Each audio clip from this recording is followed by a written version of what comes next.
little bit of cloud cover, and perhaps some rain has fallen as well. Looks like the water level has risen a little bit over the last few days.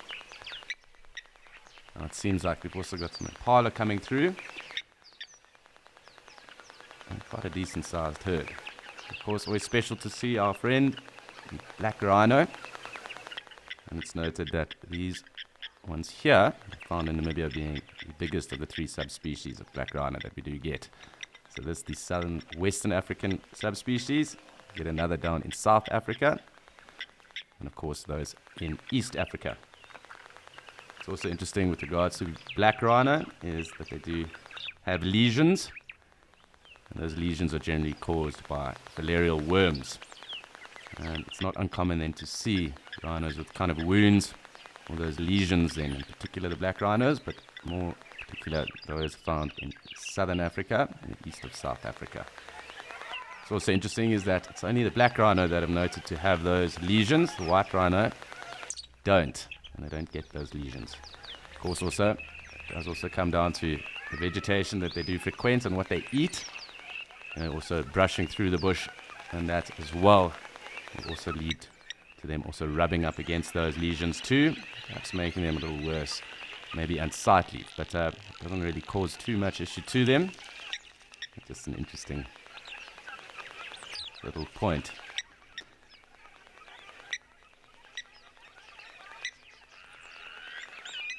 It is indeed a very good morning to Escape to Nature, Stephen. Thanks very much for tuning in. And of course, for all of you that have also tuned in this morning, this is of course a live and interactive experience. And if you are watching on the app or website, you can register to ask questions or let me know what you would like to see today or even chat about. But please also do subscribe to our channel on YouTube, and Wild Earth will then also be able to notify you of the other amazing content we have, and make sure you don't miss out on any of the other moments. A rather busy start. Nice to see all this action starting to go down here. It was a little bit dry earlier, but definitely heating up. Some zebra coming to join us, and a few springbok, I'm sure, around as well.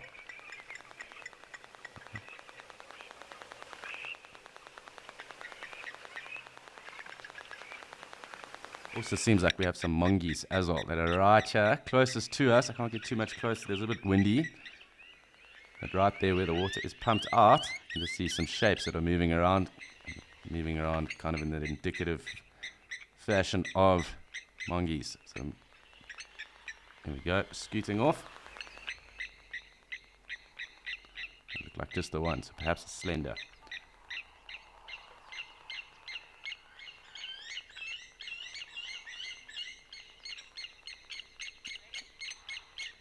Morning, Ray J. Yes, fantastic to see this pachyderm here. They are my favorite. I do thoroughly enjoy black rhino.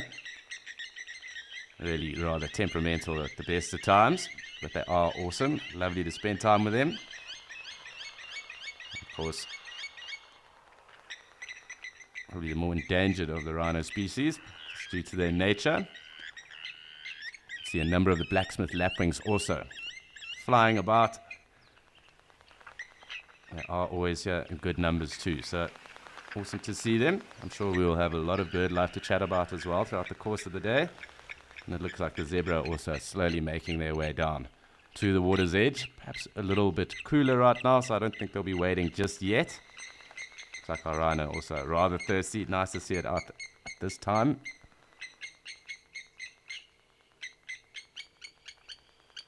And definitely spending a good moment with us, so really enjoyable. Nice to kickstart like this. Always cool to have different animals around us.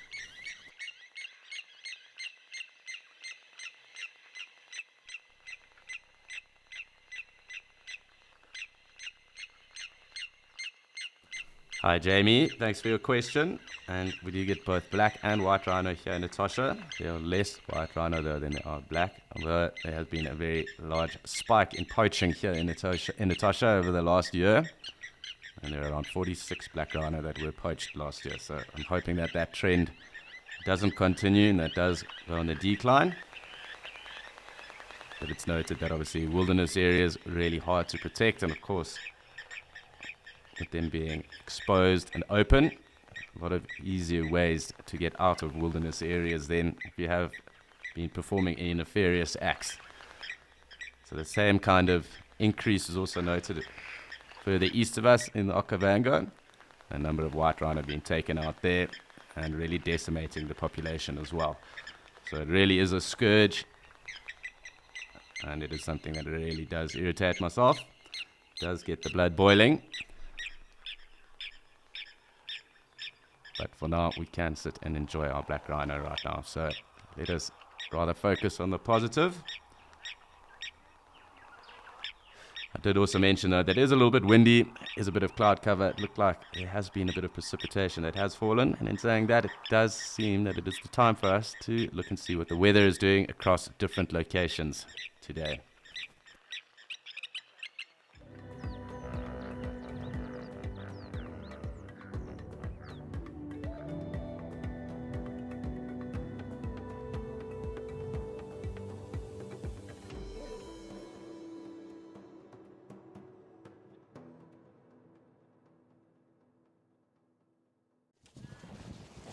Good morning everybody. Welcome to your experience here, your Escape to Nature experience here in the Eastern Cape Province at Amakhala Game Reserve. And we are watching some black wildebeest. We actually started with these wildebeest in the sunrise safari, and we're watching them a little bit some more. So morning again, my name's Andrew and I have Paul behind the camera. And what we are going to do is we're going to try and follow up on some cheetah during the day. So yeah, something nice and nice to look forward to is some cheetah for the morning. So here's the wildebeest over here that we've been watching for probably maybe the last hour or so. It's always nice to watch them for an extended period of time because, or any animal really for an extended period of time, because that's when you start to see behaviors and things, and you might notice something that has never been recorded before.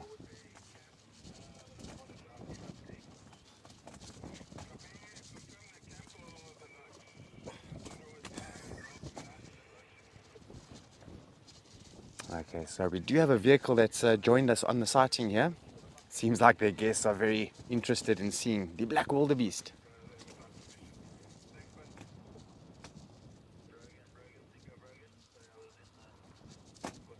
If you watch them feeding very carefully, you notice that they feed almost level to the ground. So they really do enjoy those shorter grasses.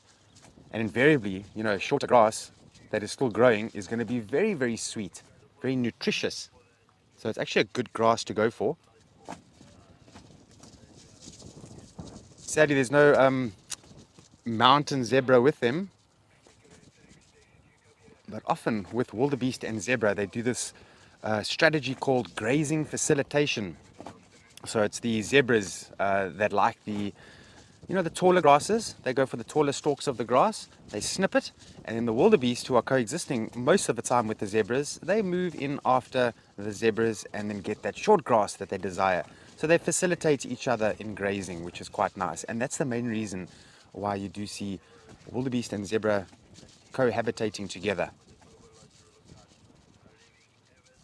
And then also it's going to be much better for you to survive if there are a lot of you in a group. And then someone is hopefully going to see a predator or smell a predator before it gets too close.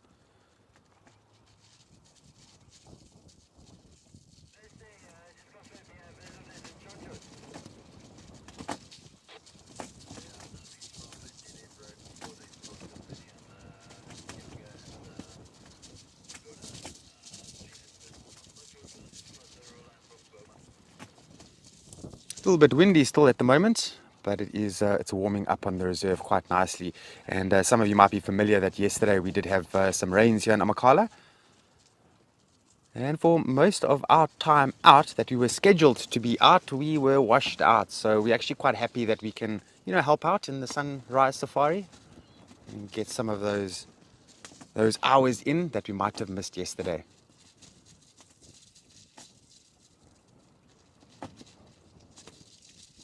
Now, I'm really hoping to find cheetah just now and spend some time with them. Hello Zoe, morning. Thanks for sending a question. When does the mane start going white? Or to give you an exact answer on that is going to be difficult. I'm not exactly sure when it goes white. I haven't really noticed that before, but I'm noticing, these youngsters do have the black manes, and then the adults have got the white manes. So I'll try to do some research. Otherwise, I will, observe wildebeests that are growing up, and then try and take note when the mane starts to change that color. But it's a very good observation, and I'll be honest with you, I never noticed that. It's the first time I've actually noticed that the youngsters have got the black mane, and the adults have got the white mane. So very good. Thank you for helping me on keeping my eyes more open. That's the whole thing. You've got to keep watching, and that's why binoculars is very handy. And you can really watch the animals and notice these small things.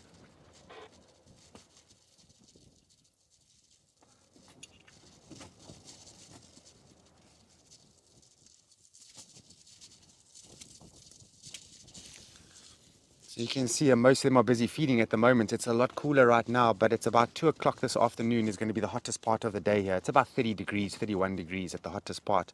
And I'm pretty sure the wildebeest are going to want to get into the shade by then. And so it's a good idea just to get some of your feeding done now, get some sustenance in. And then when the heat of the day does come, that they can just sit in the shade and become a bit inactive, but also still ruminate their food, which is re-chewing what is already in their stomach.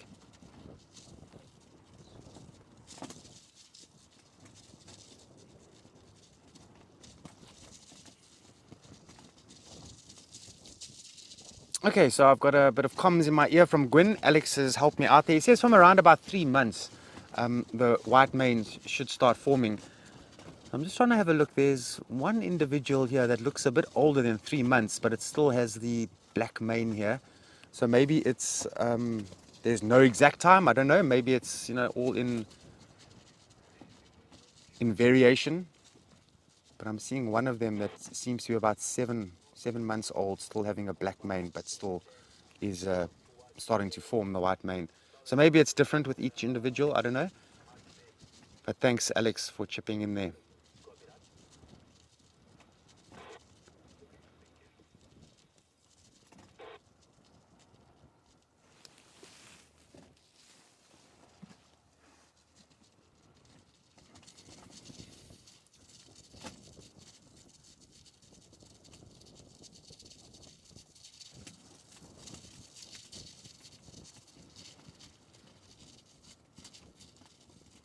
It's quite nice that these black wildebeest have calmed down quite a bit now, because we've been repositioning constantly, because as soon as a gust of wind comes up, they start to shuffle and start to run, sometimes in circular formations, and then they get into sort of a position that is not good for light and so on. So we've constantly had to jiggle around trying to get into a better position. But right now they are very, very stationary, which is quite nice in feeding. And we can really have a good look at them without them actually running off. Now, there's one very big bull in this group. And you've got to try and understand, for a wildebeest bull who is most of the time going to be solitary, really needs to think about where he's going to place his territory, because he wants to socialize with females and potentially mate with females. So what the wildebeest bull will do is we'll find a place where there's some water available and some good grazing land, and we'll make a territory there. And then roaming herds that are not territorial, they are roamers. They are always moving around. They might very well come into his area, his territory, drink some water, eat some grass, and he can socialize with them. But the minute the roaming group of these black wildebeest start to move off, so the females and calves start to move off, the bull that has his territory is going to need to remain in his territory and defend his territory. That's the definition of a territory, is an area you're going to defend. And he'll need to wait for a different roaming herd to come into his territory, and he can mate with them again. And this helps to triangulate genetics all the time, that it's not the same father mating with the same male or bull mating with the same group, and it avoids inbreeding.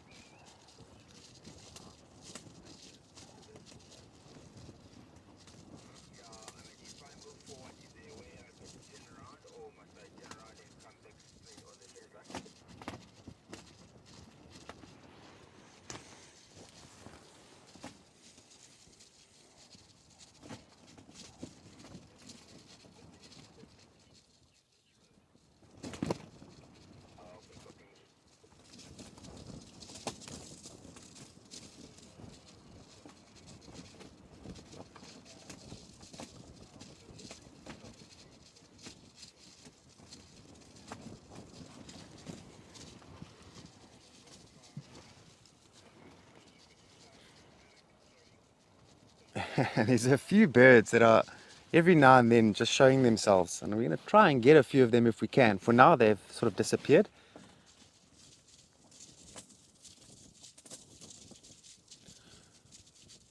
Olivia, we meet again. Thank you for your question. Hey, I've received so many questions from you up till now, so thank you. It's always good to hear from you. So, Olivia, there's no official rutting season, no. So they can breed any time of the year as long as they're in good condition.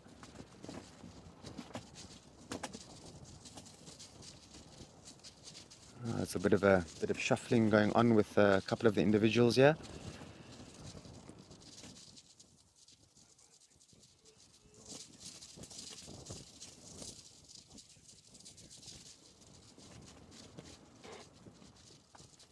I must try find a set of horns for you. I have seen a few out on the reserve. We can definitely talk about the horns at some point. They've got quite a unique skull. And if we manage to take a look at them where their eye is positioned on their skull, you'll notice that it's sideways or on the side. The eyeballs are positioned on the side of their skulls. Whereas the predators, you have a very good look at maybe your dog at home or your cat at home. You know, the eyes are on the frontal area of the skull. And if we can find a skull for you, we'll definitely show you that. Or any antelope skull will really be good to look at to show you the exact positioning of the eyes in relation to the skull.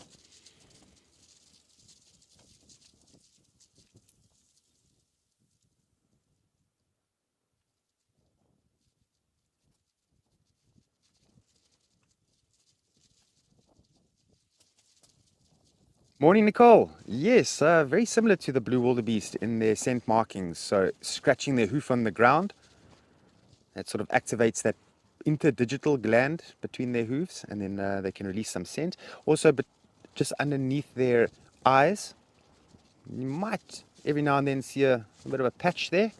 That's what we call preorbital glands, which they'll actually go up to a stump or a tree and they rub their skulls on the tree. And some people think that they're scratching their skull because they've got a bit of an itch. Maybe there's some ticks, but maybe that's part of it. But the main reason for that is to release the smell out that preorbital gland. And this gland, this oil that comes out and is left on like a stump of a tree, is actually orange in color. So it's very visible, very, very visible. And if you actually go up to that stump and you have a very good look, you will find hair particles between the bark and so on. And it's a good way of leaving a scent behind. Bok Mikiri calling. The African telephone.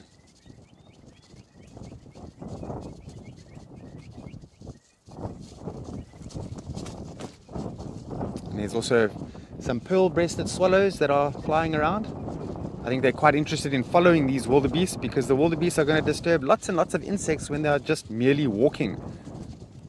And those pearl-breasted swallows just go down and grab those insects. So it's a lot easier for those pearl-breasted swallows.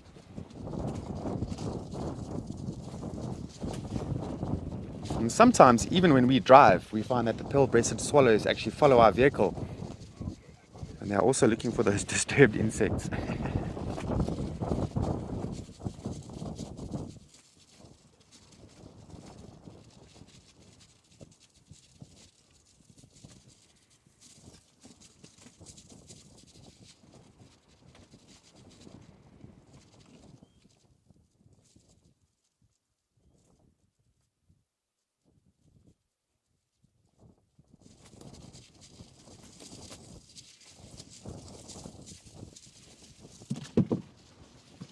Oopsie.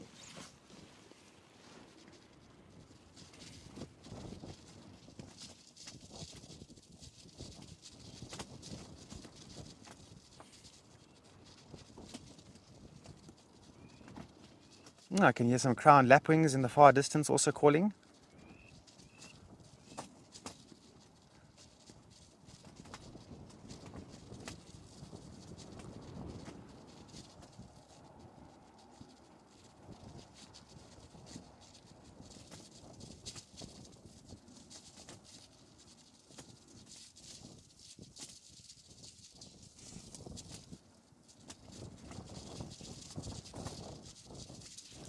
So they're all staring now. There's a bit of alarm calls happening now. What have they seen now? Oh, I see what they've noticed. Oh, there's a water buck running at the top of the hill there. The wildebeest are not quite sure what it is.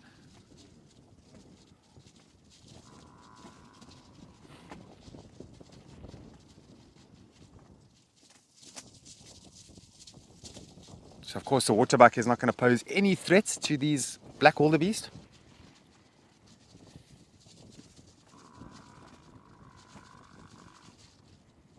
Oh, spotted cat lover. What a cool name. You know what? I'm going to find you a spotted cat just now. Don't worry. So, spotted cat lover. The females, okay, well, firstly, the bulls. Remember, bulls are territorial. They are going to spend a lot of time in their life at some point fighting another bull. So they need to have thicker horns. They need to be a lot more solid at the base, thicker at the base. The females, they're going to use horns to defend themselves against predators and then also defend their calves against predators. But they don't fight for territory and they don't fight one another, not normally. And so they don't really need to have those very, very thick based horns. And this goes for all antelopes, that male and female bear horns. You find that the females have got much thinner, less developed horns. But still, horns nevertheless for defense of their calves and potential predators that might make a move on them.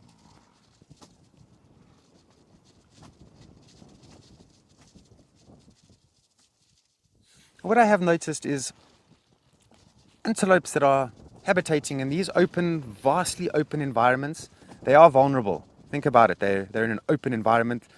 They don't really have the option to run into thickets and hides. And so, because it's an open environment and they are vulnerable, it's ideal for both male and female in this species to bear horns. But then, if you look at antelopes that are living more in those thick, dense environments, duiker and bushbuck and kudu, you find that only the males have got horns. Females don't have horns.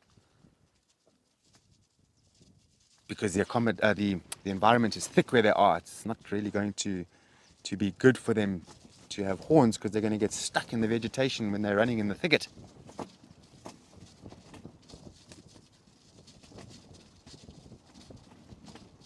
But if you ever do get a chance to see a kudu bull run into a thicket, have a look at how he does it. Lily Pan, it's peaceful here. I'm in my elements and Paul is in his element as well. No, we love it. We love what we do out here. And it's a blessing to spend every single day in my life, pretty much, watching animals. And the bonus is I get paid for it. How cool is that?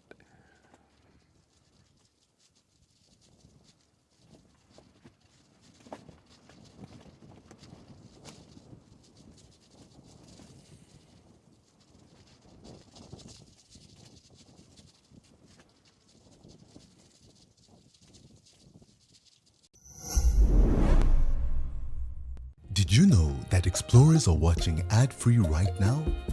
Right this very minute, they are listening to the soothing sounds of nature and seeing uninterrupted content. I'm shaking with excitement. But don't fret, you can try out an Explorer subscription in monthly, 6-monthly and yearly options. Experience nature naturally, totally ad-free. Wild Earth Explorers, it's in your nature.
Yeah, let's see what she's going to do. She's picked up a scent on the ground there. Maybe even the cheetah walked here last night and left their scent behind.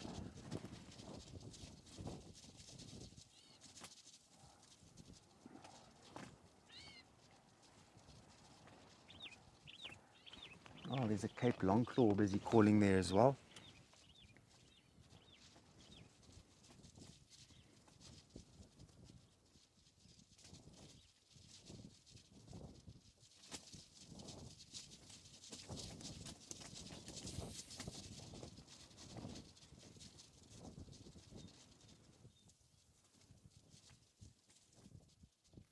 Okay, I think we're going to push on. We're going to see if we can relocate on these cheetah. In the meantime, let's go to Alex at Ukukuyo. Let's see what's happening there.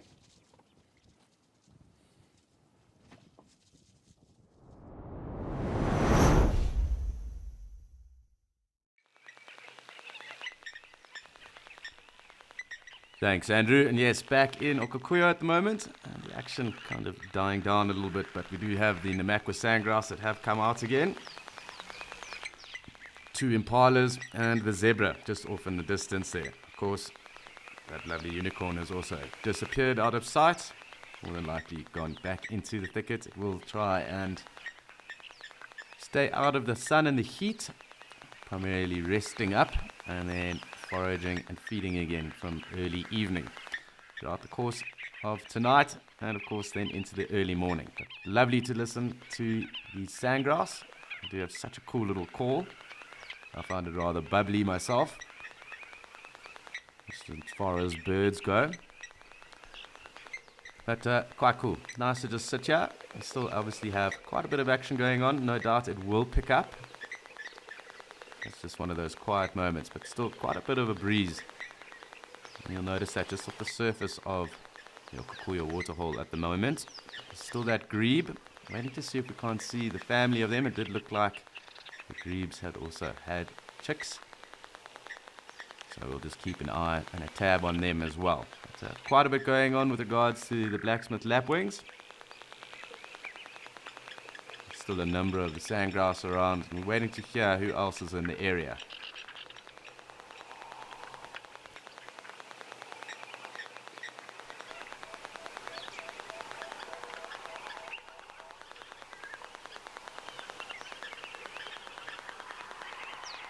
Hi Nathan. Nathan is 10 with a very interesting question there. Do birds just call, or is there a specific reason? And of course there are specific reasons, as with all kind of vocalizations in the animal world. There's contact calls, alarm calls. They could also be part of a mating ritual as well. And it can also be to designate a territory, a home range as well. But, at the moment, what we're listening to, mostly just contact calling.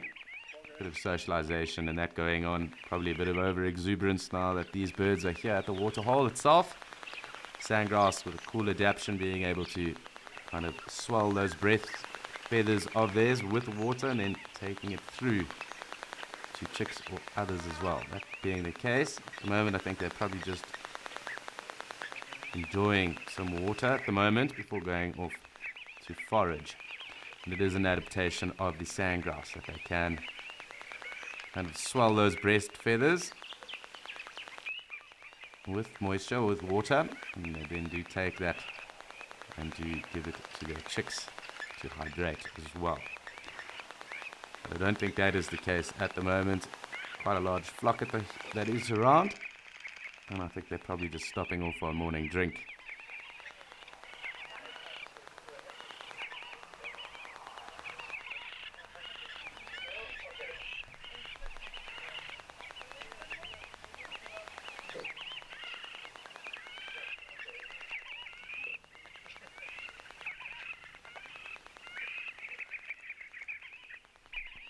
So if you have just tuned in, Wild Earth is excited to announce that Wild Earth Kids will now be coming back on our school drive. The first hour of the Sunset Safari every Wednesday, starting soon. So if you are a teacher and you would like to register your school for these drives, please do head over to the website. And that is at wildearth.tv/kids and fill in the form. Please also do take note though that there are limited spaces available for or per drive. So just be sure to register in advance in order not to miss out. Very exciting opportunity, no doubt lots to be learned. So do head across if you are interested. Of course, if you are a teacher and you want to register your class, do take the opportunity to do that. Looks like we've got a springbok here, a couple of the zebras still hanging about. It looks like we're just going to have to engage the patience here and wait to see who does come through and join us. We can and do expect a number of animals coming through. It's quite cool sometimes just to sit back and then wait to see how the numbers swell. We do also have a very cool bird audio at the moment. A nice little backtrack for us. So very interesting time to just sit back and enjoy the marvels of Kikuyu Waterhole.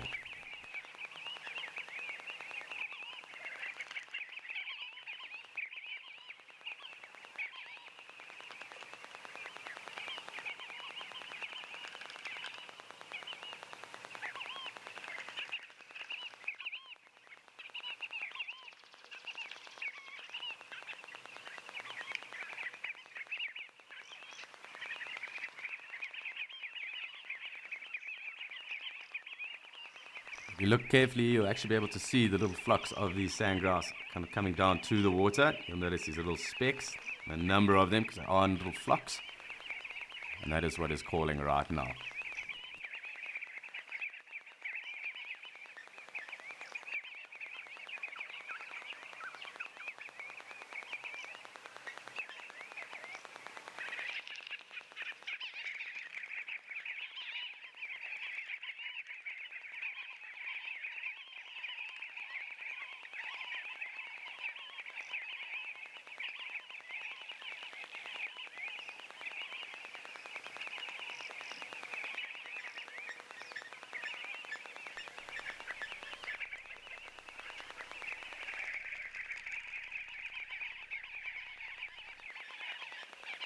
Good morning, Anderson. Thanks very much for your question.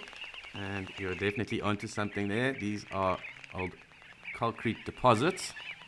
So concrete obviously then alluding to the fact, what you've just mentioned, having calcium within it. And this is effectively the old deposit of the ancient lake that was here in Etosha. It still obviously is those portions of it. The remnants of the old inland lake or sea. These concrete deposits are the remnants of that. It's also what gives this area that kind of iconic white kind of theme. And of course, where these deposits have broken down, and you will notice that the elephants are also then called the white ghosts of Etosha. And you'll notice the elephants and even the rhino in a very characteristic white coloration because of this concrete deposit and that is found around this area. When they do dust bathe, or perhaps even wallow, those deposits are still left over within this water as well, so they will be obviously broken down. But that silt will then also allow those ellies and the rhinos obviously to wallow, mud bark, and spray themselves in the case of the ellies. And once that dries, it does then dry into a rather light white color, hence the name white ghosts of Etosha for the elephants. But exactly that, a high quantity of calcium in that.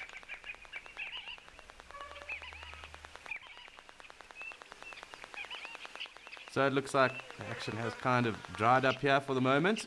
I think it's time for us to go and have a look and see what is happening across in the Sabi Sands at Gari Dam in Djuma.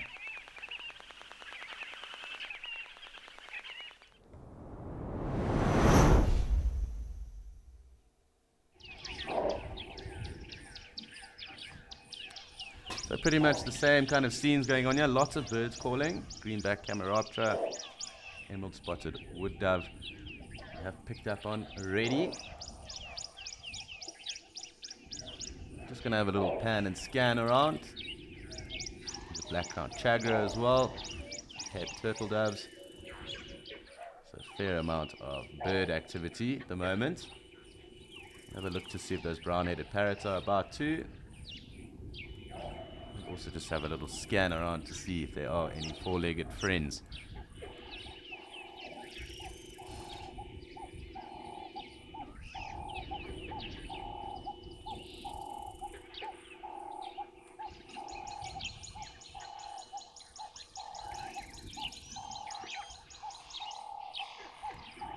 So they'll also be able to pick up, faint, but the alarm calls of some vervet monkeys.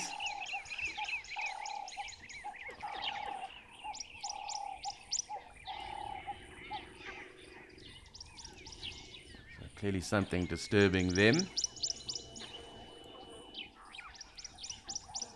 But it is rather faint, so as long as you are aware of it, I suppose that is the best. But it doesn't look like I can see anything at the moment. We'll have a little zoom in. The vervet monkey's definitely not happy about something.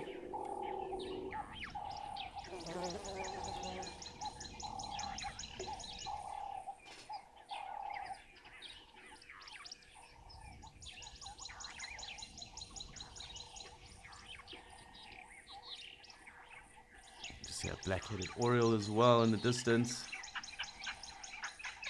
They are the Natal spurfowl, cousins of the red-billed spurfowl we just heard across in Okukuyo. The water level slowly starting to subside here, Gari Dam. Bit of a Lion Beach starting to be seen again.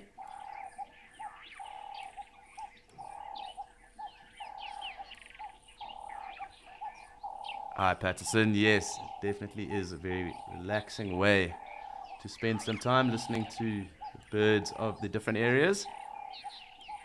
Really quite cool that we do have a lovely chorus like this for a Friday morning.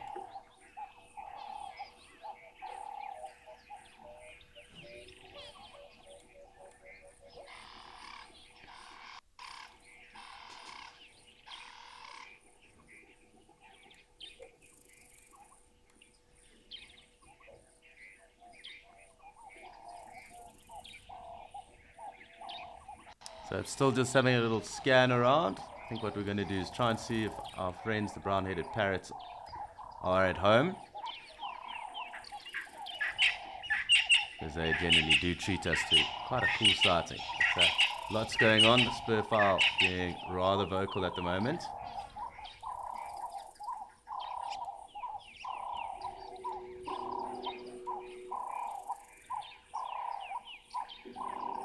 And let's just have a look to see if anyone's home.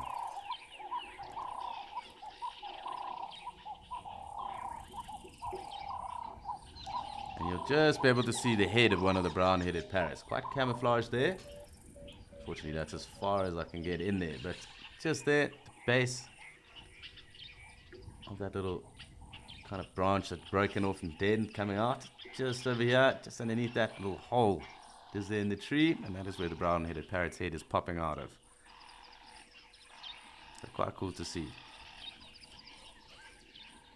I'm not too sure what it's doing. Probably just waiting around. You will probably find that its partner is out foraging at the moment. They might change guard. But we'll just have to wait and see. But clearly a subdued start for this brown-headed parrot.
So just spending some time with this rather subdued brown-headed parrot. It's gone back into its little hole at the moment.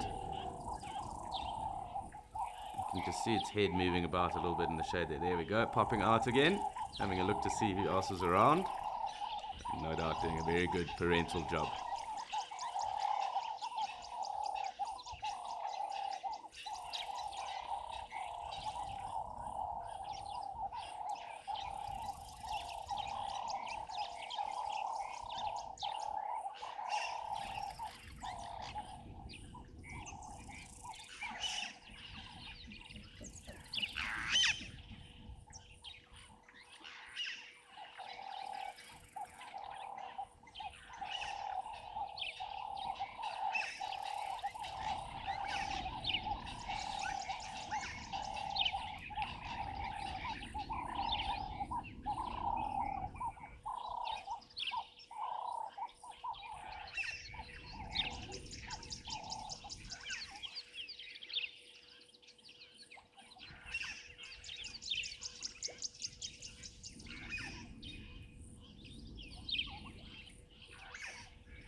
It looks like this parrot's a little bit camera shy at the moment, hoping that it will pop out. Otherwise, we are just enjoying the other bird calls that are around here. We will obviously come back out again at some point, have a little scan around.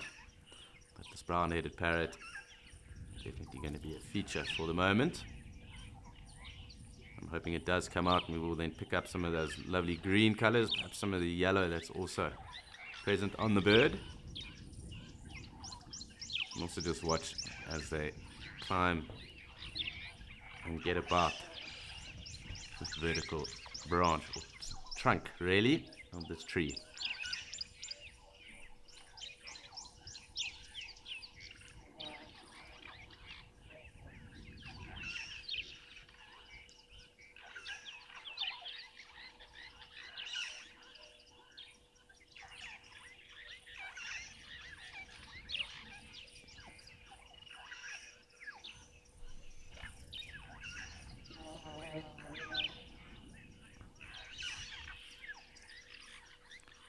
Morning, Susie. Yes, it is really quite endearing and lovely to see how they'll go, and to the extent that they'll go to kind of keep cozy and warm. I don't think it is the hottest of days across here in the Sabi Sands, but definitely maximizing and conserving energy and warmth.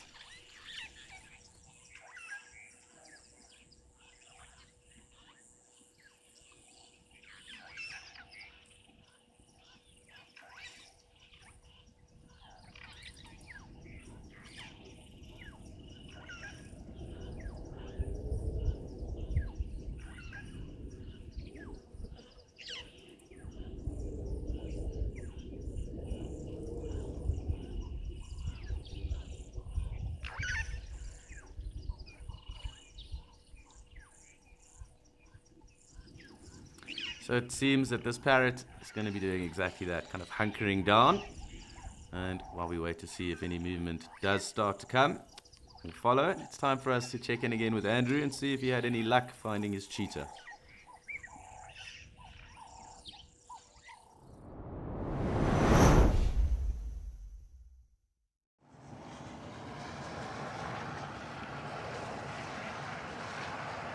Thanks, Alex. Oh, we've had some luck here with these cheetah. It didn't take long at all to relocate them, and we've got them here. They are so full at the moment. I have no idea what they ate, but whatever it was large enough to fill up all three of their stomachs, as you can see there. So looking at the size range of a kudu around about there. And now they already are familiar with hunting kudu. So it could very well have been a kudu that they caught last night. Or maybe even during the day yesterday, I'm not sure. I'll try and find out exactly what they killed, if ecology actually knows.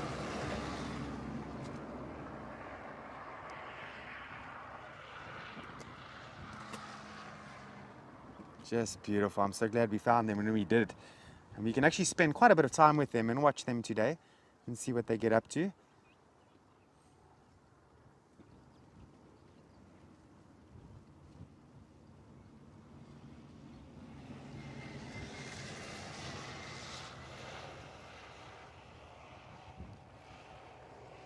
And in case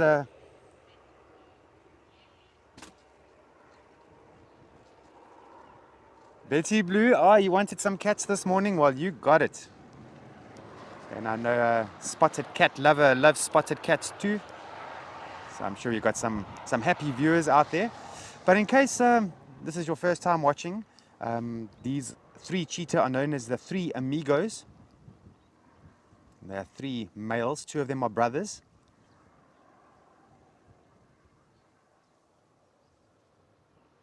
And they're doing extremely well at Amakhala. In the beginning, we were a little bit worried about them because they went through a stage of starvation, like extreme starvation, where they weren't catching anything.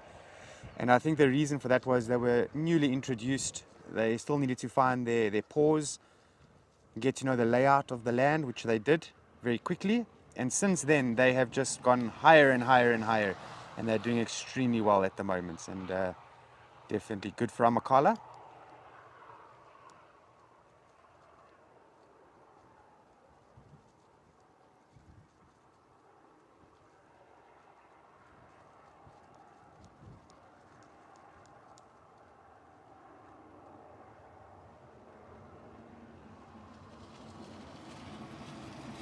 Now these three amigos, they weren't born on Amakhala, they were brought in.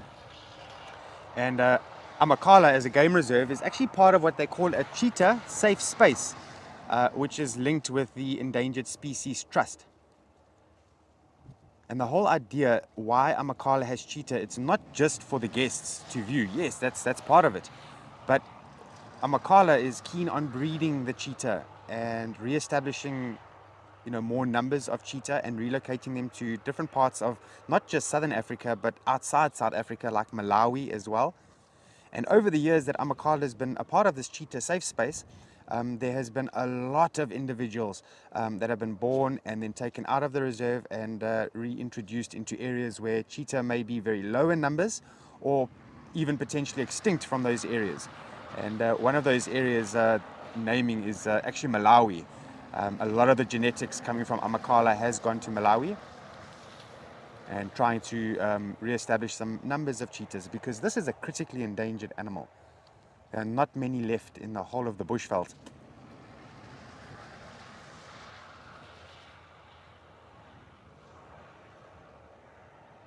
And I think there's a few reasons that have aided or have contributed to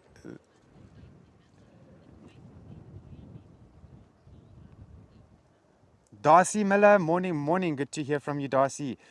Very good to see these three amigos looking so healthy, happy, full, and content with life. Their story has been amazing, and just to follow them, and I know Ralph is very enthusiastic about these three cheetah, and just to watch them in their daily lives, it's very special, very special. I remember Tess was here just before Ralph, and she said that she had a wonderful time with these cheetahs as well.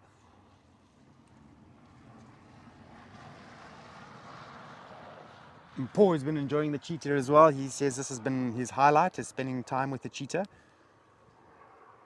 So I know at Djuma and Pridelands, they don't see cheetah very often there.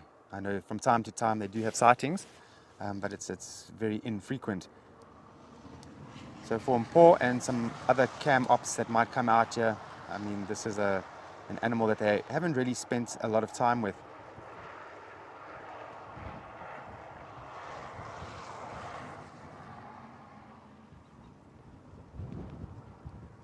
A lot of people, they get confused with leopard and cheetah in identifying them apart, but there are really big differences between cheetah and leopard. The first and foremost, if you have a look at the face of a cheetah, you see those black tear marks running down the eyes, then you know immediately. If you see those black marks on the face, you know you're dealing with a cheetah. Leopard do not have those. Leopard have got these little white reflective stripes under their eyes or their eyelids. Then also, if you have a look, they are spotted. Now, cheetah are truly or true spotted animals, whereas a leopard is rosetted. So spots that are broken up, that's a rosette. Now cheetahs have got solid spots, as you can see. And cheetahs are very slender and very elongated with a very long spine.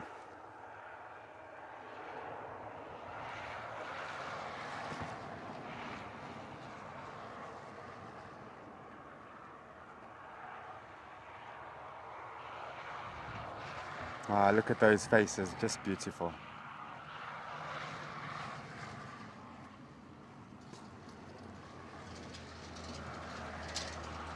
Hello Heather, good question. So Heather, you know, cheetahs, they are very successful at hunting in the daytime. So the books describe them to be day active animals, which for the most part they are. But I've seen these three amigos, they do move around a lot at night. And they do hunt at night as well. So, you know, the books, I often say that the animals don't read the books that we read. But those black lines on the face, the tear marks, helps to absorb the light from the sun, the glare. So in the event that they are hunting in the daytime, that it's almost like they're wearing sunglasses. It helps to absorb a lot of that glare and helps them to see better during the daytime. Lions, leopard, they've got a little bit different. They have those those white reflective stripes under their eyelids, which helps them to see better at night.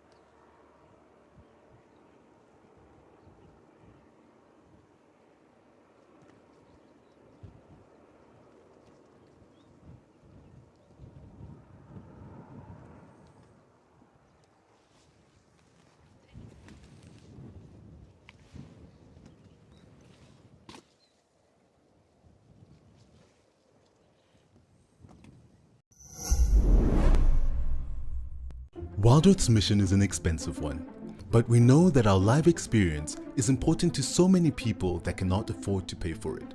We have added a donate button to our website. By donating, you are directly helping us share our free nature experiences with the world. We want Wild Earth to reach children, budding conservationists, and the less fortunate. A little money goes a long way. You can make a difference to someone today.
One thing we also notice is, you know, cheetahs spend a lot of their time with their head up, even when they're laying flat like this. You know, their head is most of the time up.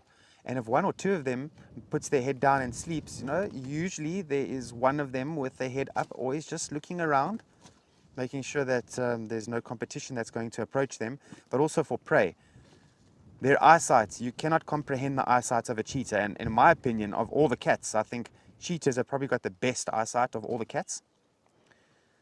If you look at the size of their skull and the size of their eyes, I mean, they've got very big eyes.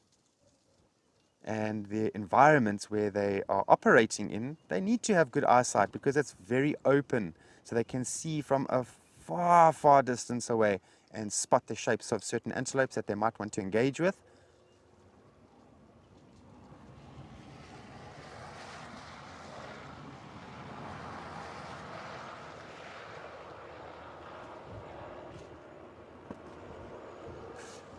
But of course, they've had a very large meal. They've had a very big meal, but also bear in mind that cheetahs do eat those smaller meals, scrub hares and even mice. I've seen them go for mice before.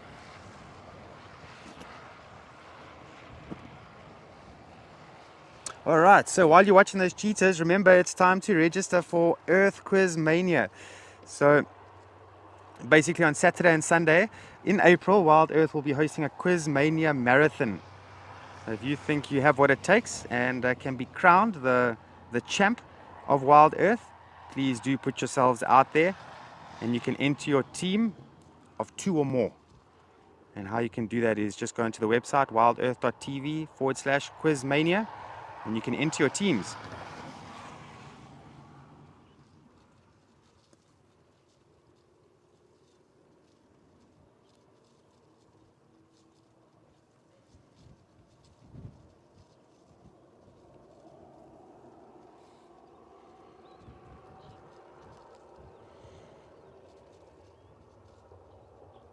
Cheetah lover, you are correct. Food is food. You cannot be a chooser if you are a predator.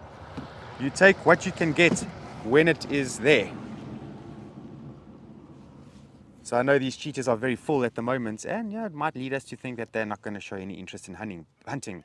But believe you me, if a warthog walks through here or some antelope walks through here, even though they are full and they're not at all hungry and rather uncomfortable actually, they will still try and hunt again. So as you say, food is food. When the opportunity arises, whether it's big or small, you've got to make the most of it.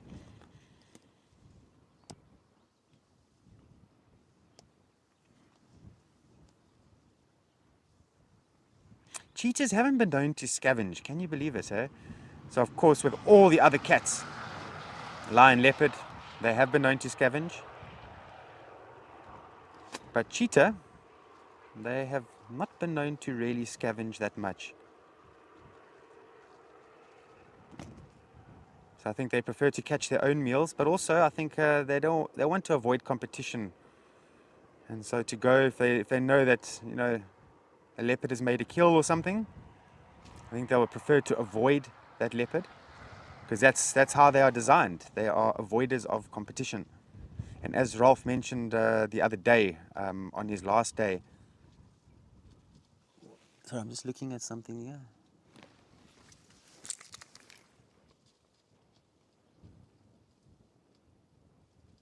So let's just check this one cheetah here.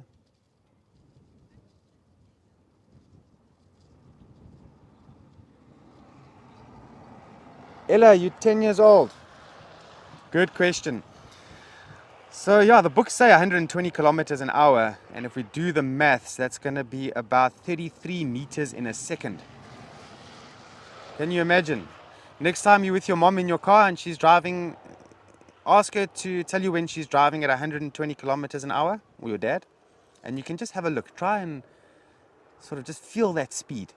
And a cheetah can run, very fast. So the books say up to 120 kilometers an hour, but yeah, myself and Ralph, we reckon more, maybe 110 at max, between 100 and 110. But you've got to try and think about it. Imagine this cheetah is running after an impala, for example, and that impala is running. And then you have these cheetah that are running after that impala at full tilt, let's say 100 kilometers an hour. Then they manage to catch that impala.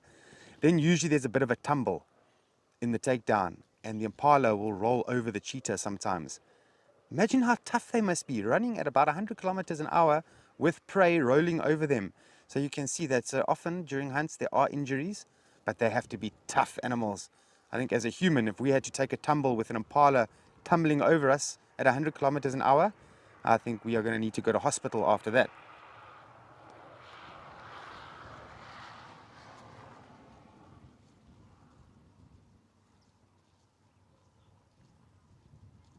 But the sad truth is they do take a lot of injuries, and sometimes it can be fatal.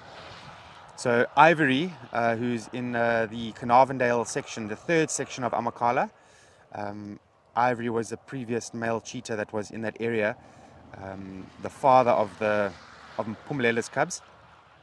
He was killed by a warthog during a hunt. I think it actually broke his leg or damaged his leg quite badly, and he passed away from that.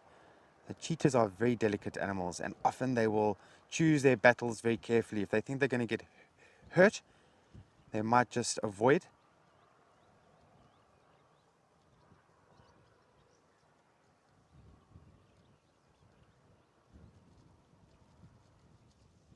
But these three amigos are 3 times stronger than what a solitary cheetah is going to be. And you know, cheetahs that are solitary, some of them don't even show any interest in hunting warthogs because a warthog is just too powerful. But these 3 amigos, they are definitely probably going to show interest in warthog at some point. They'll figure out a way to hunt them. Now a warthog, a heavy male warthog, is going to be double the weight of a heavy male cheetah. So I know these cheetahs look big, but a warthog is a very compact animal. Some of them get up to 80 kilos.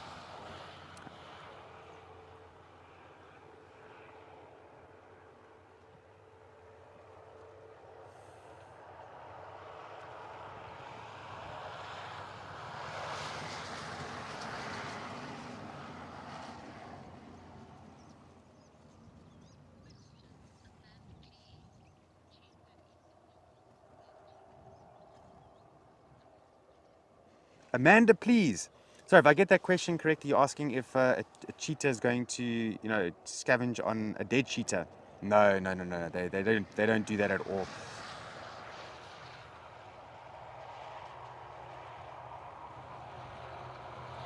Yeah, so cheetahs, they have not been known to do that at all.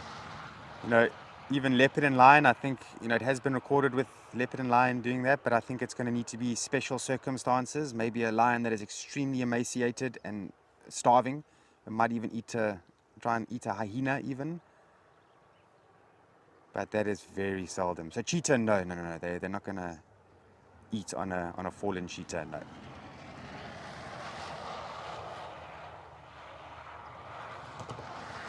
Remember, cheetah doesn't have a lot of meat on the body. And most predators, the prey, the antelopes, they're the ones that have got that mass in the meat. A cheetah, they are very slender animals. There's not a lot of meat there to begin with. And then also, you know, predators are going after the herbivores. They're not really after the predators. A much different taste and not a lot to offer. But then you get those situations where maybe an individual is very desperate and might try something. But I doubt very much a cheetah would do something like that.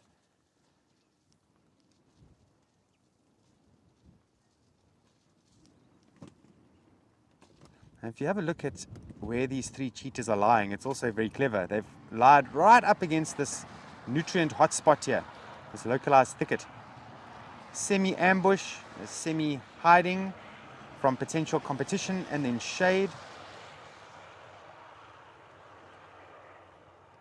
They've chosen a good place to lie there. Sometimes they even lie in elevated areas just to make sure that there's no danger that's going to harm them. They climb on termite mounds and things like that sometimes. They even sometimes sit on a termite mound for quite a while.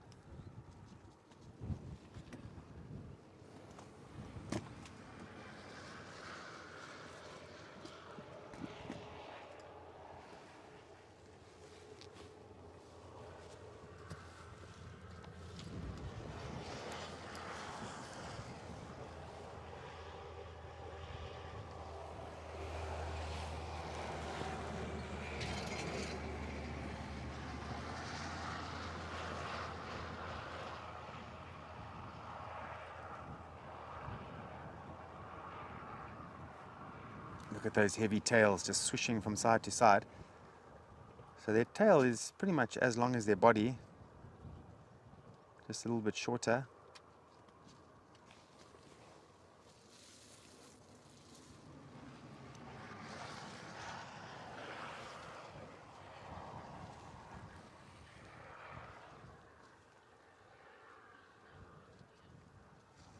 Okay, we're going to continue watching these three amigos. Let's go to Alex in Ukukuyo in the meantime.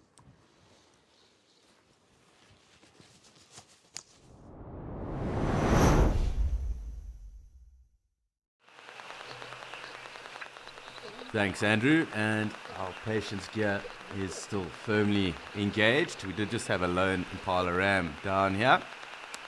It looks like it is also moving off. A couple of sandgrouse still about. The wind still playing its part today. It is rather windy here. Just going to have a little scan around to see if there aren't any other herbivores in the distance. Perhaps thinking about coming down. I can see some movement just off on the tree line there. They're yet to come and join us. And my assumption would be that they're perhaps zebra.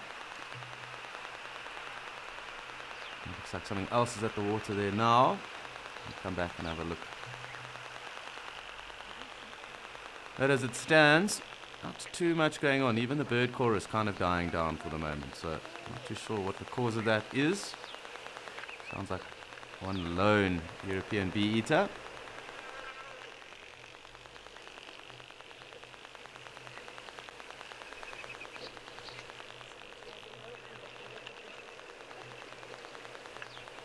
Hi, Gabby. And in fact, Impala's closest relative is a wildebeest. Impala also one of the oldest antelope species in the world.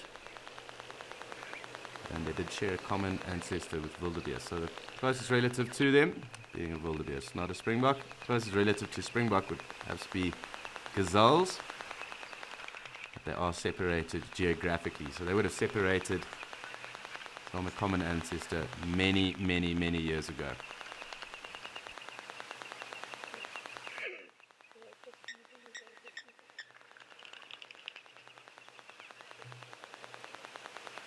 I'm struggling to make out what it is that's actually there on the other side of the waterhole right now.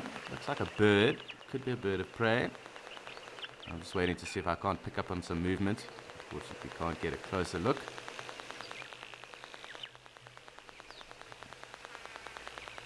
I'm just going to have to wait and see.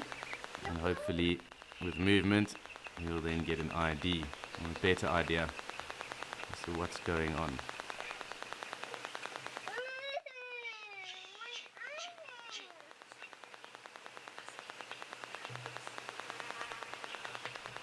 You will also notice that Impala ram definitely becoming a speck as it moves off into the distance there. Kind of following that game path towards the Mapani thicket tree line.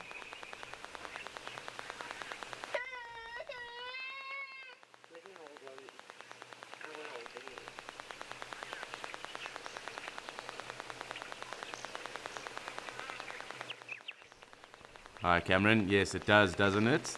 And I'm sure when it does get really hot, it probably starts to look more inviting, although it will definitely feel like soup. Probably have more of a bath than a swim if you were to be privileged enough to jump in. But I think drinking it or consuming any of the water, probably not a good idea. You definitely won't have the best reaction to that. But it does look very inviting. And no doubt when it is very hot, even more so.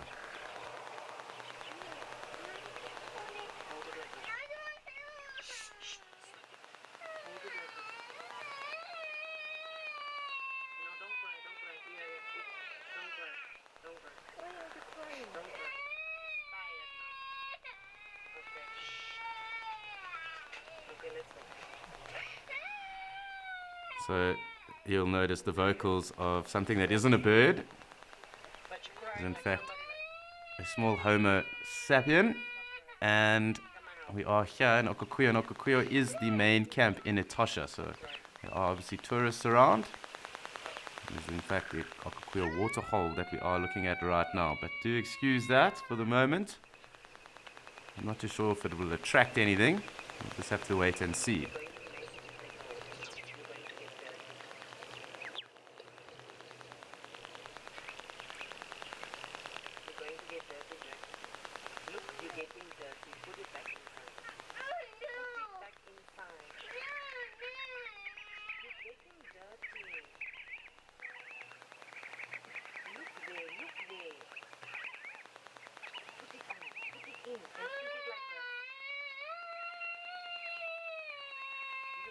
So unfortunately where we are right now, you don't get trumpet or hornbills, and they in fact actually sound like babies that are crying when they call.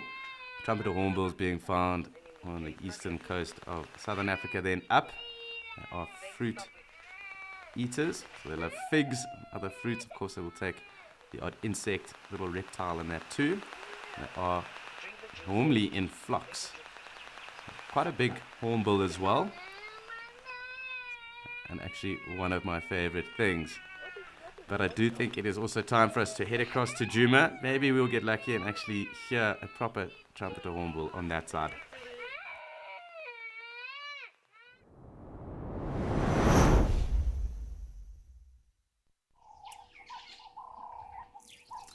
So, far more peaceful across here at Gowrie Dam. Virtual starling still going about.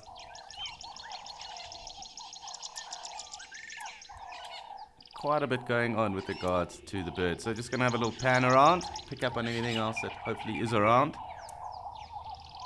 and maybe get blessed with a sighting.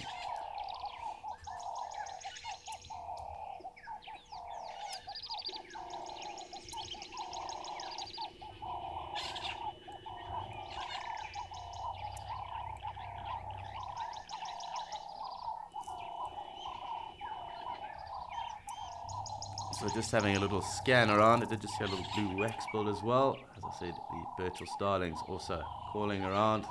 Cape turtle doves as well. And for the moment, we're just going to be having a little scan about, seeing what else may be here. It doesn't look like much is going on at the moment here at Gowrie Dam. We'll just have to be patient once again. Tree squirrel as well calling now at the moment. Black-headed orioles.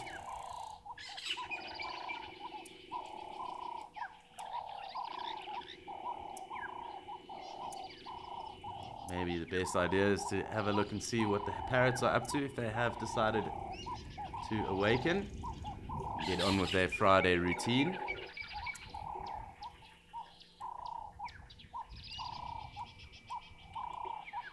So that kind of weird chattering sound that is going on there, not this is the Birchall starling, but that other little chattering sound that was going on just before that.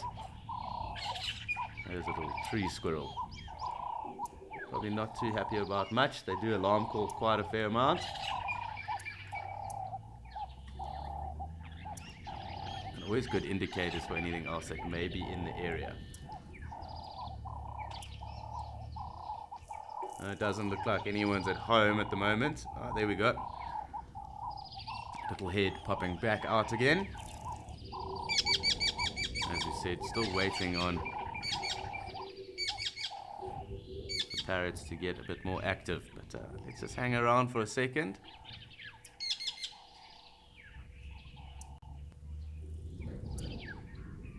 Hi, Aussie. So related to pigeons, they are doves, and they are Cape turtle doves, and we also heard the emerald spotted wood dove as well. Those are the doves really probably the two most common in this area. A number of others though that we can see and find, but the ones that we hear primarily are those two.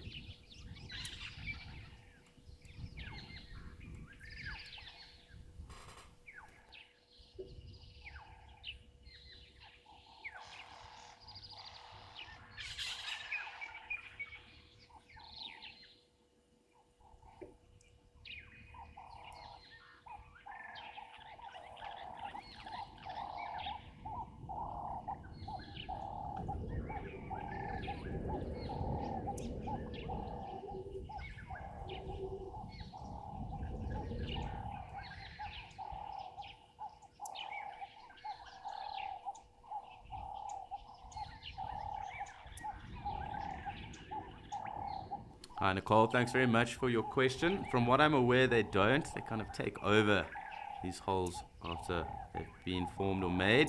Primarily, those that would do that would be woodpeckers and barbets, and the parrots making use of those excavated cavities afterwards.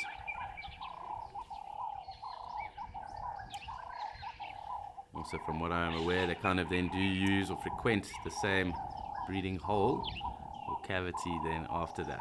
Of course, parrots are long-lived, over 50 years in most cases.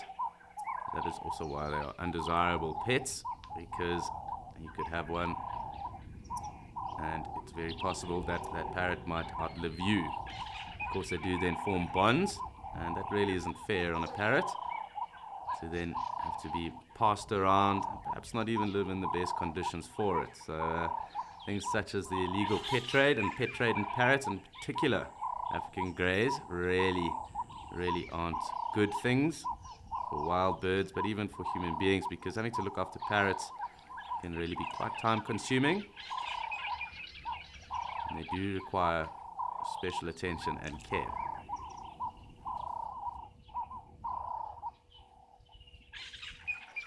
Yeah, I did just highlight obviously the African grey parrots. There are a number of parrots that are trafficked worldwide, and of course really not desirable. So things like macaws, even the Senegal parrots up in West Africa as well.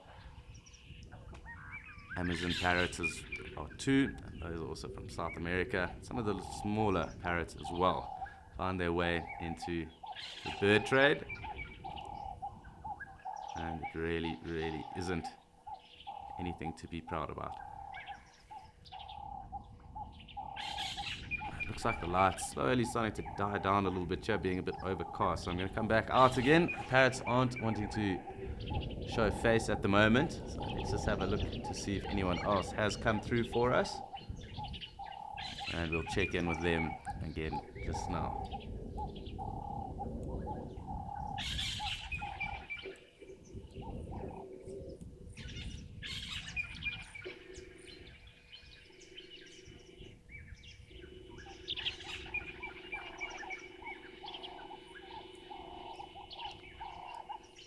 Can't say this, a lovely bird chorus that is going on at the moment. Fair amount, different species. An awesome Friday chorus.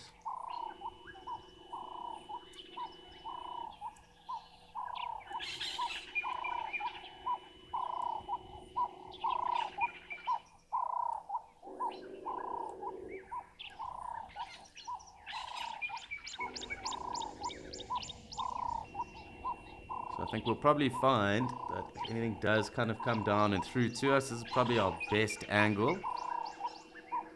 And I think it's probably a good time just to sit back and just enjoy taking all this bird audio for the Friday. Hopefully something interesting will pop up. And we'll obviously keep our ears fine-tuned to anything else that does call. We haven't called out as well. But just a moment just to enjoy African wilderness, in particular the Lowveld, the greater Kruger area, and the sounds of the bushveld.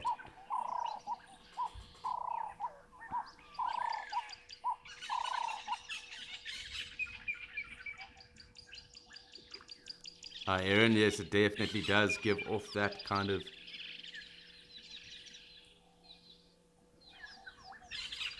allure. There is a bit of a glassy spot, and there is also a bit of wind, so you can see where the areas where it's kind of more calm than others.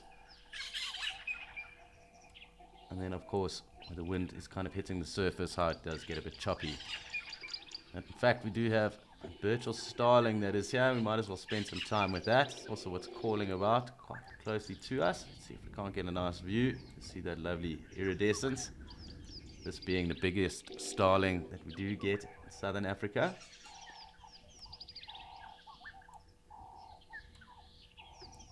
So I'm hoping it will stay still, but of course, watching birds and hoping that they play their part is generally something quite short-lived. And this one definitely foraging about. But as I said, the biggest of the starling species we do get, quite cool. Can be quite uncommon in areas that are obviously rather common here. It looks like it's found. Oh, there we go.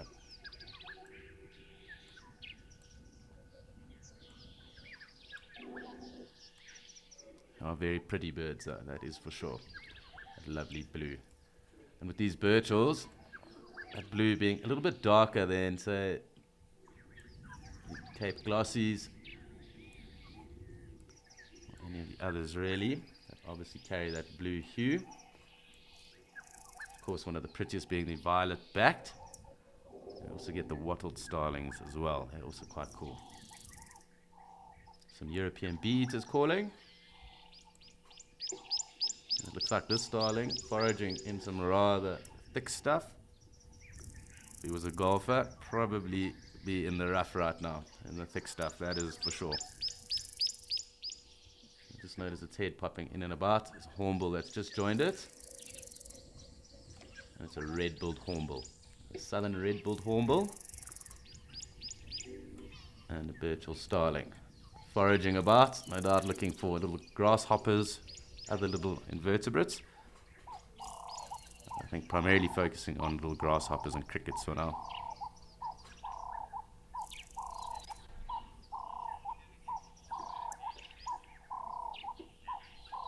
Hi Natty, I really do hope that we have found common ground now with the bird names. Primarily why most of them did change was so that there was more commonality and uniformity throughout area. So that in particular being the continent of Africa. So I'm hoping that those have all now been cemented and we can all move forward with our lives. But that remains to be seen. So, I mean, we can just, I suppose, cross fingers and hope for the best.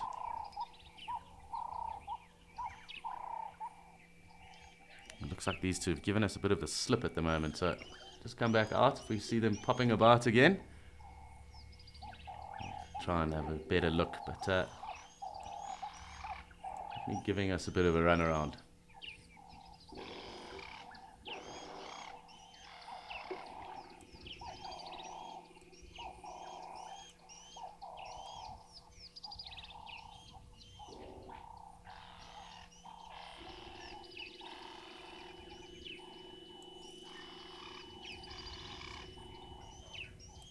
So it does look rather cool here. Lovely clouds that are around. Perhaps promise of some precipitation later on.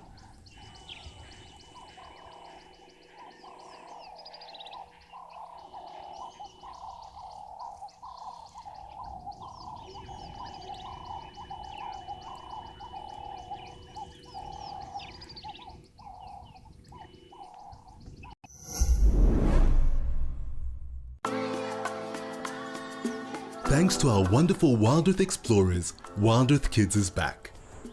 Your monthly subscriptions have allowed us to relaunch Wild Earth Schools on a weekly basis.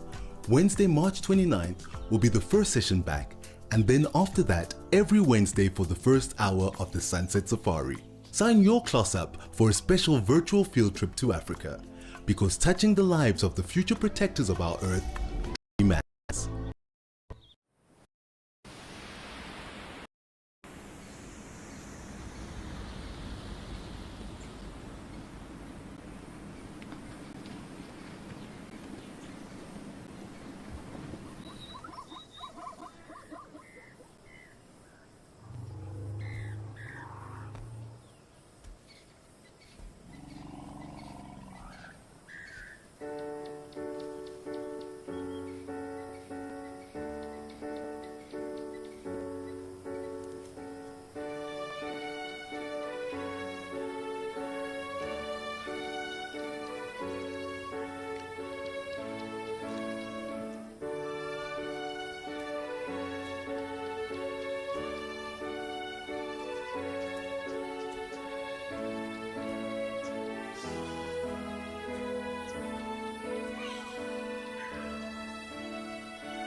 the moment just waiting to see if anything does come through.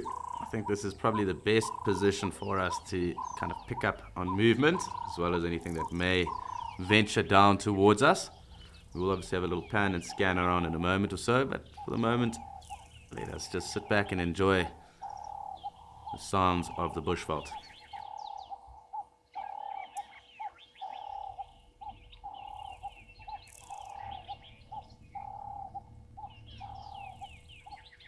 So while we sit and wait for things to come through to join us here at Gowrie Dam, it's time for us to check in again with Andrew and the cheetah in Amakhala.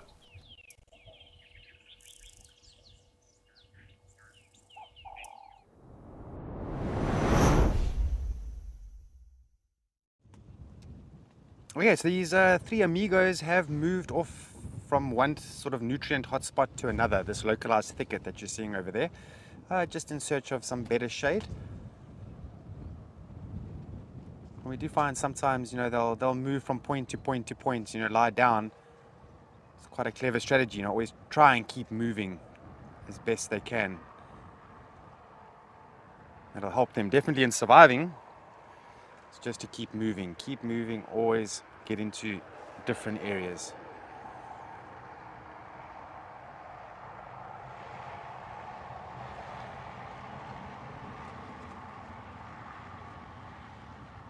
Now, these three amigos are actually not very far from where Mpho and I are staying. And last night we never heard anything. We didn't hear any alarm calls or anything of the animals or antelopes. We woke up this morning and we sort of had no idea that they were right here. But it seems that they like this one section here on the eastern side.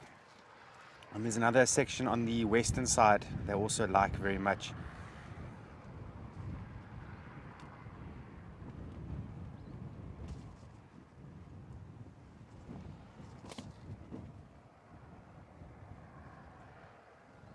So then in the future, when we have some cheetah cubs again on the reserve, hopefully I'll be around then and I can show you what a cheetah cub looks like. But it's a very unique looking animal when they're young, because they get this white saddle on their back when they're adolescents or when they're born for a period of time, and then they sort of take on the form of the spots and the cheetah and the normal look, if I can say. And the theory is that, as we know, honey badgers, most, even lions, most animals don't mess around with honey badgers. They're just too strong, and they are always willing to defend themselves. Now, cheetah, when they're born, they get this white saddle on their back, almost to mimic that of a honey badger. So imagine a female cheetah has got her cubs in the bush and she's left them there and she's quickly gone off to try and hunt something, and a lion comes along and sees those young cubs. For a moment, might even think that, hey, there's a honey badger, let's just rather move on, let's just get out of here, and then move away. And it creates that moment of confusion with their competitors, hopefully confusing them for a honey badger.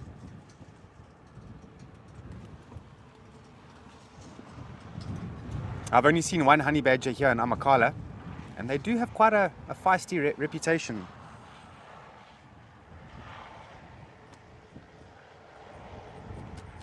Killian, 100%. They are very relaxed at the moment. I would also be. They are full. They've got some nice shade. It's a nice environment where they are now, a little bit elevated. I'm pretty sure they'll be in this general vicinity in the afternoon. We'll just wait and see.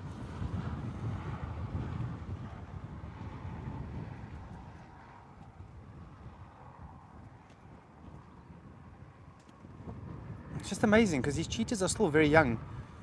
They're close to or just over 2 years old now. And they're already hunting kudu. So they're going to be extremely successful as time goes on.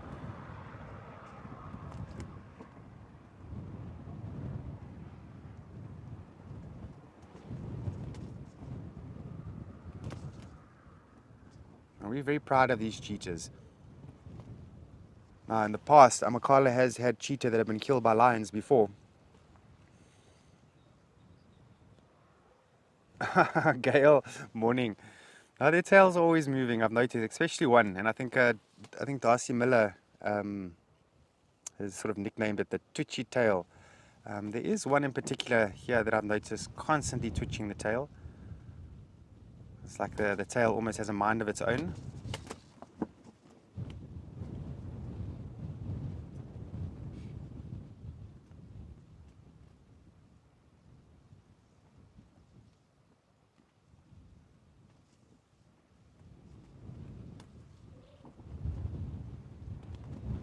It's just incredible when they lay flat like this that they already are concealed. We're a little bit elevated, so we can sort of look a little bit down on them. But if we were level on the ground, we would struggle to see them.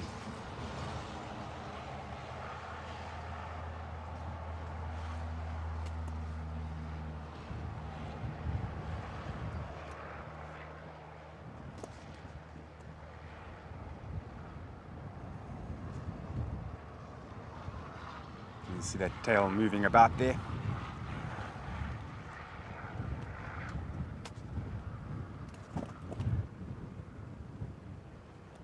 But their tail is a good way of identifying if the animal is sort of waking up or getting active, if it's feeling uncomfortable.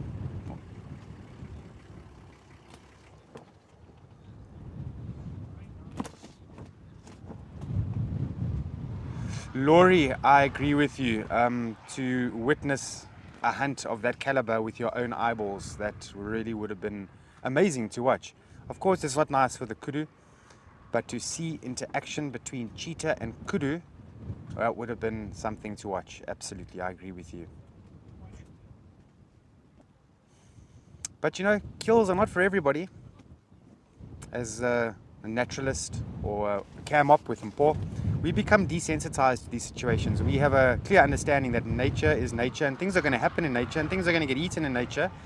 And that's why we, as much as we are proud of these cheetah, we also have to constantly remind ourselves that at any time something can happen to these cheetah.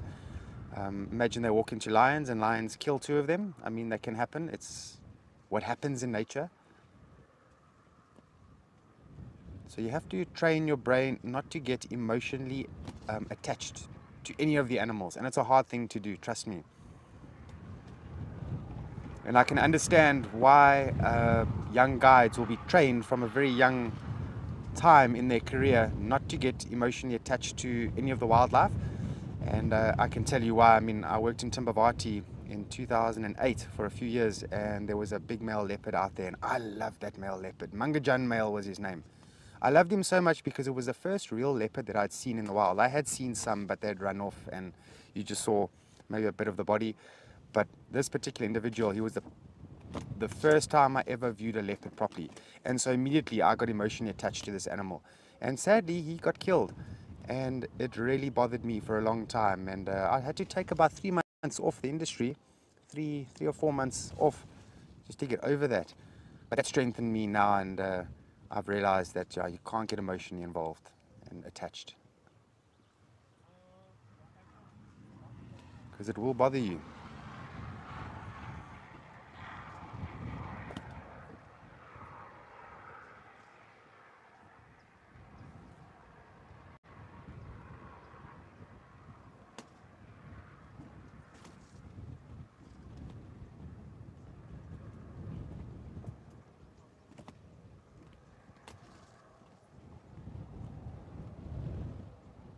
At least 2 of them have their heads up. Let's watch them for a little bit. Let's see what they do and how they do it.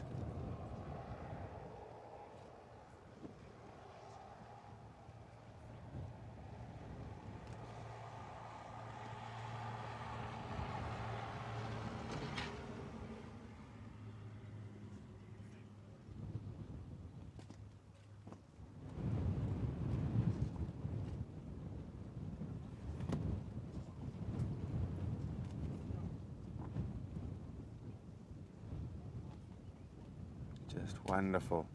So we never saw these cheetahs at all yesterday.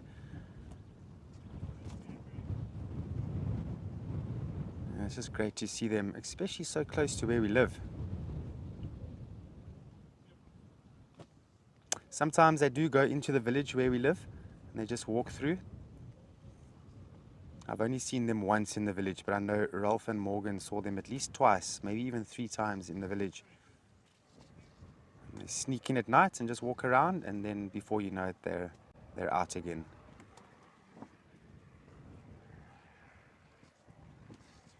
And sometimes that happens at Djuma even, with the leopards out there. Sometimes they sneak in there, walk around. Most of the time nobody even knows that they came in there.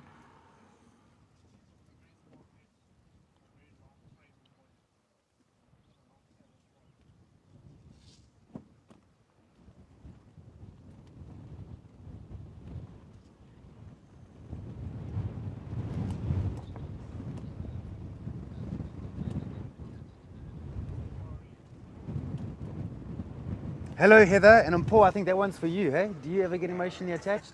No. It's nature. It's nature, yeah. Paul says no, it's nature.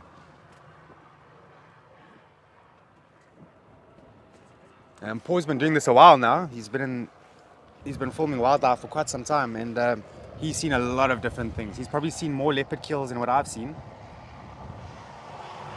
And things happen at the blink of an eye, and before you know it, things are happening. So very important just to allow nature to be nature. And you know, humans, I think sometimes we need to stop getting involved. I know with cheetah, it's important that, you know, people do help and get involved in rehabilitating numbers and so on, but most of the time, in most situations, nature sorts itself out.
So you can see what I mean about their heads being up, and they're very vigilant. They're always looking around. At some point we'll find some lions, and we'll probably see them sleeping at some point as well. And you have a look and they lay flat. Sometimes all individuals head down on the ground. But cheetahs are extremely vigilant. Constantly listening, constantly looking. Making sure that they're going to be okay where they are.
Excuse me.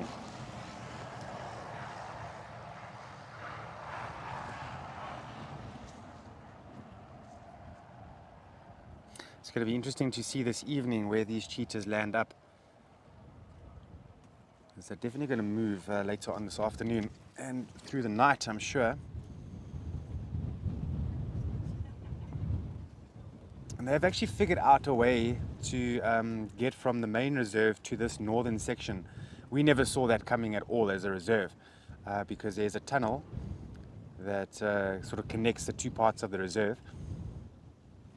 And in the tunnel there is an electric cattle grid, and the cheetahs have learned how to avoid that cattle grid.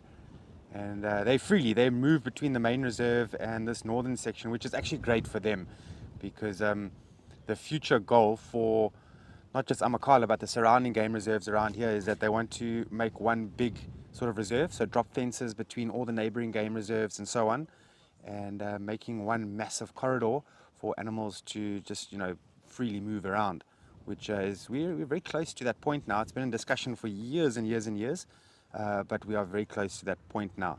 And all the reserves that have been mentioned, they all want the same thing: drop the fences and allow one big land, and it's going to be much better for the wildlife.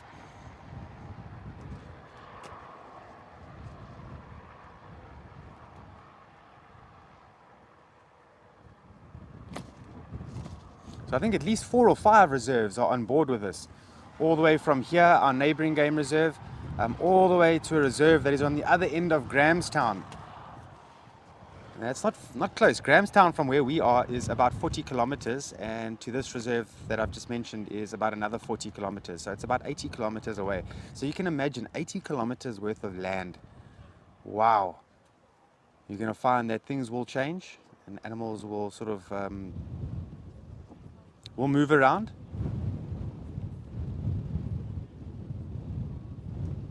I just wonder, with the lack of water in the Bushman's River at the moment, if they do drop fences, if the elephants will stick around. Probably not.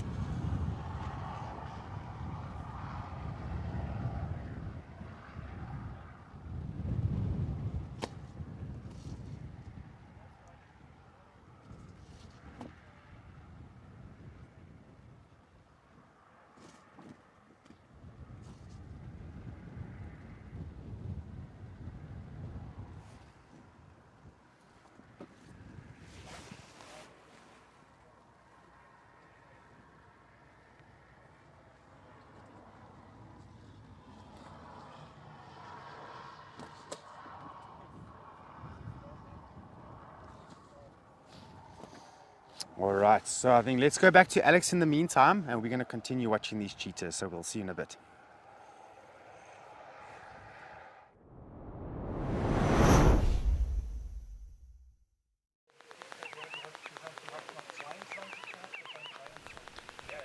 Thanks, Andrew.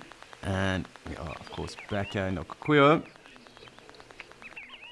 with a few springbok that have decided to come through. He was a rather large herd of zebra and some wildebeest that also came through earlier. Sadly, they have moved on. So we're going to have to just wait, I think, for the next kind of herbivore party to come through. Also, the grebe still in the water, and the wind has kind of died down. So that surface, a lot calmer and rather glassy at the moment. We've got one springbok that is really quite close to us. Enjoying a little graze, we'll try to get a better view of that. And then, as I said, waiting on the rest of Tosha's wildlife to descend upon us. It does seem that it is starting to heat up, and we've got a few animals that look like they're coming down to us. It looks like perhaps some more zebra. It remains to be seen. They are quite far off. Once we do have proper ID, I will give it. But at the moment, just enjoying these two springbok and waiting on the rest to come down.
Hi, Samuel. I'm sure there are a few critters that do get in. Probably some of the smaller things. So I would think things like mongoose, perhaps the odd hyena here and there.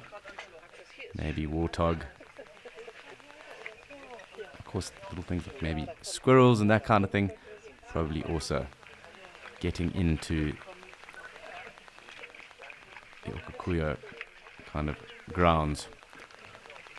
Of course, a number of them also being able to take refuge there too. So things like bats and that, of course, mice, rats. And we've got one zebra that has slowly come down, with a number of springbok that are hanging about too. So definitely starting to get warmer in terms of activity. And really quite cool that it is slowly starting to pick up once again. I was doing some interesting reading on zebra the other day, and actually, in fact, there was a recent discovery, and that was of fossilized giant zebra tracks, and that was obviously here in South Africa, and where those tracks were found were kind of towards the Cape, so basically the south coast, the Cape South coast of South Africa, and that giant zebra is estimated would have weighed at around 450 odd kgs. So that's roughly 150 odd kgs bigger than any of the plain zebra that we see. Of course, the biggest zebra that is still extinct is the gravy zebra, found up in Kenya and into Somalia. They are the biggest current or living species of zebra around here. That giant Cape zebra, obviously rather large, and would have actually existed around 10,000 years ago. And the reason that they think of, or what led to them actually becoming extinct, is because of the rising sea levels at the time. So there used to be quite a lot of grassland that was prevalent back in the day. And because of the sea levels rising, obviously that kind of enveloped those grasslands, and of course then took away that food resource for those giant zebra. That then is obviously what led to their demise. So basically that extensive grassland area was basically found in an area that they call the Paleo-Agulhas Plain. So of course Cape of Agulhas and the Agulhas current that obviously flows towards the south of southern Africa. Warm current. So really quite cool. So that zebra probably would have coexisted back then. Cape Mountain zebra in the area, perhaps even the odd plain zebra too, that might have been in the area, perhaps even had seasonal movements in and out as well. But really quite cool. Nice to pick up on something different and learn something new. And if you want to know what that taxonomal name of that zebra species is called the Equus capensis. So if you are in the areas of kind of Still Bay, Plettenberg Bay, that kind of area, south of that would have been where those zebra would have naturally occurred.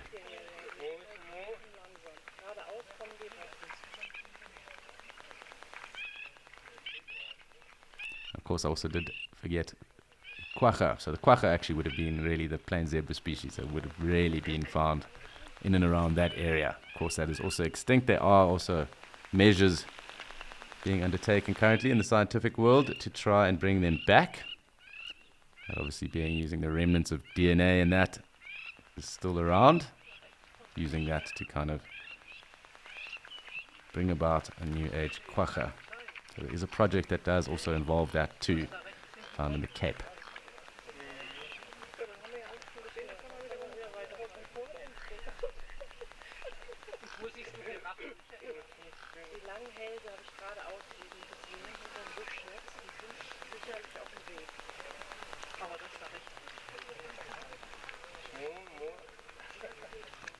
So if you have just tuned in and joined us and you do have any unique, interesting, jaw-dropping, beautiful wild animal sightings or encounters, and you are interested in perhaps earning some extra money, winning prizes, or seeing your names on the credits for Wild Earth TV shows, please do head across to our website and look for the Content Creator tab. Click on that. If you do have any of those interesting sightings, Wild Earth is interested in those. And of course, I did allude to you being able to either earn money, win prizes, or even see your names in the credits of Wild Earth TV shows. So please do have a look if you are interested, and of course, if you do want to share that content.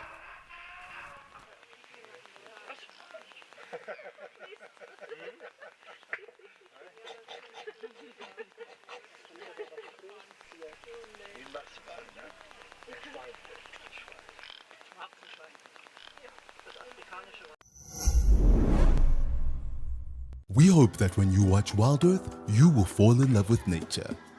We know that our explorers share a passion for nature and want to make a difference. Wild Earth Schools is back. Sign up to be an explorer and your subscription will help us reach the future conservationists of our planet. Invest in something that truly matters, encouraging children to care for our beautiful Wild Earth. Wild Earth Explorers, make a difference.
So just sitting here and enjoying the springbok that's basically sitting on the camera.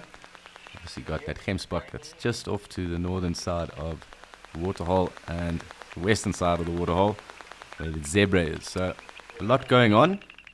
It's actually two gemsbok there.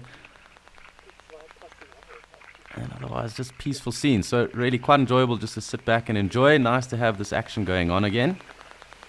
And really no complaints from our end. It looks like getting some more action. It looks like animals are slowly starting to make their way down. So just following some of those game paths. And we'll just have to wait and see who does come through for us.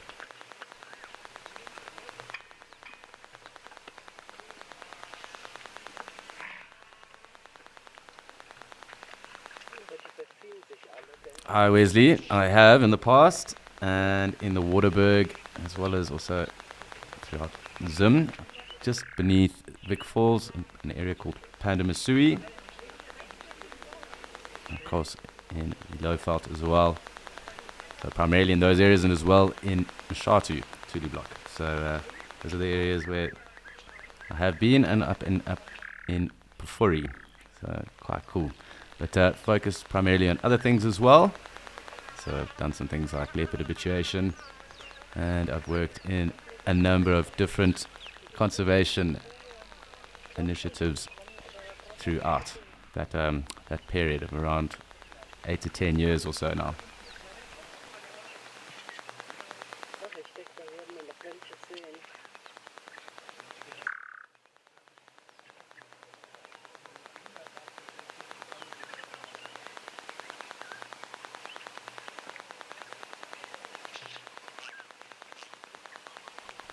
So a fair amount going on. It looks like these guys are slowly making their way down towards us.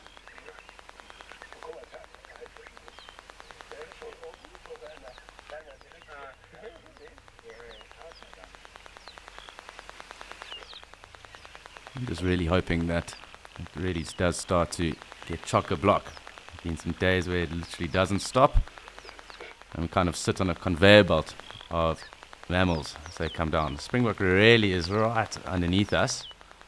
Little ram.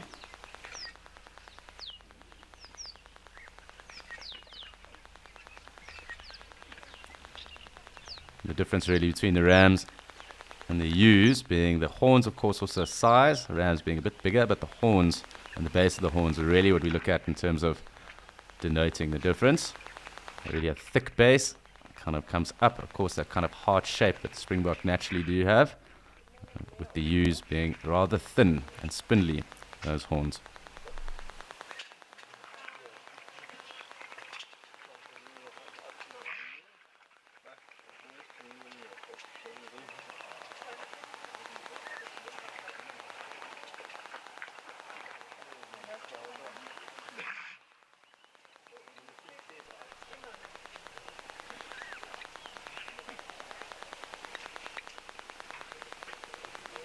Hi, Erica. And with regards to Okakuyo, would probably be up at around 20 to 30 odd, and would have been a breeding herd, or perhaps even two breeding herds that had kind of joined together and then moved off and started to splinter off.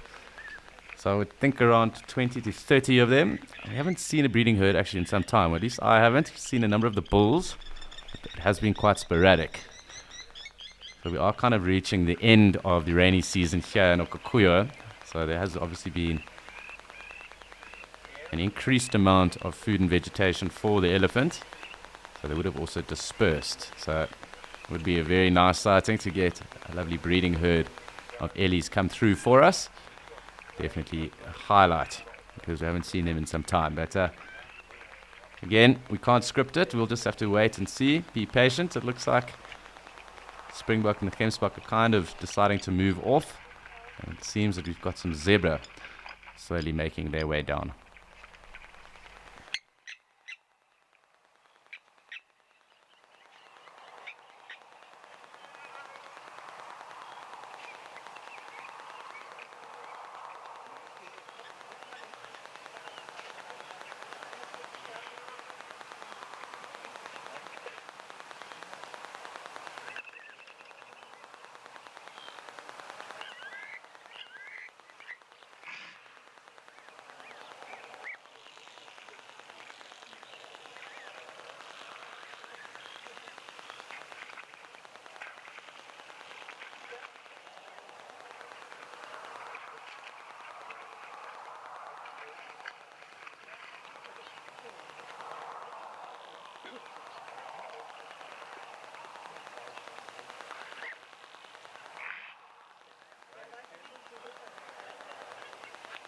So always great when the Gemsbok wade into the waterhole like this, in particular when it's not as windy.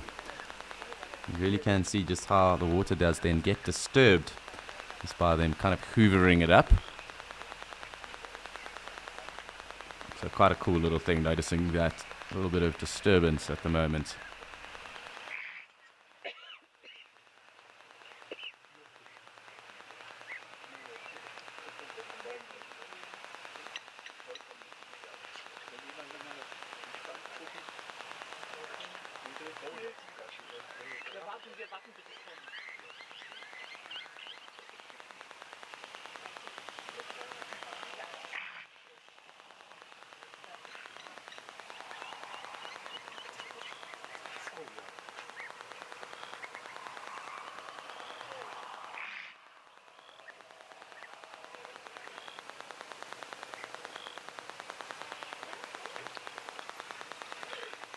So quite a cool scene, to be honest, almost kind of indicative of a postcard really, with this Gemsbok right here. An awesome setting at the moment.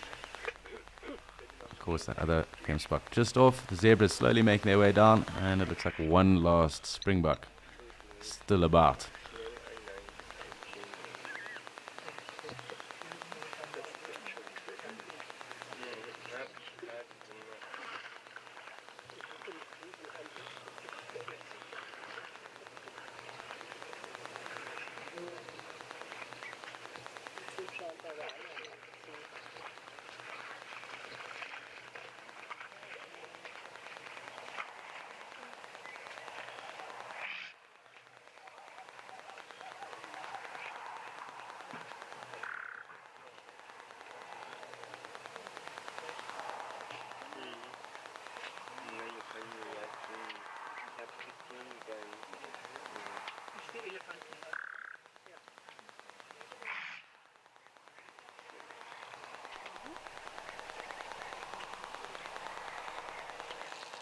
So quite cool being able to sit back and enjoy these skimsbuck. The zebra, I'm sure, are going to be coming down, and we can expect lots more of them throughout the course of today.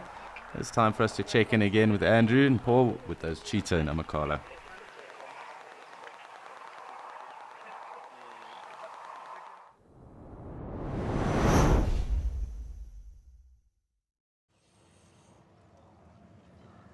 Okay, so we're still here with these three beautiful amigos. They're still stationed in the exact same position that we had them with you earlier on. I think we'll do maybe one or two more bits with them, and then I think we'll probably move on. But for now, let's just enjoy what we have here.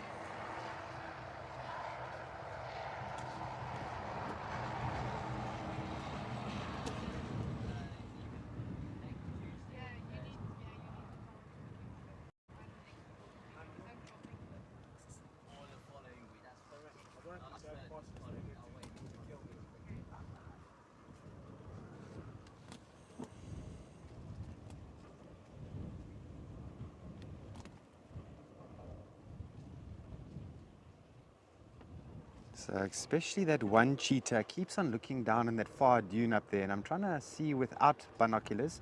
Looks like red hartebeest at the top. Oh, Riley, it's a difficult one to answer that. They are very full at the moment, so I doubt it. But as I say, they're opportunistic. So if something does arise, then they will definitely try and hunt it. But today, I think the chances of a hunt is very slim. But you never know.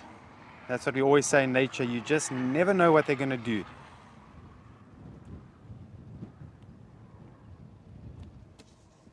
I was trying to think, because sometimes, when I'm on my holiday, I do watch on the app a little bit just to see what the guys are getting up to and what they're seeing here in Amakhala.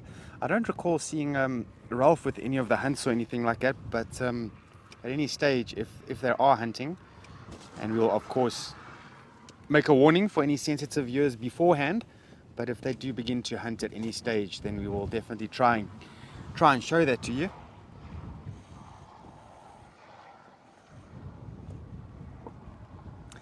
I'm just trying to think how many cheetah kills I've seen in my career, because I started in 2006 in the bush, and I have seen wow, it's actually only one kill, and it was here in Amakhala.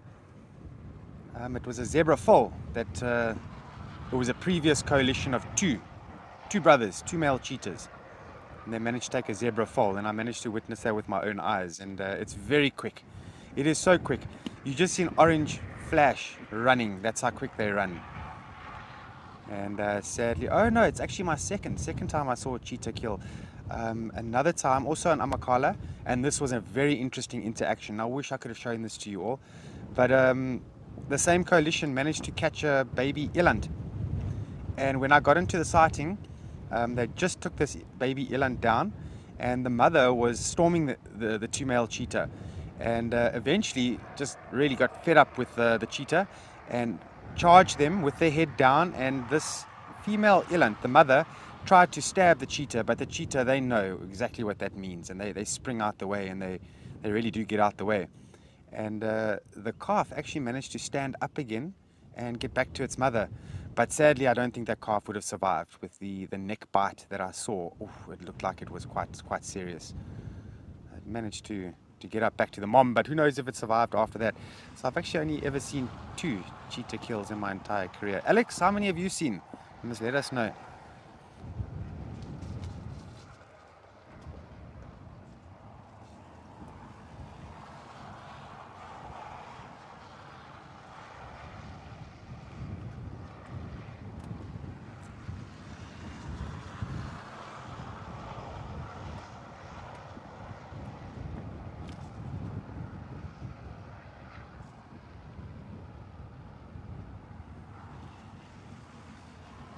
This one cheetah with the head up. It's looking like it's getting a little bit uncomfortable.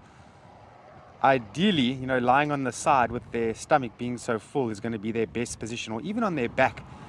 But cheetah prefer not to lay on their back because it really doesn't help them to see that well when they're lying on their back. Lions will do it all the time. Leopard will do it all the time. But cheetah, it's more lying on their sides opposed to on their backs.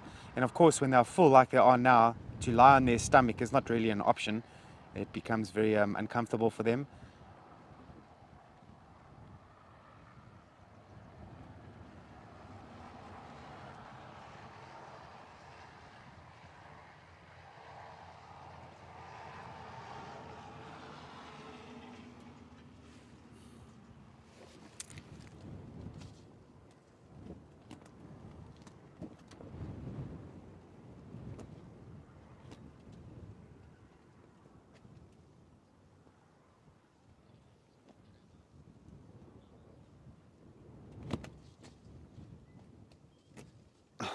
Thanks, Trevor.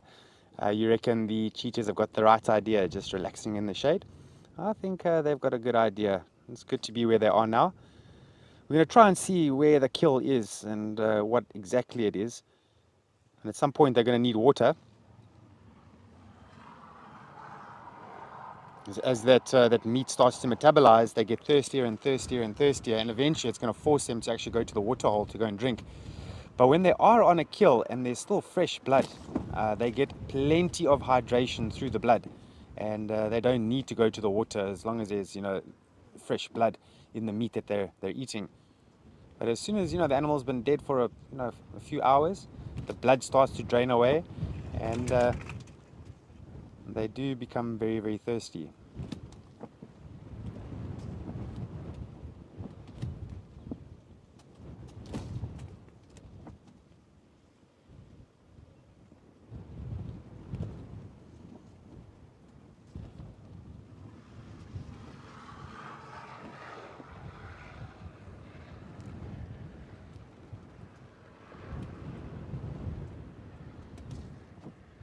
It's just amazing actually how similar a cheetah looks to a termite mound, not from a close proximity to like what we are now, but if we are searching for cheetah, often we look at these termite mounds and we think we're seeing them.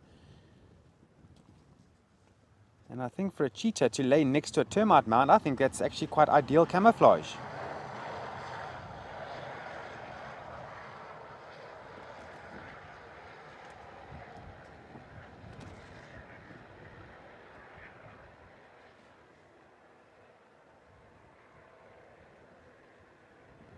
Look at that tail. Yeah, that tail is really going. It's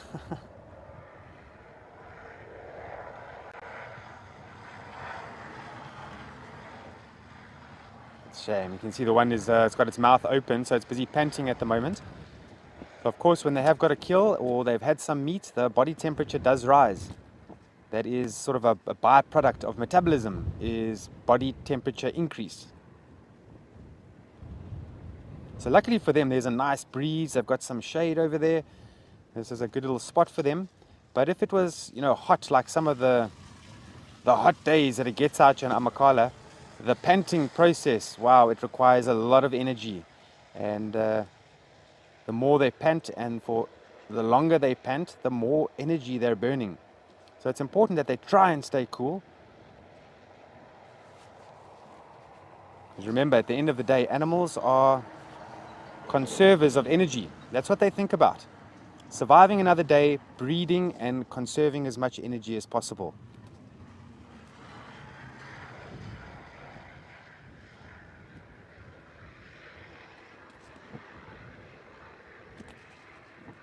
I'm not sure if any of you have managed to see, I think it's in East Africa in the Mara, if I'm not mistaken. They actually got a sighting of a cheetah that has got no spots whatsoever. It's a tawny colored cheetah that almost looks like the same color as a lion. And there's a lot of photographs that are circulating at the moment. It's incredible. So of course, it's some sort of recessive gene going on there. And then I'm sure maybe some of you have heard of king cheetah. I almost saw a king cheetah once in the Timbavati. Sadly, I missed the sighting. Again, it's recessive genetics. Much like a white lion or a black leopard, it's also recessive genetics.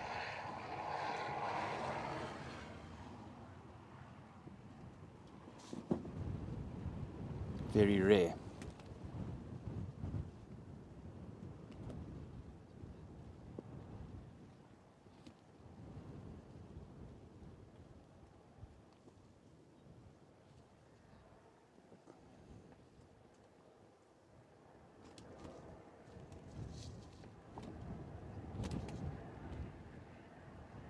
Oh, shame. This cheetah in the middle is really starting to fall asleep there. Trying his absolute hardest to keep that head elevated, but battling a bit.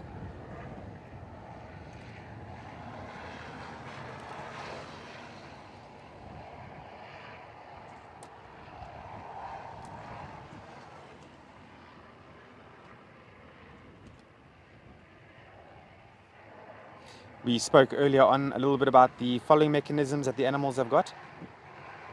If you look at cheetah, especially the one that is showing you its ears, you'll notice that the ears are a little bit black. Very different to the rest of the color of the body. And then also their tail being quite long, they do have a white tip of the tail, and they use that as a following flag.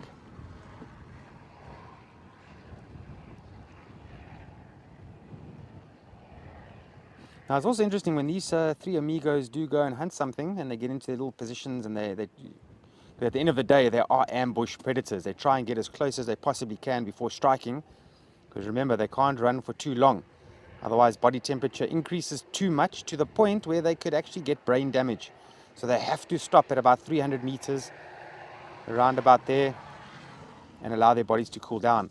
But when they do get in their little positions, and they're going to try and communicate with one another as to what they want to do. So you have these subtle communications, like flicking of the tail, like you're seeing now, flicking of the ears, blinking, winking, and things like that.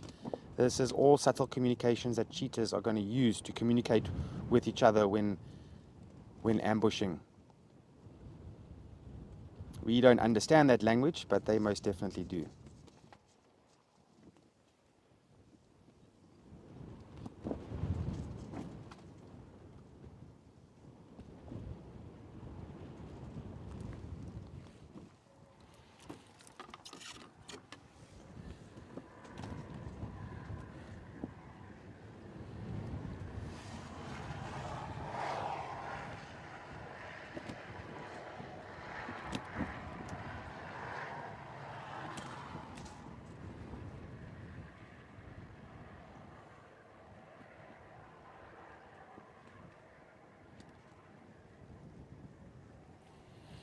So I see that little patch of shade as the sun is sort of rising and rising and rising. That patch of shade is getting shorter and shorter and shorter. So I'm just wondering if they're not going to try and get more in there. Okay, so one is trying to get in there now. But at midday, the sun is going to be at its highest points, and there's going to be very little shadows.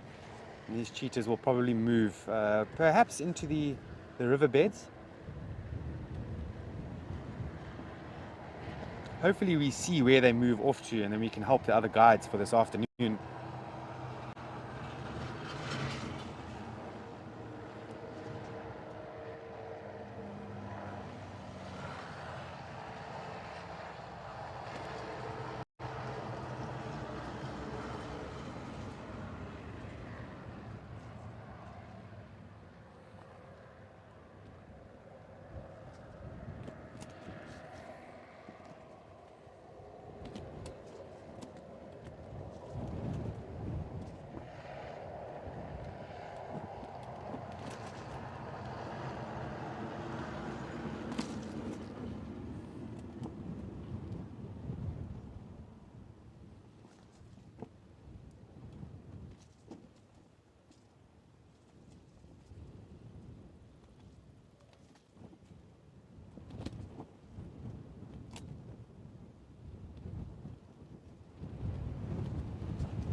Shame, they're very sleepy, inactive at the moment.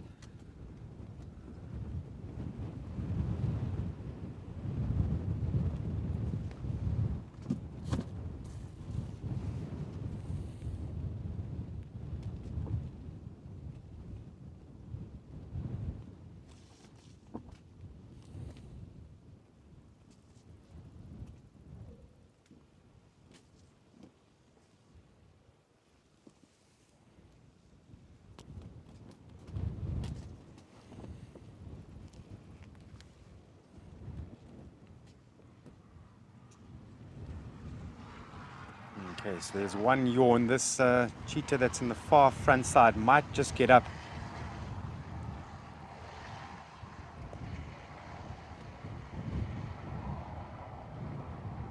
Now it's laying right in the sun, so I'm pretty sure it's either going to roll over back into the shade or go lay probably closer to one of the other individuals. But of course, in their own time, we can interpret these things, but at the end of the day, it's in their own time when they feel like doing it.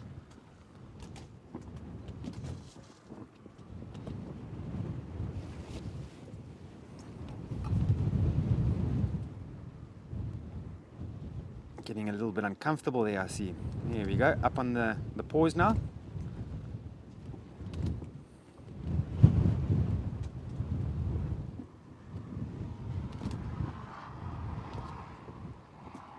Okay, I think we'll probably stick around for one more bit with these cheetah. In the meantime, let's go back to Alex and see what he's busy with.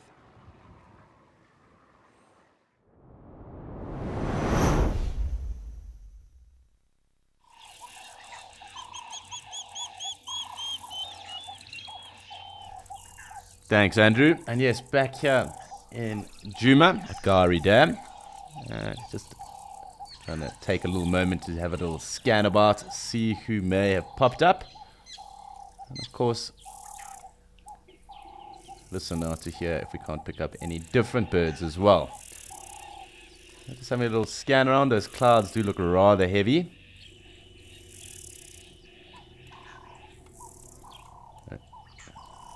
I seem to have lost controls there for a second. Do apologize. Okay, there we go. Seems to be working once again.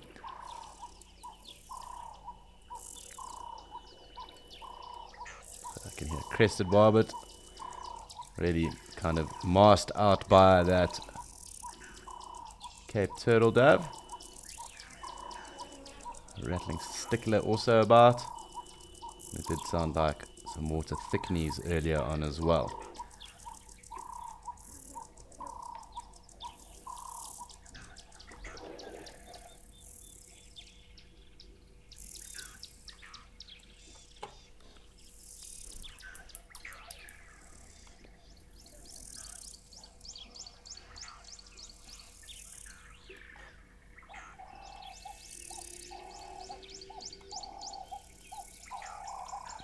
And I think let's have a look to see if the parrots have come out. Because when they are active and busy, they are quite cool just to sit back and enjoy. A number of things that do go on with them. Chagra again. And it looks like the parrot is out. So we'll get a view of that lovely green. And looks like both of them there. So a bit of grooming going on. Cementing of their bond. This will be quite cool just to sit back and enjoy. So clearly a little meeting of the parrots. You'll notice them kind of rubbing their beaks against each other as well, head bobbing, and so perhaps a little bit of feed going on as well.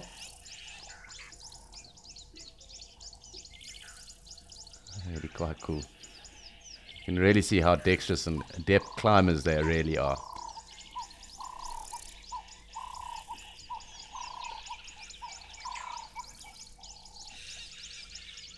So using those beaks of theirs, kind of anchoring points. Of course, also those very adapted toes and feet, helping them kind of scale up and down the vertical maze of the tree that they are nesting in. Looks like both of them now going back into that little breeding hole. You'll see that kind of little yellow kind of lapel on the top of its shoulders there. There is a bit of yellow underneath those wings as well when they fly too. Otherwise, really quite an impressive green that you'll notice. And it looks like both back in the nest, just one's head popping out.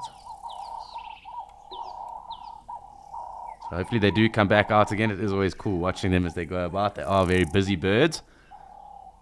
And always something interesting to watch when they are doing their thing.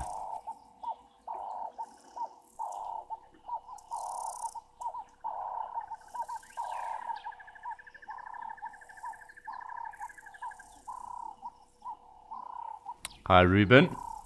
And most definitely you will see swarms of things. It can even be things like termite alates and that as well.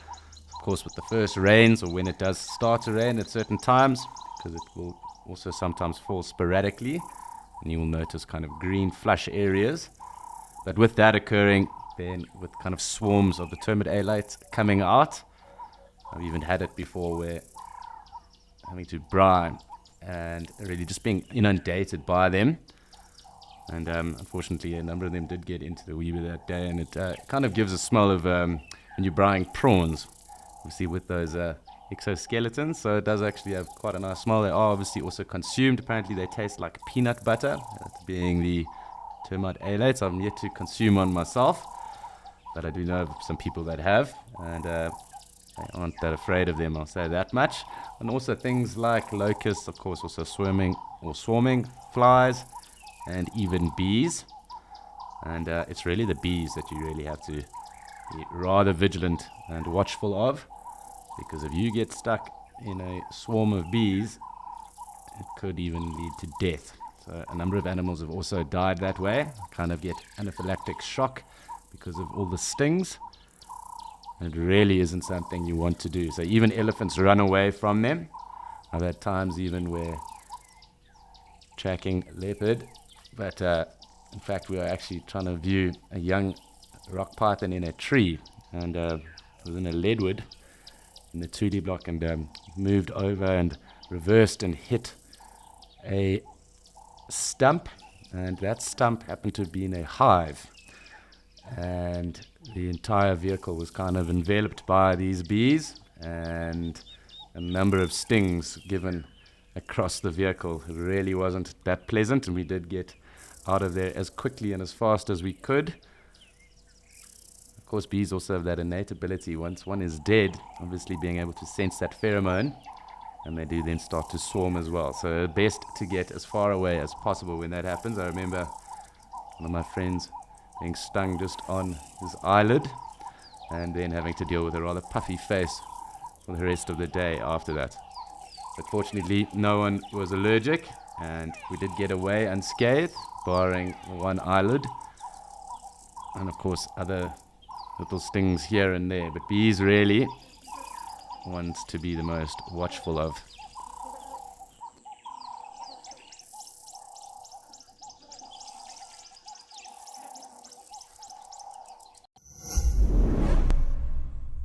Are you safari savvy?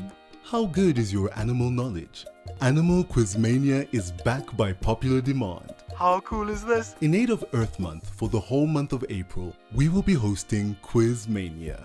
Teams will pit against each other every week for some good old-fashioned interactive fun on the Sunset Show. To enter, form a team of at least 2 people.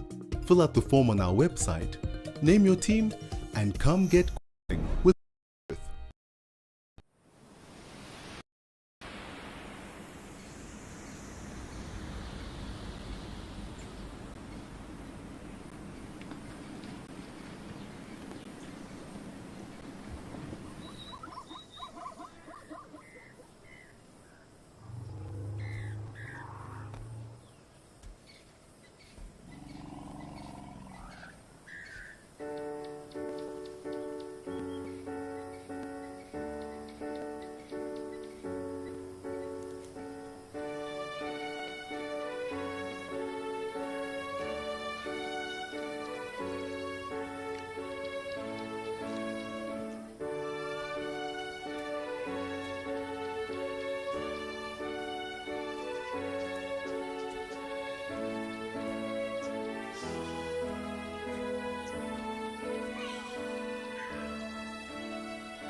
So it seems like we're going to be waiting for some time for these birds to get out, and while we wait for the parrots to come through, let us go and have a look and see what is happening across in Kikuyu.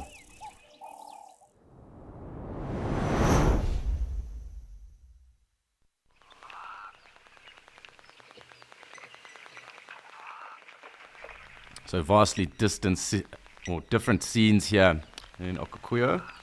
Number of zebra in the distance and a large number of springbok that are with us right now. Really quite cool seeing these little herds, and the numbers swell like this. So nice to have all this action.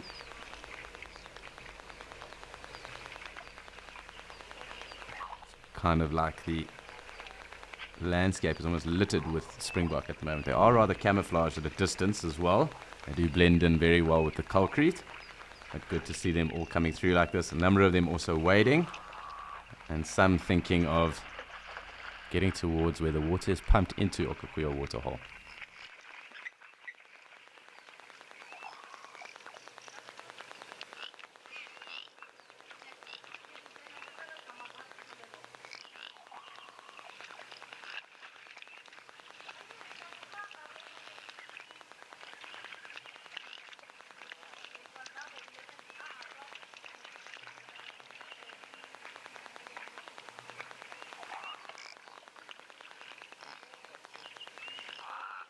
So you'll notice that kind of like guttural sound that's being made, and that's the springbok that are making that noise in amongst themselves.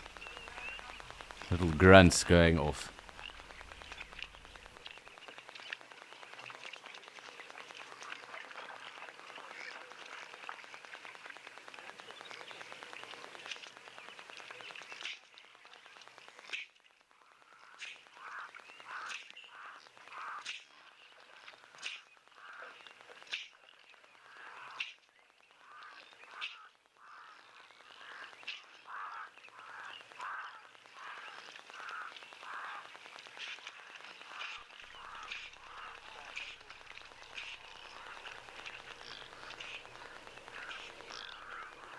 Hi, Carol. Yes, you are very right. Few and far between. I've seen it once or twice.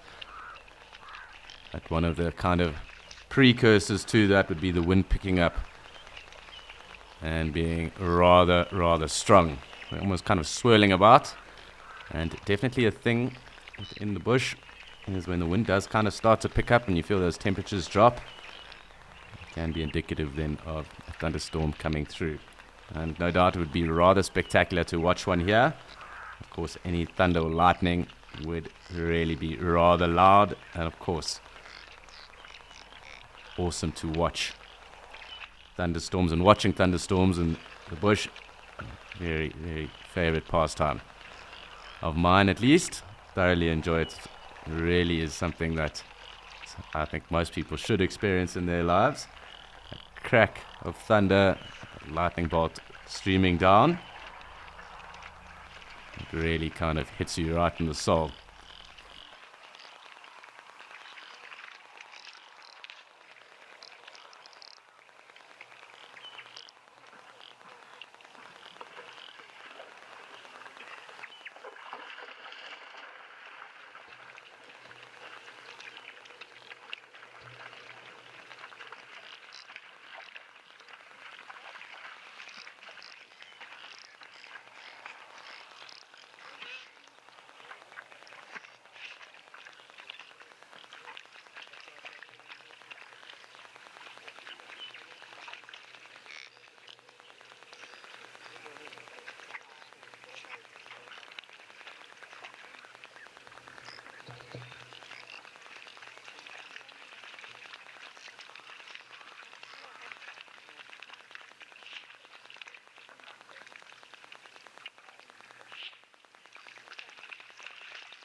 You can hear that kind of clippity-clop of the zebras as they make their way down here, move through the concrete.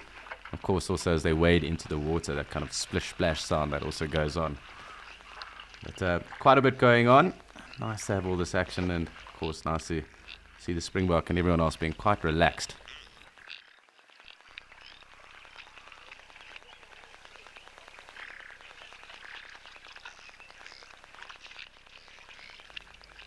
Morning, Magdalene. Thank you very much for your comment.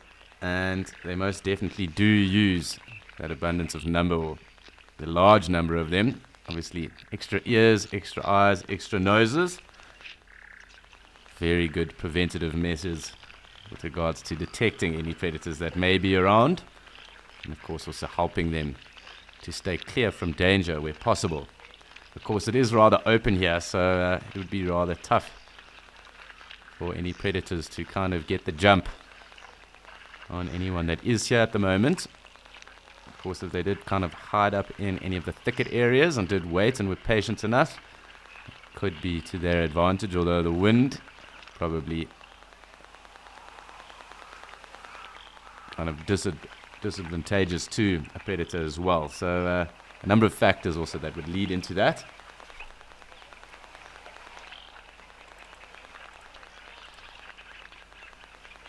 But most definitely strength in numbers, and of course even strength in variety of species too.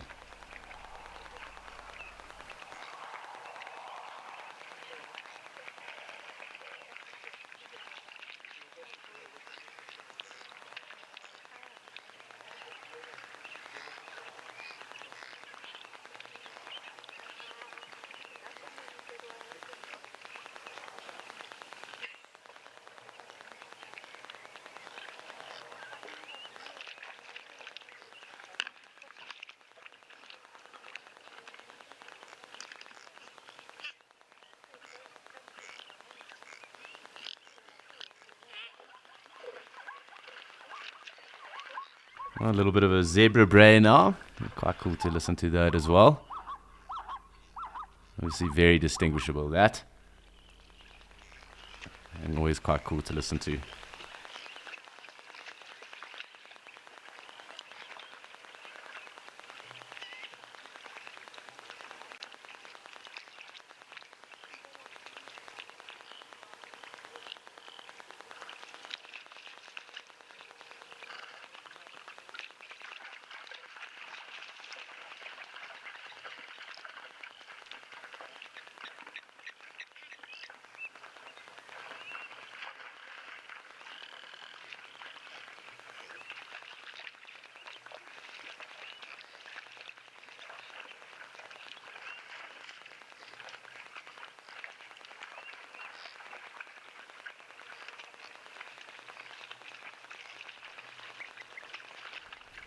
So a couple of European bee-eaters that are also flying about at the moment.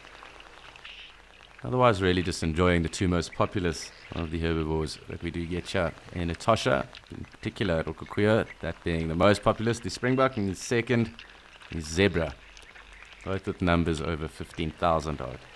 So really large populations of them.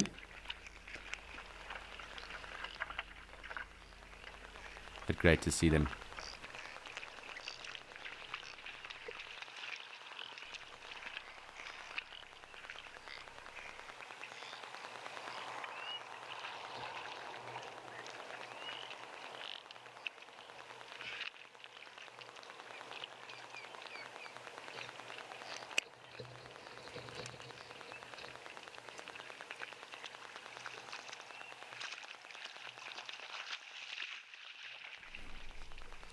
So really rather relaxing, and awesome that these springbok are pretty close to us.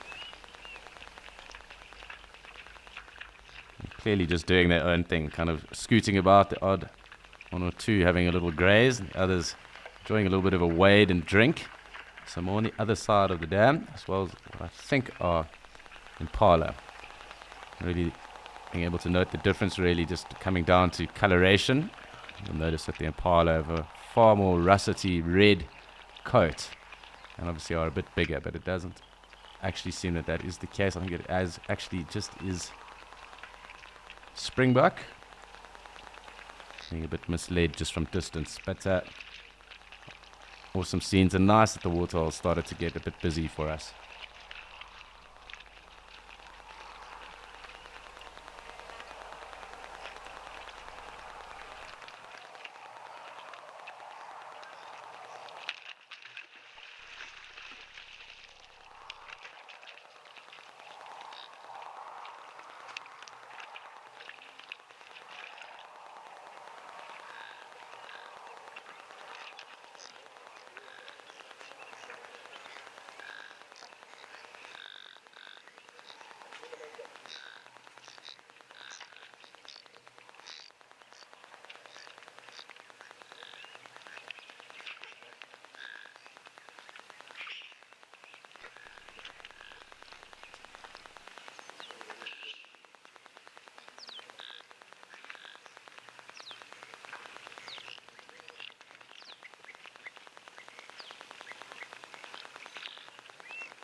So it looks like the zebra is slowly starting to move off. But the springbok is still hanging about and treating us. We've still got the grebe as well. And a number of the bird vocalizations also dying off for the moment. No doubt the Cape Crows will fire up soon enough. And perhaps we'll also get another glimpse of the Adams storks, if they are still about. I know they were around yesterday. We'll just have to wait and see.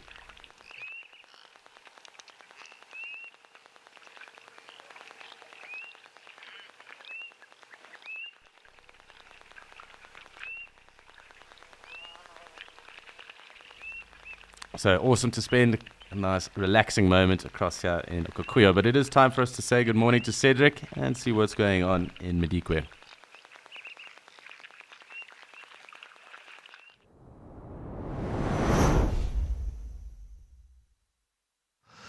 Yes, thank you so much, Alex. And yes, it's nice always to see the difference between a springbuck and a impala. But as you can see, we once again at Chakuru Dam, and we've got some beautiful spur-wing geese that is just very much, how can I say, roosting here on the side, not doing too much. There are terrestrial feeders, so if they do feed, they do go into the thicker areas. But when it comes to roosting, they will tend to hang around on the water edges. So yes, nice to see them around here at Chakuru Dam, and of course Madikwe Game Reserve in the northwest. Good morning, everybody. My name is Cedric, and behind the camera we've got Igor. And yes, thank you so much for joining us on Escape to Nature. And I'm hoping that we're going to have some interesting things coming down to this dam for the morning. But it's always nice just to start off with those geese. Well, this is now Egyptian geese. So that's the Egyptian geese, as you can see. Can you believe it? We were looking so hard for this Egyptian geese this morning, and we could not find it. Yeah, there's definitely a new life for somebody. Egyptian geese, and then of course it is just pretty much by itself there. I don't see a partner around. They usually hang around in pairs. Of course, another geese family or species is of course the spur-wing geese. Black ones, much larger, much larger compared to the Egyptian geese. But actually you must remember, the Egyptian geese is not really a geese. It's not a goose. It's actually part of the shelduck family. But of course the spur-wing geese, the ones that we do see now, they are true geese. And also, an interesting part here is that between the male and female, it's a little bit difficult, but they say a male is larger than a female, and he will have more facial skin around his face. Well, facial skin. So yes, the one on the left hand side might be maybe a juvenile. It's got a little bit of a whitish face. But so that is the one way to identify between male and female. So it is a little bit tricky.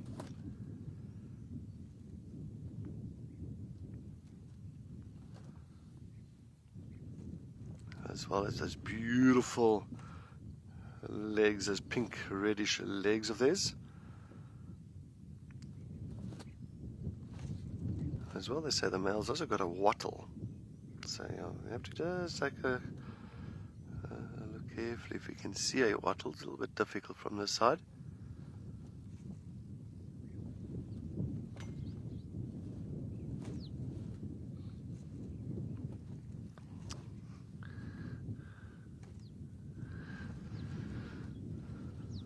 No, Neddy, I don't think so. I think Egyptian geese is definitely the underdog when it comes to challenging a spur-wing geese, because I think a spur-wing geese will definitely give it some trouble. So I think the Egyptian geese will just let it be. But in fact, the interesting fact as well, you'll find many times spur-wing geese around Egyptian geese and vice versa. So either way. So sometimes the Egyptian geese, if they see spur-wing geese, they'll come and join them on the side, and if sometimes you'll find if spur-wing geese sees Egyptian geese, then they'll come and join them. Well, of course, in the background you just saw a big mammal walking past, and that is a male elephant. coming down for a drink. Yay!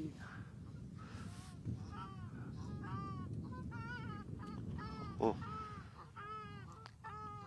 Southern African shell ducks that's just making a noise there. You'll just see them flying off. South African shell ducks. And they were just chased by Egyptian geese. Can you believe it? See, so they got chased by Egyptian geese, but not the spurwing geese. Because the South African shell duck, as you can see, much smaller compared to the Egyptian geese. Sorry, there was just a little bit of interaction there, so it was quite interesting just to see that. So there's the Egyptian geese, the one that we actually were showing just now. It flew all the way down this side to chase those two off. So he definitely does not want them around. Just to make sure they're not having a good time. Yeah, he don't, definitely making sure about that. Making sure they're not going to be settling down at this dam.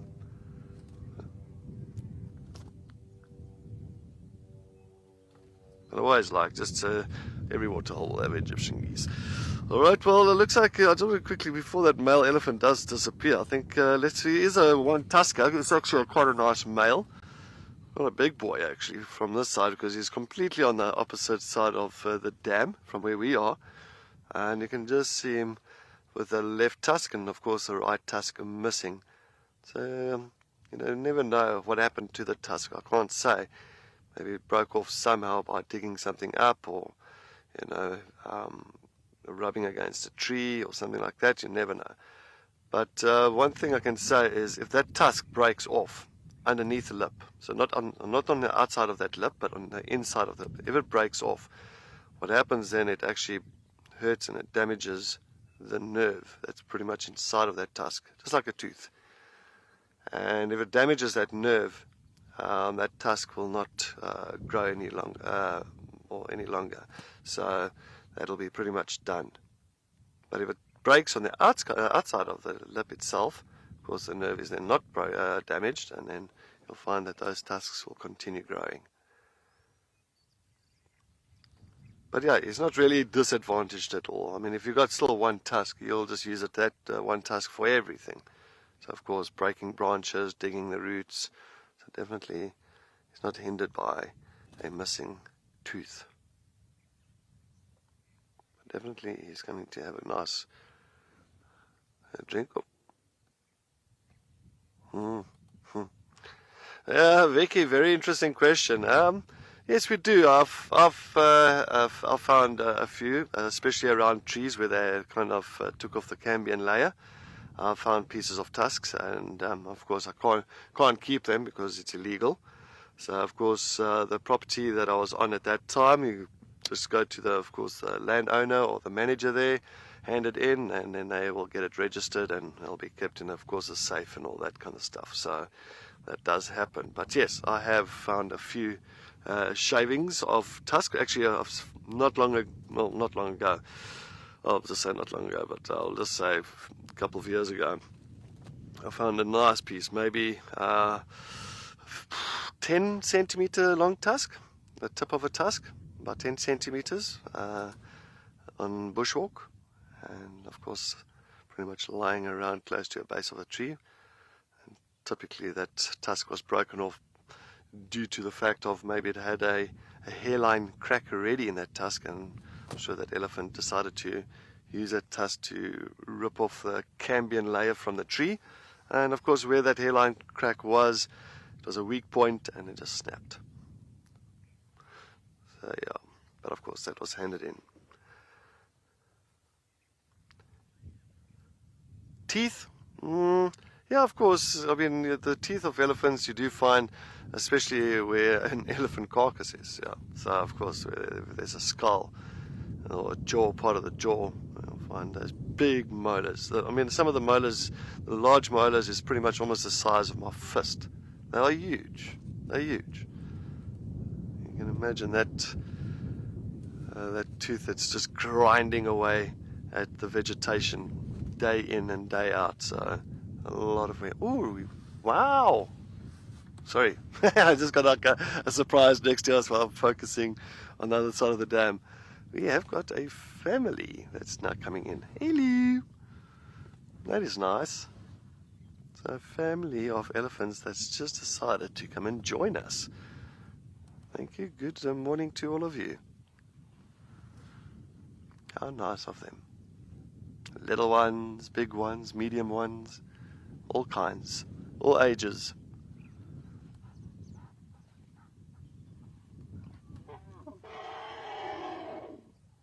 Ooh, a little bit of a disagreement between youngsters there. You can hear that's a young one that's supposed to be shouting.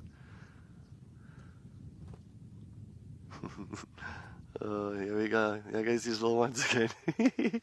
Always so much fun watching them. Never gets old. It never gets old. Look at that little one coming to the right with Mom. Get in there. You can get in there. Push yourself in there. Between them. When I say family, I always like when I say family, so of course this is all related. They're all related. And so of course you'll have the matriarch. She'll be like the great-great-granny, you know, the typical older one, experienced one. They have daughters and their daughters' daughters, his daughters' daughters, and of course the younger ones could be boys as well that haven't been kicked out of the herd as of yet.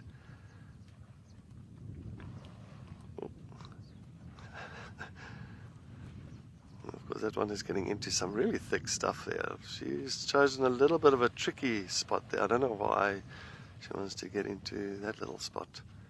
Doesn't look like the most comfortable entrance there.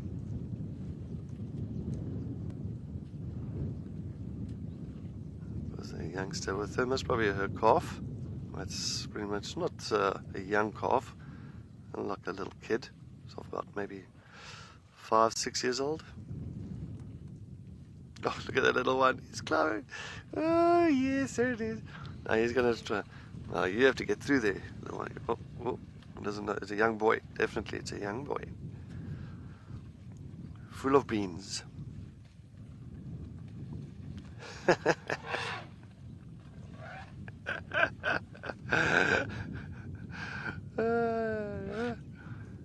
He's making sure everybody notices him. Yes.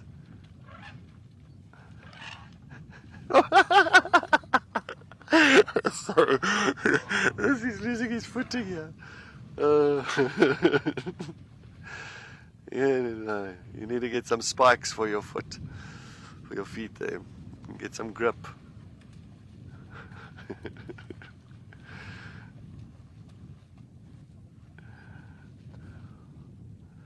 Yes, as I say, that is, young ones are the most entertaining.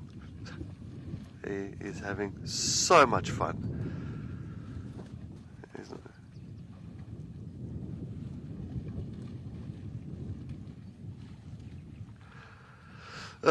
Frankie, no, I haven't had to help an elephant. I haven't seen an elephant that was stuck, you know, personally.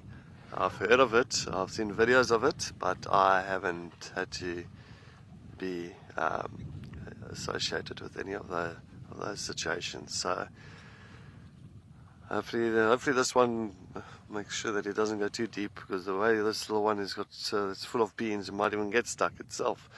But yeah. No, look, definitely. I mean, that's typical with the reserves in that. I mean, you know, if we see an elephant that's stuck here in this mud, the guys will be out here. You know, your section rangers, volunteers, the guides, trackers. You know, the people will be here to try and assist, and you know, removing that animal from the mud. Definitely, definitely. I mean, we are conservationists. We want to rather do good than do bad. That's the whole idea. But elephants are very tough. I mean, like, look at this little one running in that mud. Okay, not really firm-footed, but definitely they are tough if they have to come out. And even if this little one gets stuck, you'll find that the older ones will assist. They'll assist and try and get the little one unstuck. I don't know. Of course, not drinking any water. He's not really bothered because he gets mother's milk. So he's not too bothered about getting too much water in his system. He's just more worried about playing around. Yeah.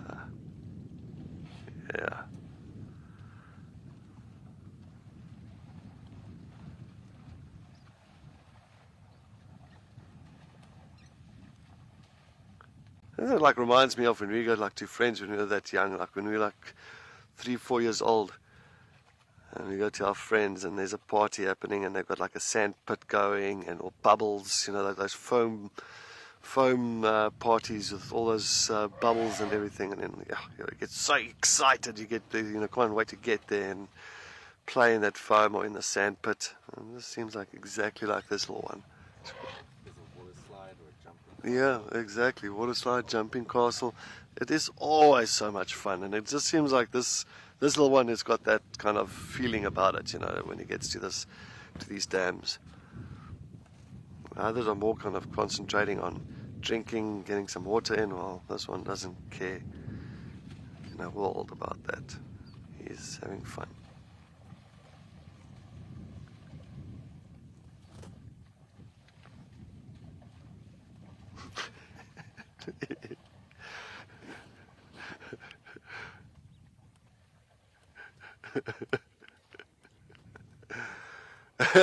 Veronica.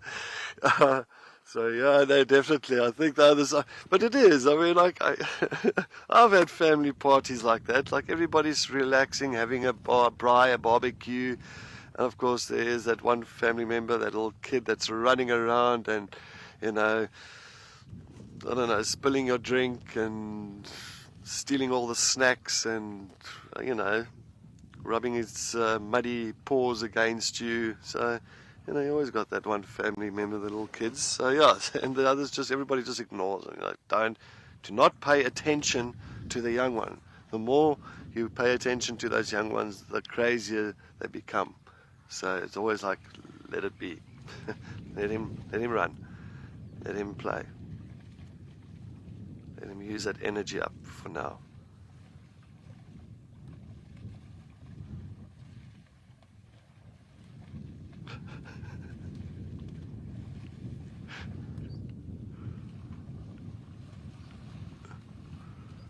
Oh no. Almost looks like Tess the other day, no mudwallow. Well, she was busy mudwallowing.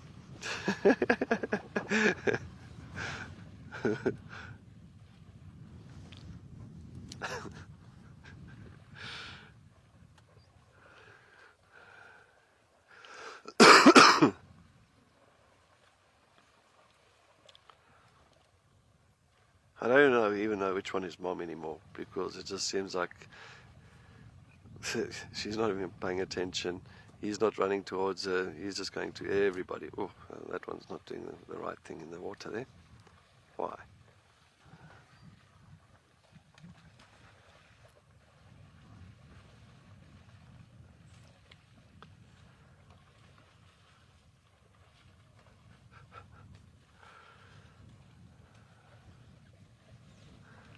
Like, he's like the only one that's wet. The rest are all dry, and he's the only one that's wet and muddy. It's like, calm down. Very important for them as well. It's like very, you know, especially at this age. Oh, wants to see what this one's doing. It's like, what are you doing? How are you doing that?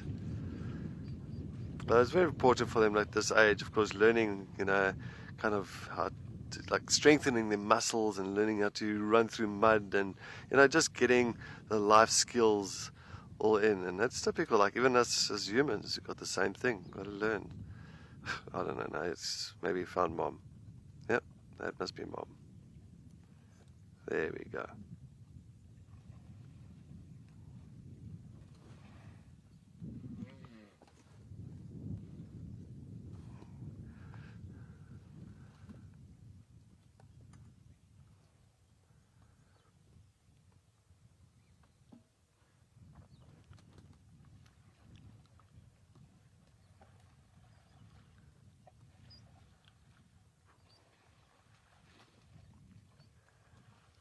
Yeah, that was definitely entertaining.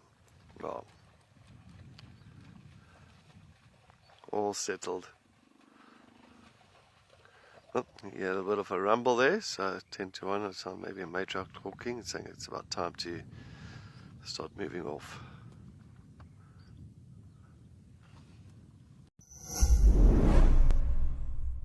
On April 27th, Wild Earth will be celebrating a very special birthday. It's our Sweet 16. We want to celebrate you, our viewers who have been with us every step of the way. I just appreciate you so much. Send in your birthday wishes so we can include you in the celebrations. Happy birthday, Wild Earth! Video yourself saying happy birthday to Wild Earth with a short note and share them with us on birthday at Wild Earth.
It's like, you need to just relax a little bit, little one. Yes, I think it's you're full of mud all over.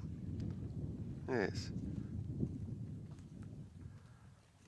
You'll see straight after this going to look for some milk.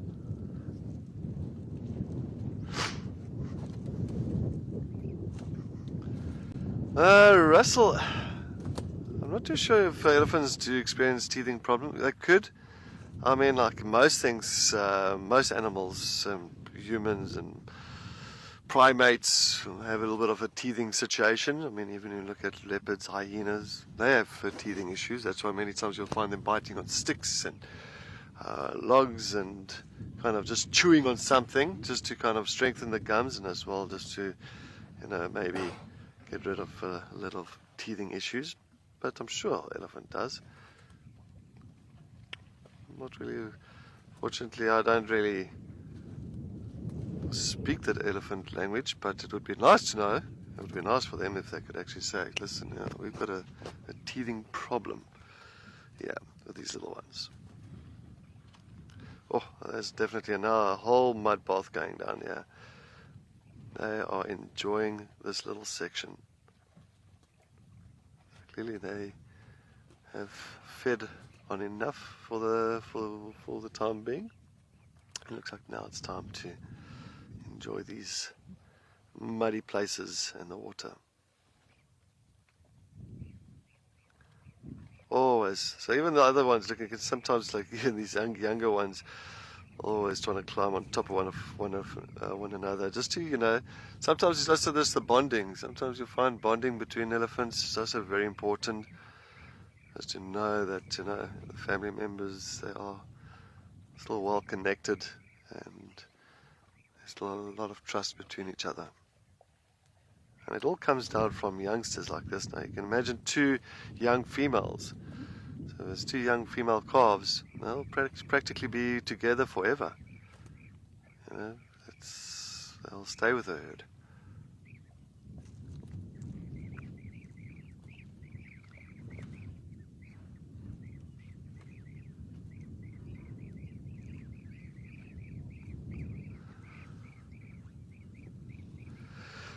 But yes, as you can see, it is a live and interactive show. So if you guys got any questions or comments that you want to send through to us, please do so. If you are watching on the Wild Earth app or website, make sure that you do register with us so you can send those comments and questions through, or even a suggestion or two. If you are watching on the YouTube channel, make sure that you do click on the subscribe button so you can get all the latest content on the Wild Earth shows.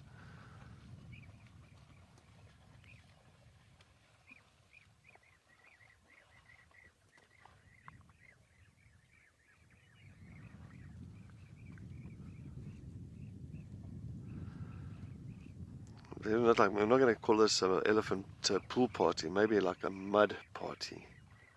A nice old mud party. Sloshy mud.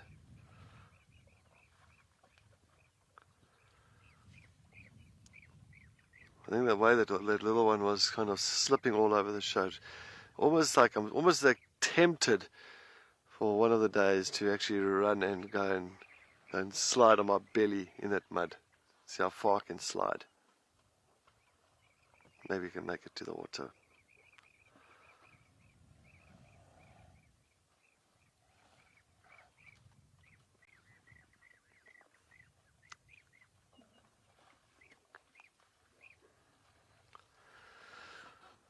Teresa, not all of them. I think one or two of them are natural. I think a lot of them are man-made water holes and pans around here.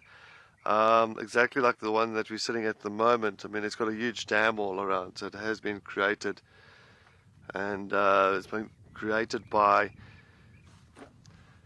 Madikwe Reserve and all that. And of course, it is important for these animals to get some water around here. So yes, most of them I think man-made. Not many natural ones, yeah. So we just saw some blue-cheeked bee-eaters. That's just Igor just pointed out here right next to us. You actually hear the little noises. Very pretty. Look at these blue-cheeked bee-eaters. Wow. That is so gorgeous. So they've got the typical beautiful little black stripe through their eyes, with the little blue on top of their black, and also some blue just below it, and then they've got those little yellow throats, and then that like a rusty color that's just underneath the yellow. And of course one of our migrants as well. So our summer migrant to pretty much a lot of the floodplains and adjacent woodlands as well. And of course coming down here for our summertime, looking for all the insects, the bees, hence the bee eater, but of course I also catch a lot of moths and butterflies, insectivorous. Look at that little one that's going down. That is so beautiful.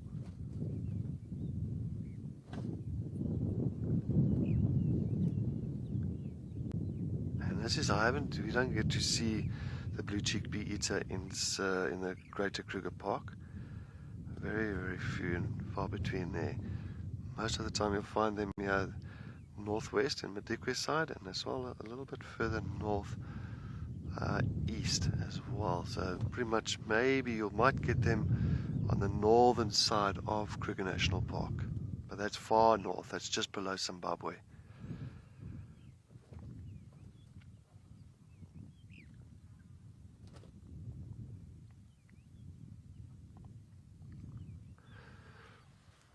Harold, yes, no, definitely. And you see most of the bee-eaters have got those typical long beaks.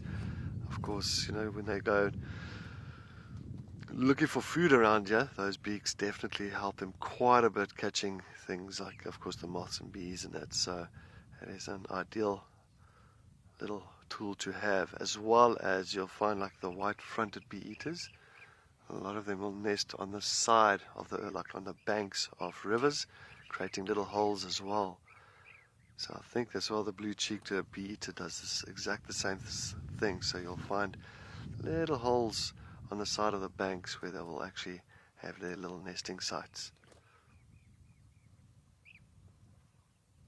So of course using those long beaks as almost as like a tool, a little digging out tool as well, just to make it just right. So they should now very soon, they should be of course heading back of course to the equator and of course Central Africa area, and that's usually from about April, May, so the next month or two.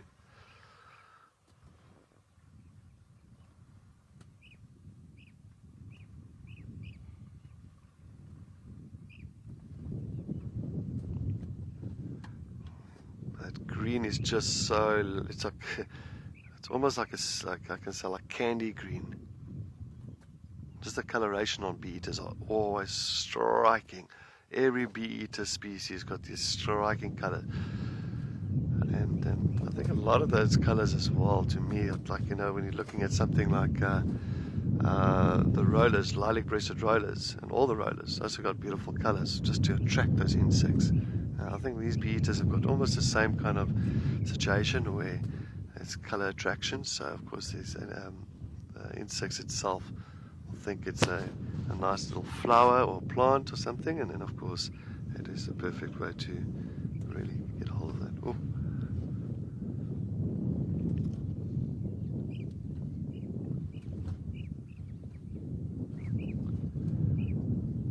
Becca, oh, that's fantastic. Yeah, well, it was the first for me when I got into Madikwe as well, the blue-cheeked bee eater. So, and you can understand why they call it a blue cheek. You can see it's got like little blue cheeks just above that black and just below the black itself. Oh.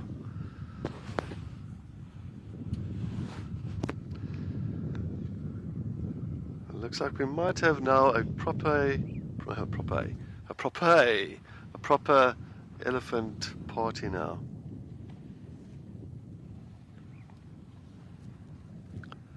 Looks like they're starting to go into the water, and maybe they're going to have a swim. Maybe they're going to go deep in. That'll be fantastic. Even the little one is there. Yeah, but this should be amazing. I'm hoping that they swim this entire dam full. It'll be amazing. Little mongoose, dwarf mongoose on the other side. Not dwarf, banded mongoose. Sorry, I've got to quickly take. Okay, little banded mongoose has just come down. Hello! Look at that. Look at that. Oh, a precious little one there. Even a small one. That is amazing. We don't get to see banded mongoose so often. Well, we do, but they run off all the time. That is amazing.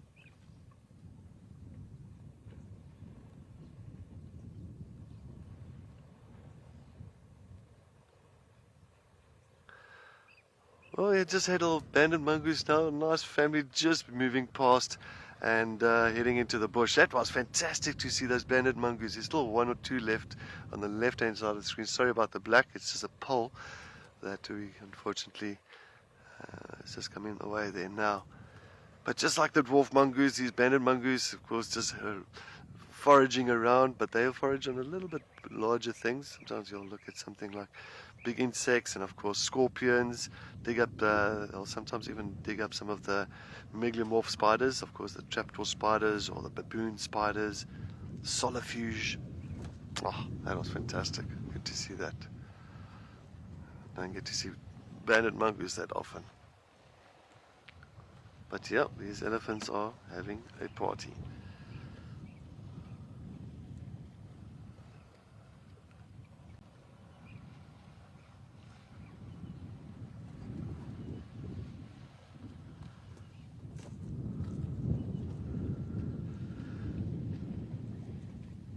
I've still got my fleece on, so it's not a hot day. It's not like it's hot at all. For you're thinking, oh no, I understand why elephants are coming down for a swim. It's a cool breeze. It's overcast. Now and again the sun will appear through the clouds. But definitely elephants don't care. I think they just decided to have a bit of a swim.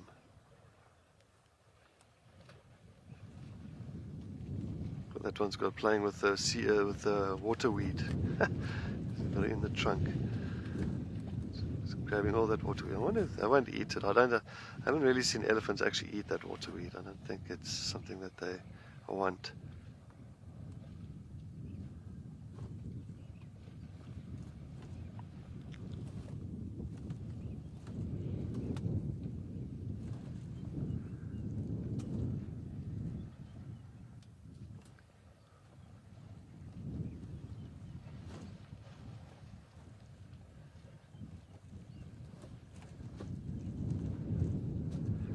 I've seen many times that, like, especially the larger elephants, when they come and swim, they get so excited. Sometimes they will swim for 20, 30 minutes on end. And why they enjoy it so much, you must understand as well that you're carrying such a heavy body all day on your legs. So when you go into the water, it releases so much stress off their legs and their feet, their knees, because now the water is supporting their body. So it's ideal for them, and they love it. They always have fun when they're in the water. Always have fun.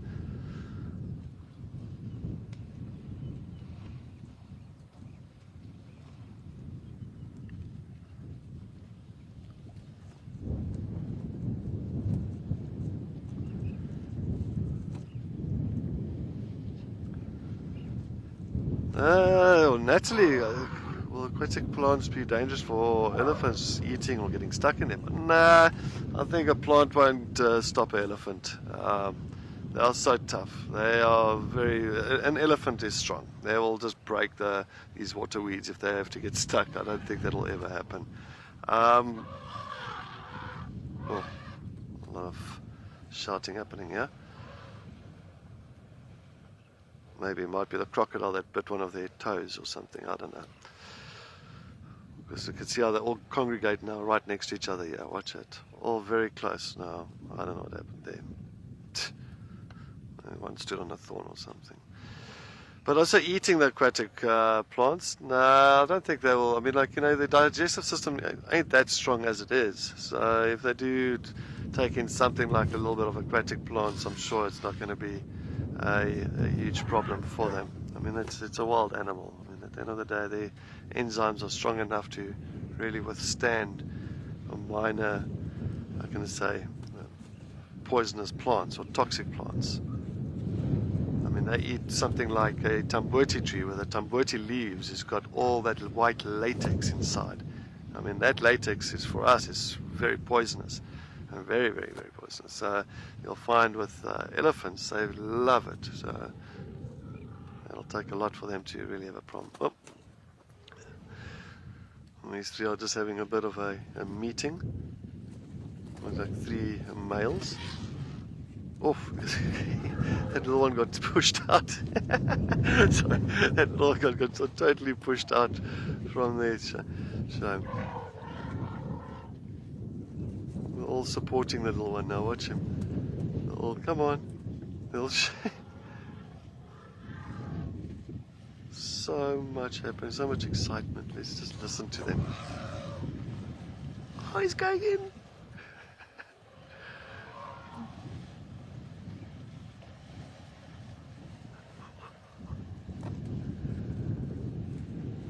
Look how they look after him. They'll all make sure he's safe. This is interesting behavior.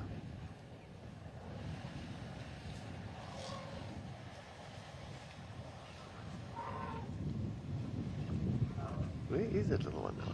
He's in between, in the middle there.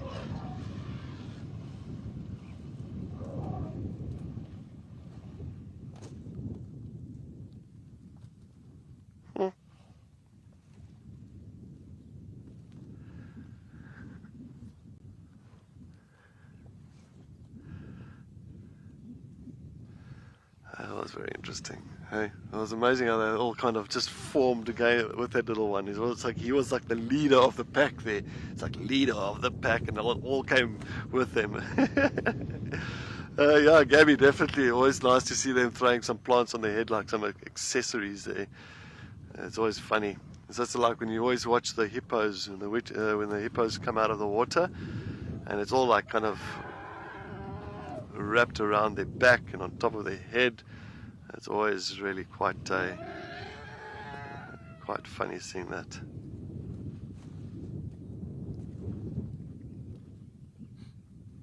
That was very interesting. As quick as it started, as quick as that ended there. Well, these two are still having a bit of a argy-bargy. Of course, all the young males left behind here. All the rest of the herd, of course, is heading out.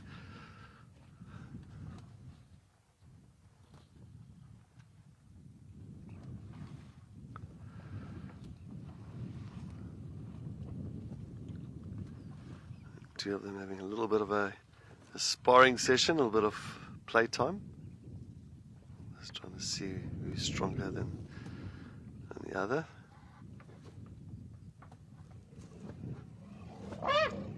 Oh, no, he doesn't want to play. He's like, leave me alone.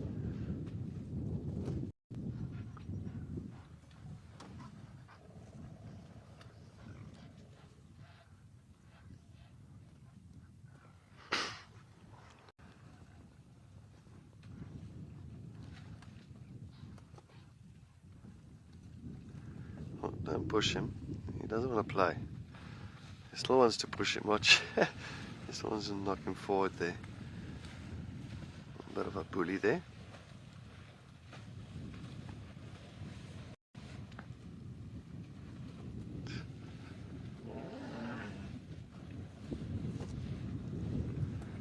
Oh.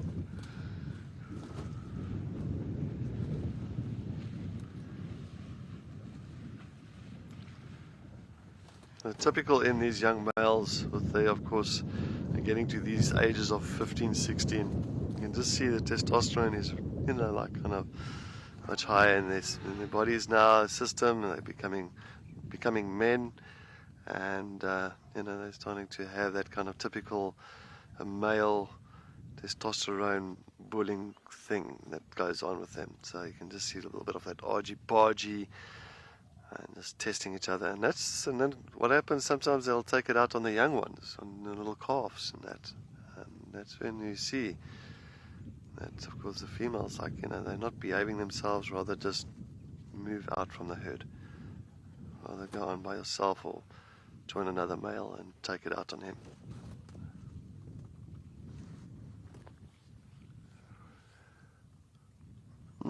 Grace, not really. I can say it'll turn into a real fight, because at the end of the day, they'll be argy-bargy. Sometimes it can be quite an intense play fight, if we can call it that.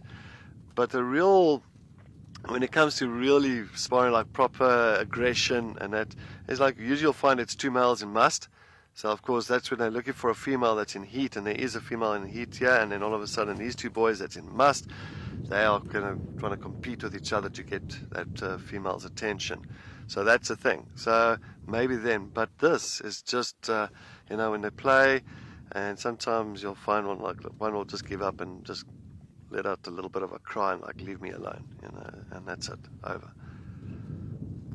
So I don't think it'll go as far as really getting into an intense fight.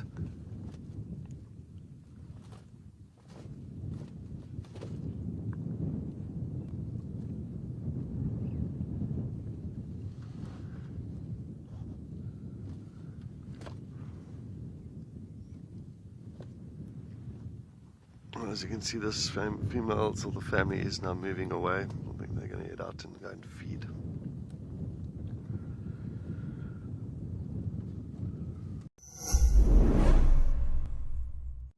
Thank you, Wildeth, for this absolutely fantastic prize at Matea Safari Lodge at Madekwa in South Africa. I joined the Wildeth Explorer program at its onset in 2019 and have absolutely loved every minute I have experienced in the bush with all the characters of Wild Earth, both human and Harry. Thank you again, Wild Earth. Sign up today and you could be the one experiencing it.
Yeah, I can just see now slowly they're moving. A couple of, one or two of them are just throwing a little bit of this red dust on them, of course, because now they're wet. They've got that mud and they're so wet, so just throwing a little bit of that red dust on them as well, just to keep nice and cool.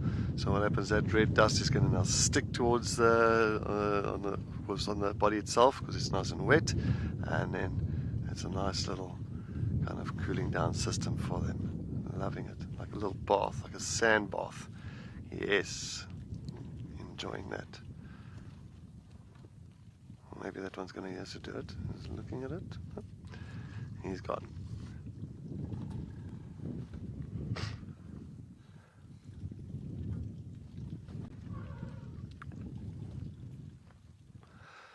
Oh wow! Okay, let's. Well, there's. I think Andrew's still sitting with his cheetah in Amakhala. So let's go see what's happening down there in the Eastern Cape.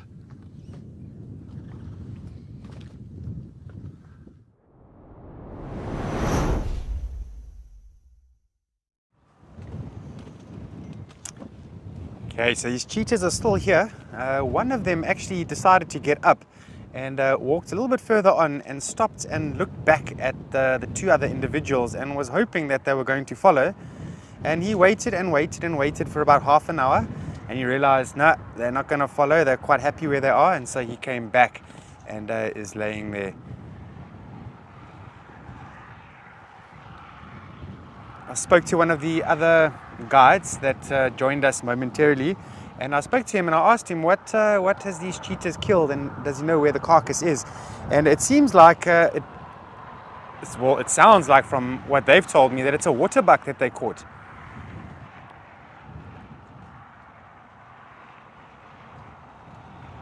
Very interesting.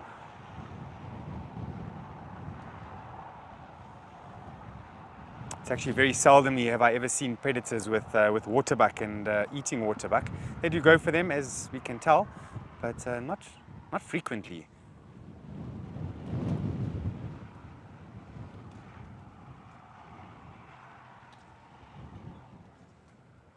So from what I've gathered from the other naturalists and what I've seen with my own eyes, these cheetahs have already gone for quite a few mountain zebra. They have got managed to catch a common reedbuck as well. kudu, impala, a lot of impala. I think they caught a warthog as well.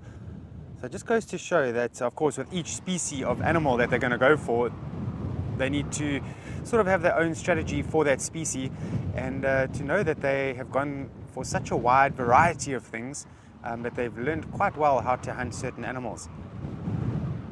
For example, the kudu. Now, kudu is a very large antelope, and normally cheetahs are going to stay far away from them, but these three cheetahs have learned to actually chase them into the fence line. So they're using our technology to hunt, which is interesting, that they're adapting. And it's not only here where that's been recorded. In most game reserves that I've worked at where there was a fence, lions and leopard have been known to chase their prey into a fence. So the fence is like a net in a sense. Now what's interesting, I see this one individual is going up again. What's interesting is that, all right, let's just watch these guys just move. Okay, it seems like they are going to move. One of them has taken the lead, one is starting to follow, and I'm pretty sure that third one is gonna follow as well.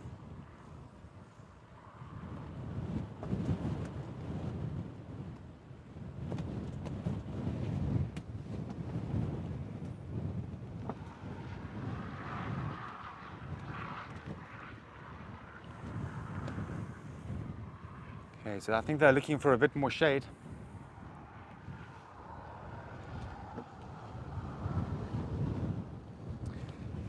Gavin, afternoon Gavin. It can happen, yes. Yeah, it can definitely happen. Coalitions or cheetahs know that they're going to be a lot more successful in coalitions. And they could accept a non-family member or a non-brother into the coalition. It can happen, yeah. And we can see that's exactly what's happened with this coalition. So 2 individuals from this coalition are actually blood brothers. And then there's one individual that is not a blood brother, but has sort of added onto the coalition, making them 3 strong. Now, this is the most I've ever seen in a coalition, but I know up in East Africa, the Fast 5 was recorded out there. 5 male cheetahs in a coalition, which is, wow, that's amazing. That is incredible.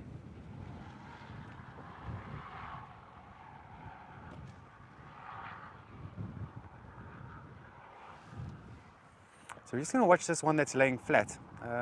He's aware that the others have moved off. The other 2 have moved off, but he's quite content. And I think he probably knows that the other 2 are not going to go too far. I'm going to lay in the shade nearby, and you can catch up to them.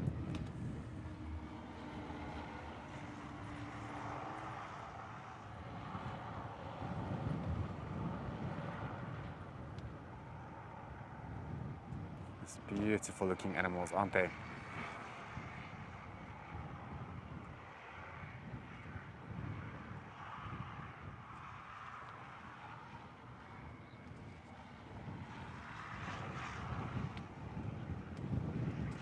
Starbuck, hello there.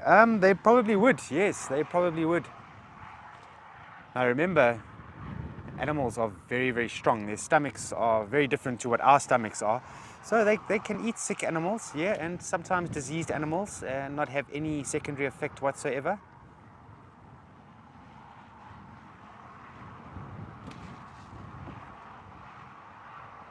And I know we talk about disease now, and perhaps some of you are wondering, disease, that doesn't sound very hygienic in the bushveld.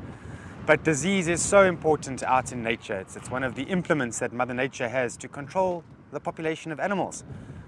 And they get sick and thins out the numbers and leaves that space open for strong genetics, strong individuals that have got what it takes, essentially. Rabies is 100% a natural disease. Even anthrax, in some reserves they have anthrax that is dormant, and you have anthrax breakouts from animals digging up bones that have been buried or disturb the spores on those carcasses. Maybe an animal has died from anthrax previously. Those anthrax spores remain dormant until kicked up again.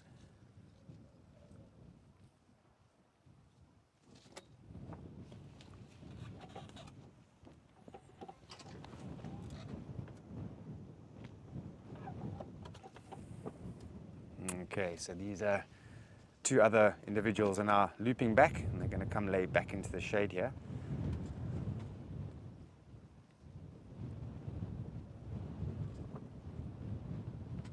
It was actually quite sweet of them. They both went to the toilet, and they don't want to go to the toilet there. They rather do it away from that spot. Whereas lions, they don't mind. They'll do it right next to a family member. And let me tell you, it doesn't smell very nice. I think lion scat is probably one of the most smelliest scats I've ever smelled. Although crocodile scat, whoa, that stuff is really smelly. Cheetah scat will be smelly. You don't want to drive over it with a vehicle. You're going to really battle to continue your game drive. You'll gag the whole time. And animals are going to run away from you because they're smelling predator scat on your vehicle. So essentially you want to avoid those scats. And if you do manage to drive over a predator scat, try and wash it off the best you can.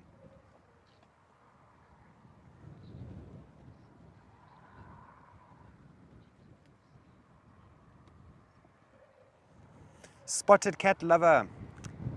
A good question that you're asking there. So roughly between 2 and 2.5 years. That's cheetah cubs will stay with the mother. It's the same with leopard, same with lion, roughly about 2.5 years.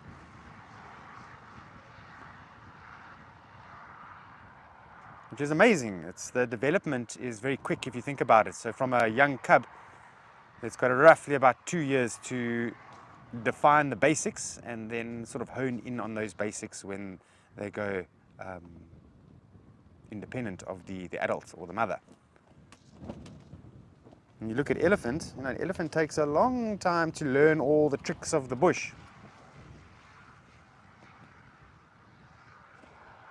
But we know that elephants are very wise. They've got an intelligence like no other. And so it will take them a period of time, years and years, to gather that knowledge and to understand how to use that knowledge.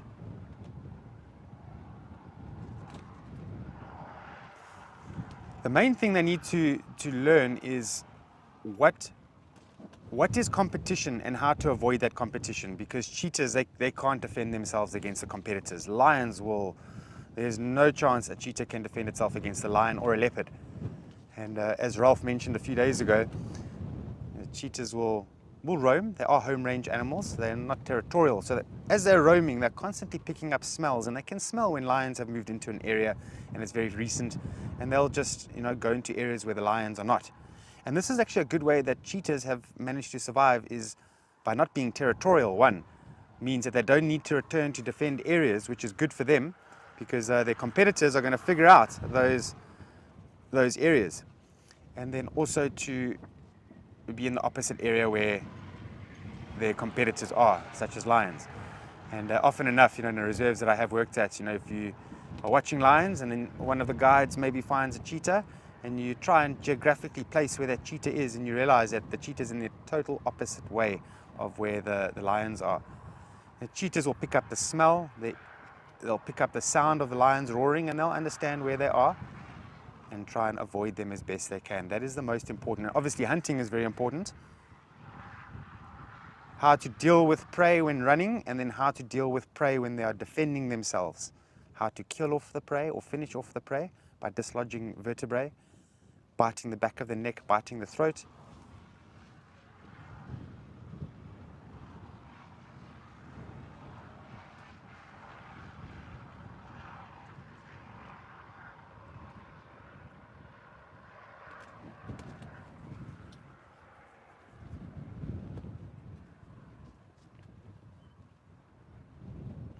I'm hoping to one day show you a sighting of cheetah climbing a tree. So then they won't climb a tree like a leopard will. Leopard will go right up to the top of a tree. Cheetah, if they think they see something and they see that there's a tree or a nice big stump nearby, they might even climb up it and then use that as an elevated point. And it's always spectacular to watch them when they're up in a tree.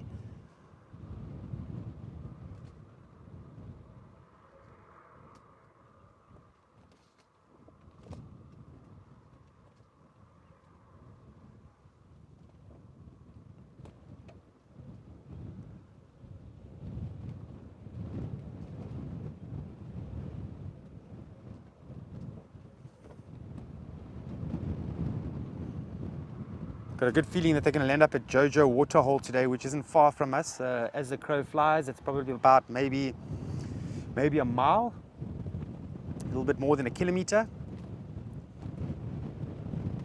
Because 2 of them have already gone to the toilet, which is telling us that metabolism is happening, and a lot of that has already passed through their system. And this is where a thirst begins.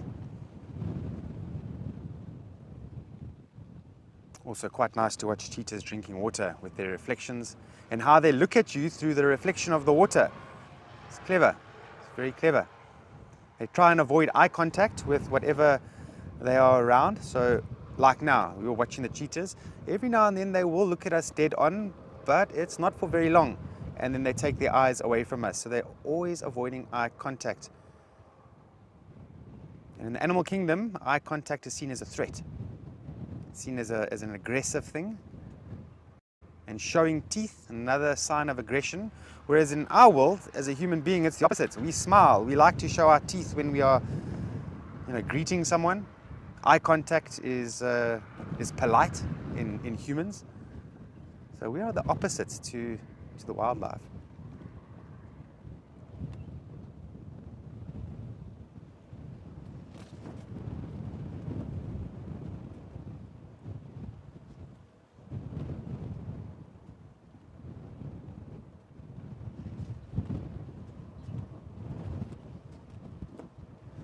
Hello, Ruth. No, they don't only have canines, they've got the carnassials as well.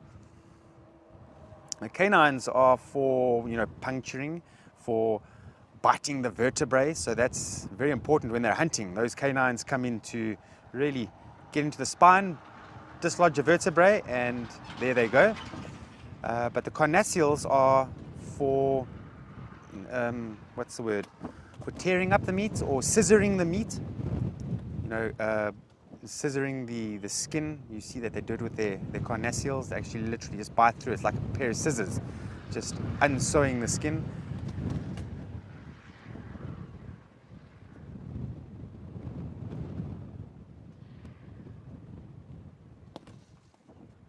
But the canines are very, very important. And if a cheetah at some point loses some of the canines, it's at a massive disadvantage. It's going to struggle to finish off prey, which is not good because the prey is going to fight and they're going to sustain injury during that fight.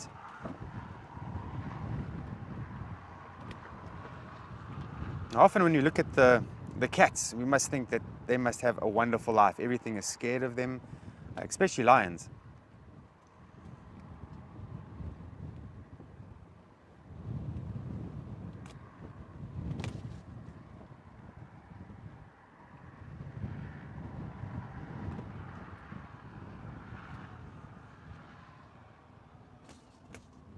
Now, I think if I had to ask people who don't know nature, what animal would you love to be? A lot of people say lions, lions, lions. King of the jungle. They've got no worries. But actually, they've got many worries. And cheetahs have got many worries. If they get an injury, it means that it's going to slow them down. And it could lead to starvation. They've got to be at the healthiest as they can possibly be to be successful. If any sign of sickness, weakness, injury, it slows them down and it could lead them to a starvation. Now bear in mind, they about 2.5 weeks without a meal.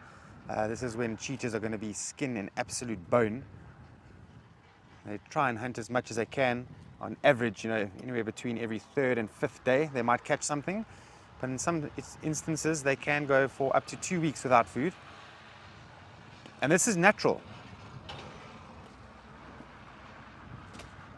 So they do go through a starvation period and they manage to catch something and their condition rapidly rises. And then a period of time goes by, maybe they catch a few more things, but then they hit a starvation period again. So it's always up and down with the cats, which is quite natural. It's never a solid straight line, always up and down, up and down.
I think let's just watch them a little bit. I'm not going to say too much. Let's give a bit of a silence and allow you to watch these cheetah. And if you notice something that's unique, and I'm not mentioning it, please do bring it forward.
Okay, so another individual's now gotten up. This was the individual that didn't get up when the other two did. So I think he's going to go into the top of the land or of the road and also go to the toilet there.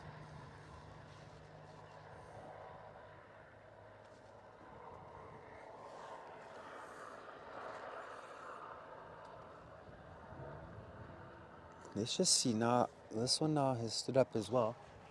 I'm just going to see, maybe they're going to go and move off to another piece of shade.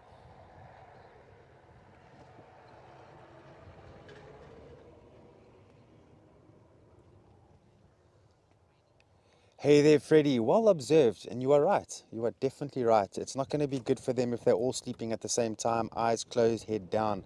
Eventually, something will come across them and maybe even kill them or harm them. So cheetahs throughout through wherever they're occurring, they have learned, you've got to keep the head up as much as you possibly can. And if they want to lie down, you find that they really look at the topography of the land and they get into a good spot, that they're out of sight and they have a bit of elevation and they can put their head down and still watch. But they do spend a lot of time with their heads up.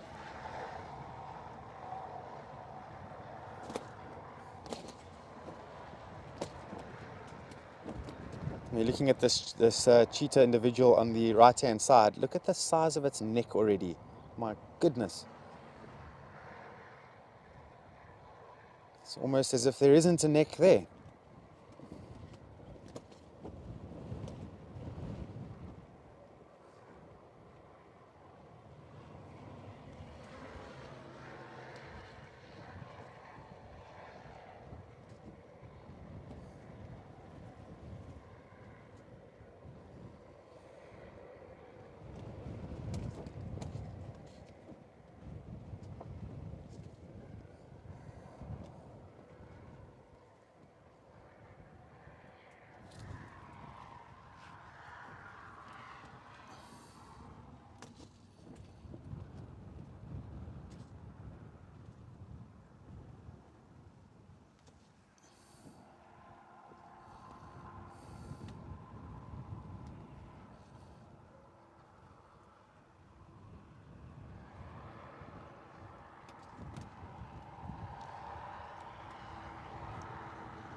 Okay, I think in the meantime, let's go back to Alex at Ukukuyo and see what animals are at the waterhole there.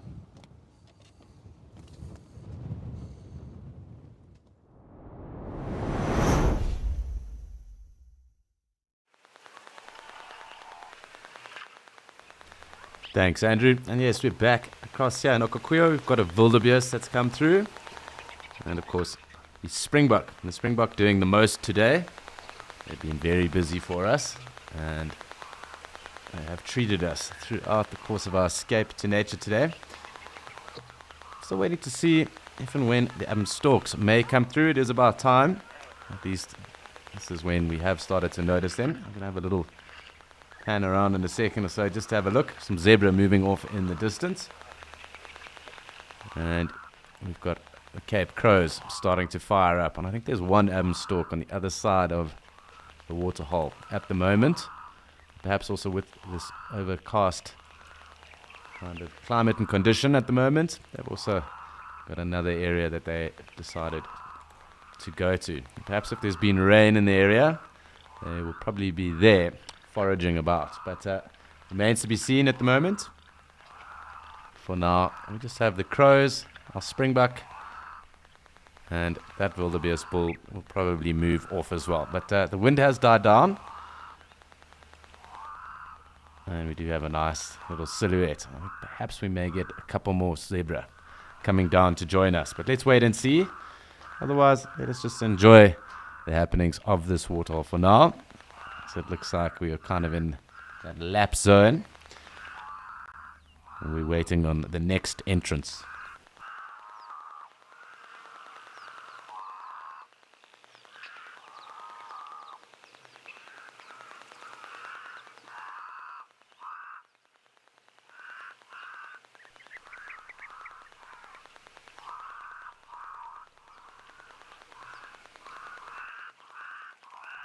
Hi, Angela.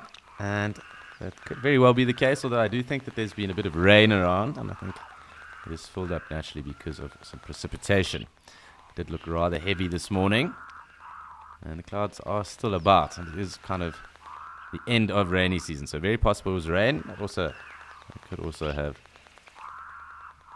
filled up. Also, a number of the zebra, we've had very good numbers of them, perhaps also moving off and being bit of a seasonal movement for them too. So perhaps with there being less pressure or less mild drinking here, that is also why it's kind of re-established this water level. But it remains to be seen. I'm not too sure if it has rained. Just a couple of things that could have led to that. But definitely fuller.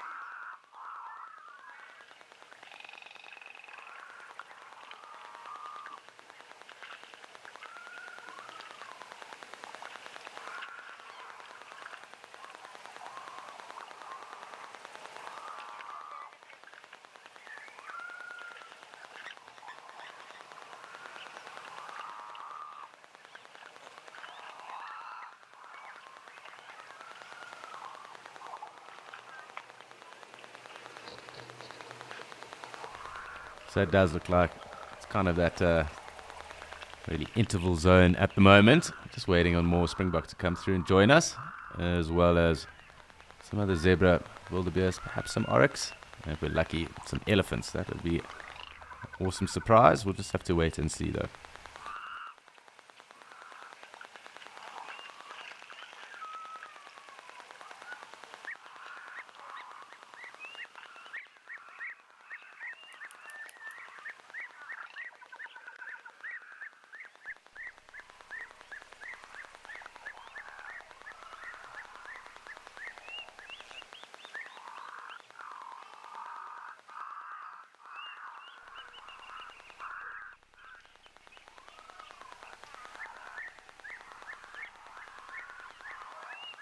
Hi Samantha, thank you very much for your question. And what we can see currently at the moment are the calcrete rocks. So obviously high calcium deposits within them, of course also other saline deposits that will also be there, being the remnants of an ancient lake and ocean. So primarily that's what we're seeing. I'm sure there's also dolomite as well, but on this kind of flat area, it is primarily this calcrete that is around. Up in the hills and mountains, probably dolomite, and I'm sure some form of granite that would also be around, perhaps even sandstone. I'm not 100% sure of real other deposits that are in those mountain ranges, and you'll see them off in the distance there, but I'm leaning towards some form of dolomite.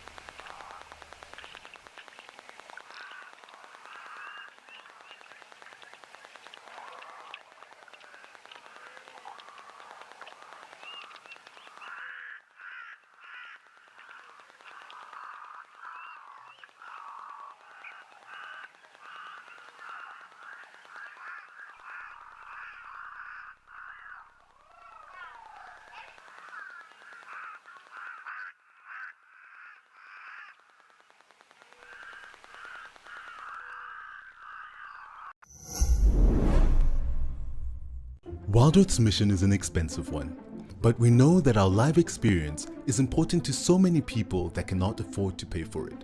We have added a donate button to our website. By donating, you are directly helping us share our free nature experiences with the world. We want Wild Earth to reach children, budding conservationists, and the less fortunate. A little money goes a long way. You can make a difference to someone today.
So it looks like action kind of dwindling at the moment. We're going to have to just sit back and enjoy. Nice to hear the European bee-eaters as well at the moment. The mourning doves, and of course the murder of Cape Crows about. We'll just have to wait and see what else happens. Looks like the Adams storks have started to move on. I think I can only see one at the moment, but it is on the other side of the dam and can't get that far across. But we'll just have to wait and see, and otherwise just enjoy. It is really Friday midday here in Okukuyo.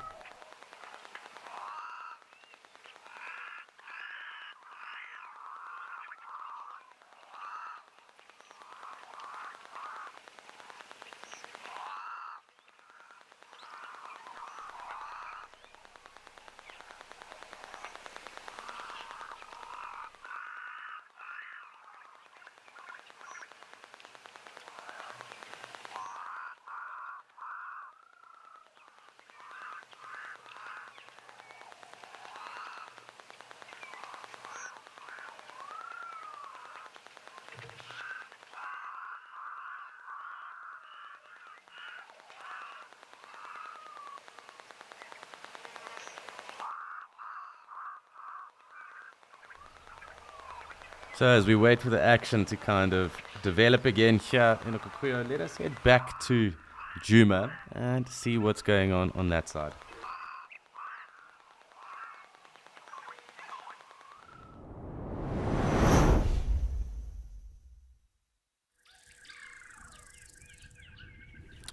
So as you'll notice, back in Djuma, and there were one or two interesting four-legged beings about.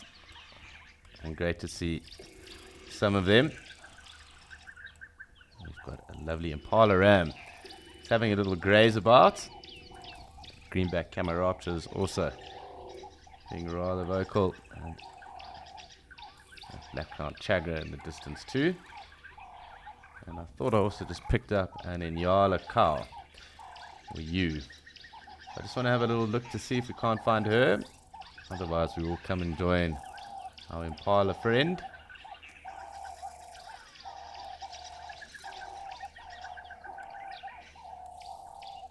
Seems like she's going to be keeping to the thicket line. I can't pick up any movement at the moment. So what we'll do is we'll just zoom in and enjoy some time with our impala. Nice to have some action down here at Gari Dam, where the impala not realizing he's blocked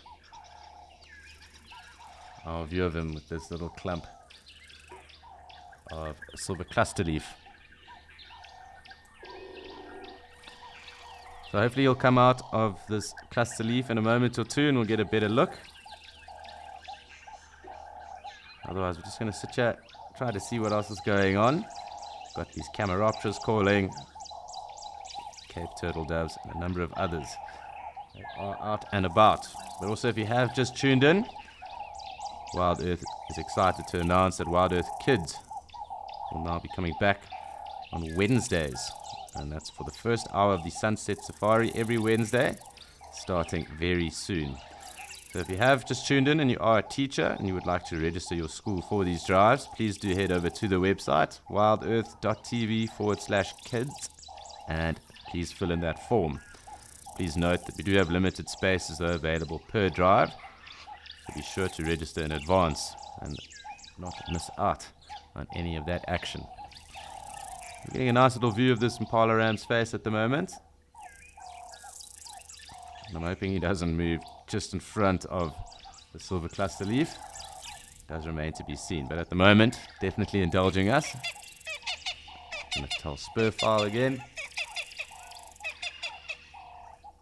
Quite a bit going on here, really.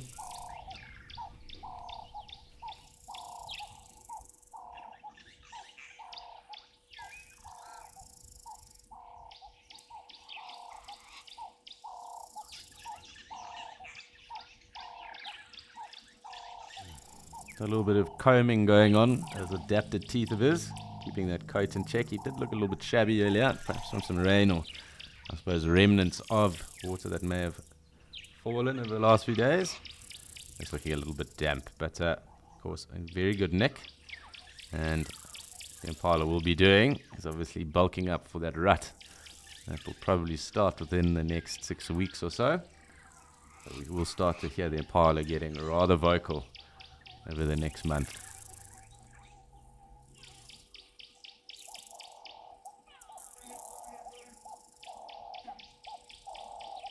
Always quite cool listening to these greenback Cameropteras as well. Also have a cool little call. I do favor these kind of well-wooded, thick areas as well. Water thickney also about.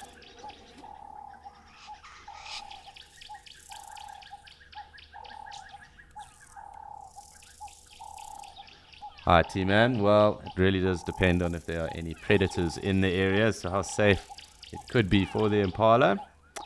But yeah, probably not the safest with the amount of them that are around, that being all the predators that are around.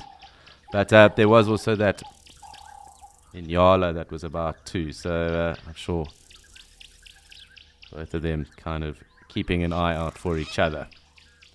Also there are a number of birds. So they'll also alarm call, and that impala will also pick up on that. If there were anything else around, we did hear some tree squirrels, and we did hear some vervet monkeys earlier on this morning, also alarm calling. So they are still about. They'll also aid with that.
Hi, Gary. Thanks very much for your question. And we are basically in the first months of autumn or fall, depending on where you are.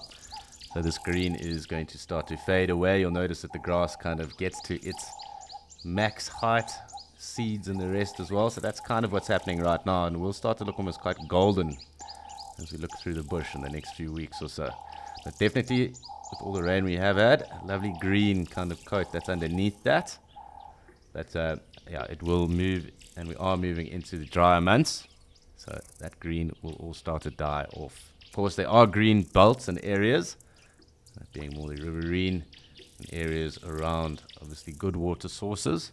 And there are a number of evergreen trees and other little shrubs in that are about. But majority of this will all kind of recede backwards and even die off, and you'll even start to see the grass or ground throughout the grass, as well as the grass will die off in the next few months, also consumed. Really, the driest it really looks is probably from the end of September through October, depending on obviously drought conditions and the rest as well. I can remember when I did my level 1 around 2016, it was a major drought and there was no grass cover throughout the whole greater Kruger area either, and even into other parts of southern Africa too. And it really is quite fascinating how the bush does morph and mold itself around the different areas. So when that drought was apparent, it was in the midst of the rainy season, and there literally wasn't much rain at all, and the ground was in fact rather barren. Obviously a number of things also happen then with that, so also different plants and that kind of thing also come through too, because of different cycles. And then after that, in periods obviously where we start to get more rain and then even flooding in areas, we do start to notice other plants come back, and they do kind of show as indicator species as to kind of the health of with regards to the veld and even soil at that time, thanks to the rain that has fallen. This impala kind of doing his best to hide away from us. Just keep back a little bit. Let's see if we can't pick up that Nyala. But these yellow bushveld buttercups as well, being indicative of a veld system that is coming back from a tough time. So it does take a number of years for that kind of to happen. But there are a number of plants in that we do track, and in terms of being able to see the quality of the area it's veld, also its carrying capacity obviously leading to how many animals can be found in an area at a given time. But the impala definitely giving us the slip. He is perfectly camouflaged behind this little silver cluster leaf at the moment. See if he does come out. Otherwise, we're just going to wait to see what his movements are. It doesn't seem like the Nyala is going to be out and about for us right now. That's some cool audio from the Cameraptor anyway to sit back and enjoy.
He has ventured out from behind his little silver cluster leaf clump, back in the open. A little bit of rumination going on with him. Looking rather cool and good condition. Lovely russet coat of his. I don't think fully grown just yet. Probably a season off before he starts to compete for mating rights. But nonetheless, awesome to have him around.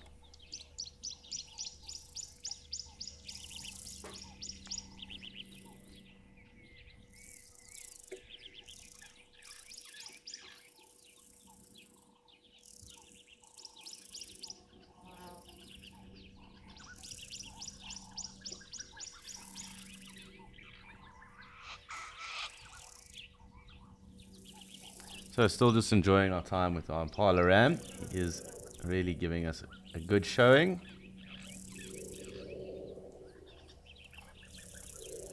Grazing about pretty much unperturbed and rather peaceful moments for him. Capitalizing on all this good vegetation that is around, bulking up for the winter.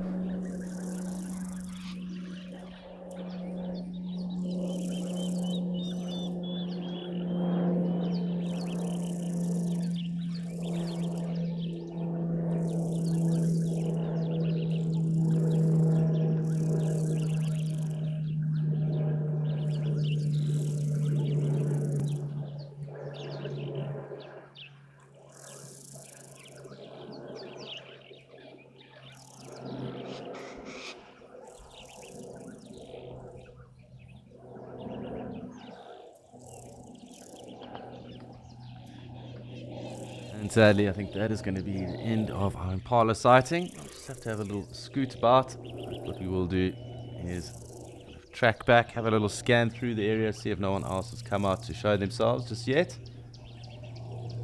Otherwise, we'll just enjoy a peaceful moment. Take in the sounds of Gari Dam.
So Impala gave us the slip, he did disappear, and there isn't anyone else really around at the moment. So what we're going to do is just sit back, enjoy. Hopefully something will come and join us at the waterhole, or Gari Dam in particular. Otherwise, time just to sit back and enjoy the Cameroptera and tell Spurfowl that are also about. Just waiting to hear who else may come through for us.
I actually had a little striped kingfisher calling there. See, I think. Just need to just rack my mind there, but definitely one of the other kingfishers. I think, yes, it actually was a striped kingfisher.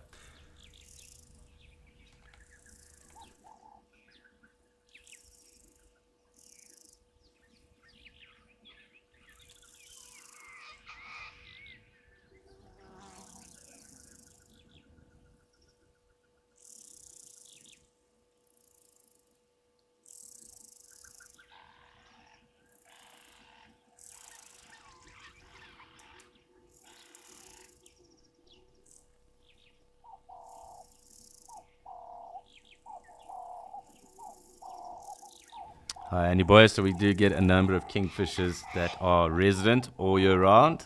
Striped, brown-hooded. In some areas they'll be grey-headed. And of course, things like the pied kingfisher, that we haven't seen any here, and giant kingfisher are around all year round. Also some of the others, malachite, and areas obviously where we get the half-collared as well. They are also about. So the migrating one that we would get here, the woodlands kingfisher, should be starting to head back up to Central Africa around the equator area within the next month or so.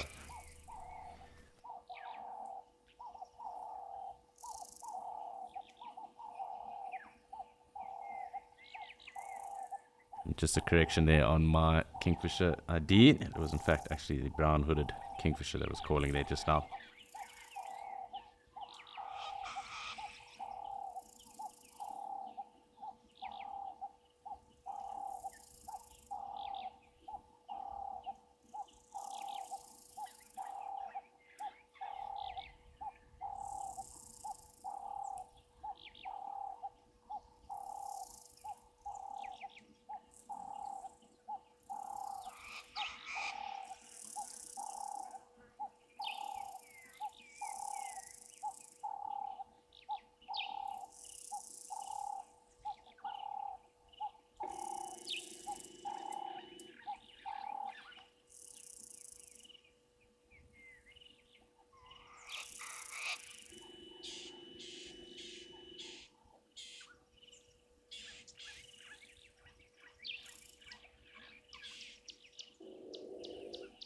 So I'm just going to try and see if we can't pick up on anything else. Otherwise, just enjoying lovely sounds of the surrounds of Gari Dam.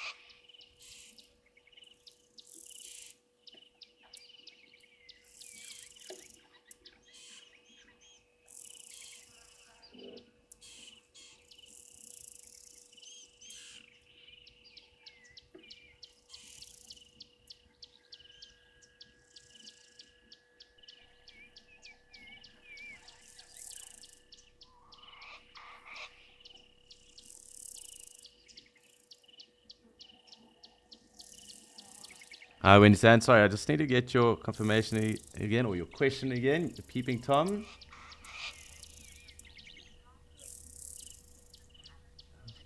And the parrot.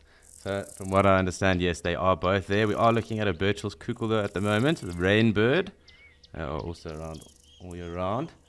This looks like a rather young one. So a juvenile, the Birchall's cuckoo that is here. The parrot's still about, and they will be using that nest until those little parrots, or the chicks, fledge. They're kind of born without any feathers, the parrots. They look like little pinkies. And they do require a bit of care. I think this is a juvenile cuckoo. Yeah, it is a juvenile Birchall's cuckoo. Doesn't have that fully black head just yet. That's quite cool to see. Nice to see these birds. They are quite awesome to follow. They do have an awesome call as well.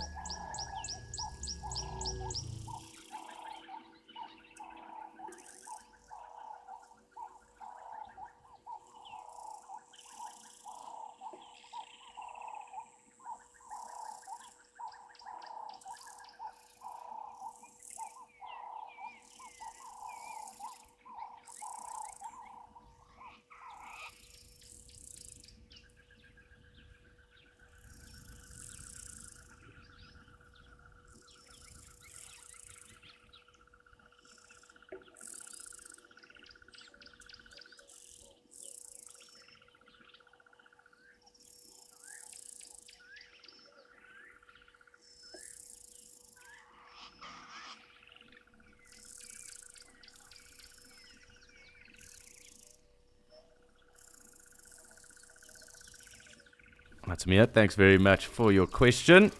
And it could be to a number of reasons. Of course, we do get waterfowl and obviously birds that obviously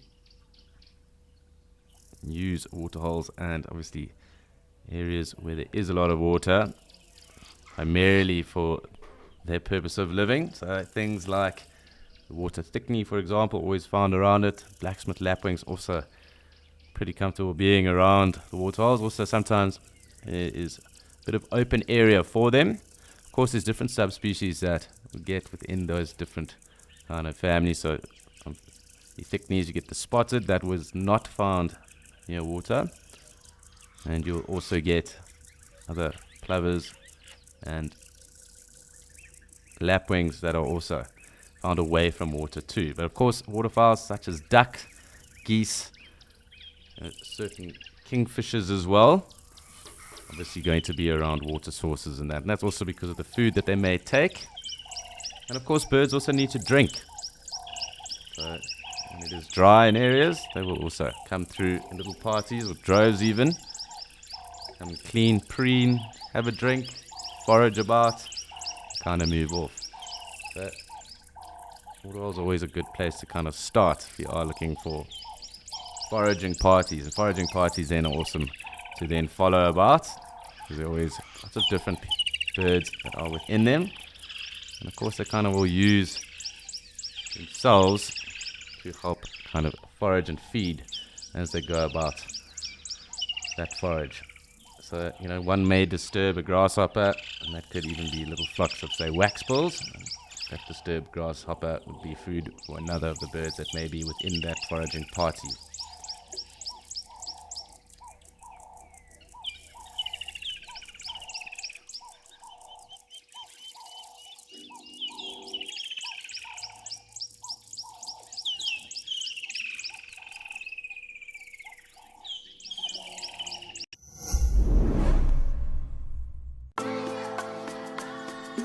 Thanks to our wonderful Wild Earth explorers, Wild Earth Kids is back.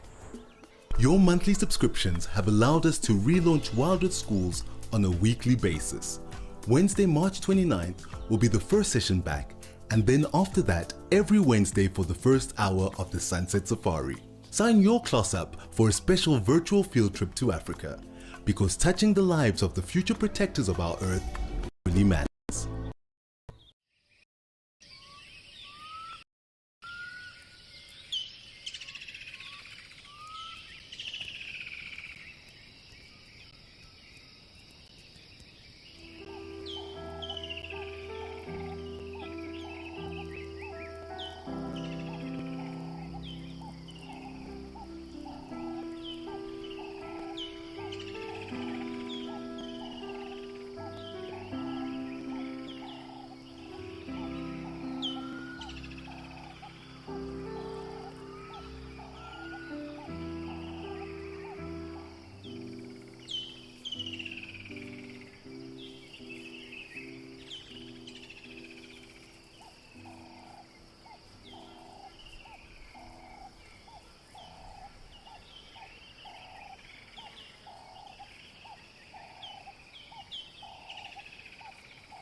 So here is that Natal spurfowl.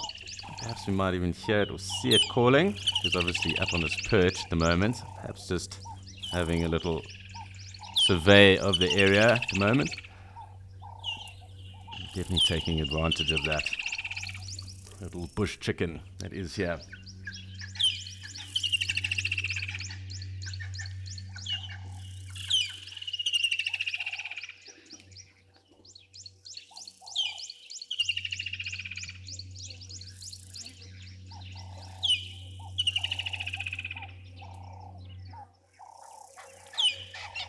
So that call there, that is the Natal spurfowl.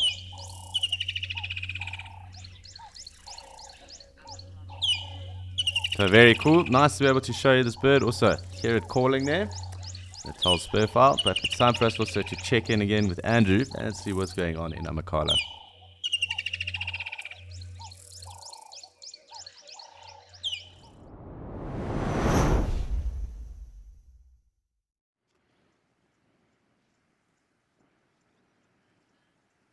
Nice, I believe you've all been doing some bird watching on the other end. We have been doing a little bit different over here. We actually want to do a bit of a segment on sort of the history of the environment over here, and hence the reason why I'm sitting down here and you can see all this beautiful fine sand that we've got here. Look at this. So I'm just going to pick the sand up and just let it funnel through my fingers. Look at this. What does that remind you of? Look at that. Okay, so this, in fact, is all old beach sand. Now, Amakhala, this entire area was under the ocean at one point in time, and there's a few indicators of that. One of the indicators is, of course, the sand, the beach sand.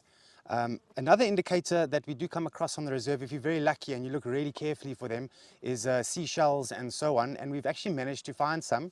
So I've left a little bit of a surprise for you on the dashboard over there, and see if Mpho can show it to you. Look at that. So those, I'm not sure if they're oysters or mussels, I'm not quite sure between the two, but that is old crustaceans that would have been in this environment when the area was under the ocean. Now we're talking millions and millions of years ago. So try and imagine how old those shells must be. They must be millions and millions of years old.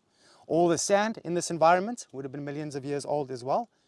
And we also, from time to time, if you look carefully, we can find old coral on the reserve, which is now calcite or calcrete. That is what the formation is called now, through metamorphosis. Has changed over time from coral to calcite. And those are a few indicators that this area was once under the ocean. Very, very interesting. Try and imagine it. I mean, this whole environment would have been under the ocean. And I'm sure for some of you who have been watching the Amakhala feed for quite some time, you will notice that we have a lot of elevated areas. So we have sand dunes going up and down, which are now vegetated. That's another indicator this is under the ocean. Beach sand, shells, calcite, which was originally the coral. So very, very interesting, isn't it? Very nice. There's one more thing I want to show you, and it's actually a plant over here. So while Mpho is getting himself ready, I'm going to get myself ready too.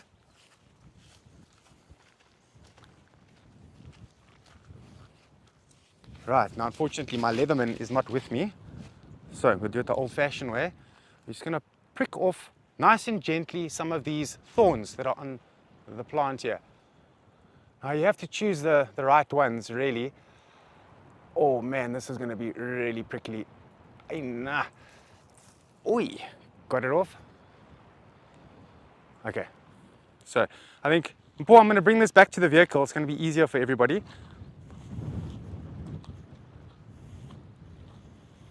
Okay, so we're going to put this on the dashboard over here. I hope it doesn't blow away. Let me actually put one of these thorns in the dash so it doesn't actually blow away there.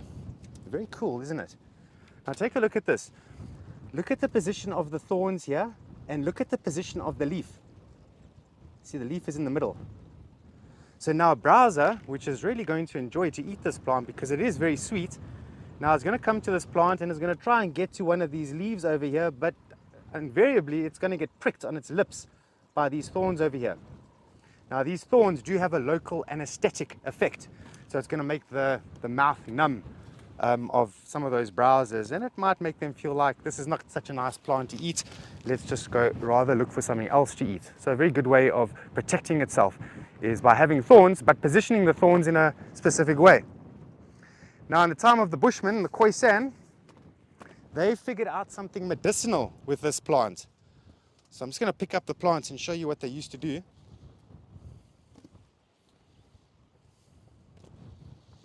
Now look at these needles. Just going to put them here just so they don't blow away. It's going to take 3 off. So the Bushmen, or the Khoisan, they figured out that they could access their pressure points. Acupuncture, if you will. So they would find, I don't know where the pressure points are. I hope nothing funny happens to me now. But what they would do is they'd find the pressure point and they would just gently plonk this in. It doesn't hurt whatsoever.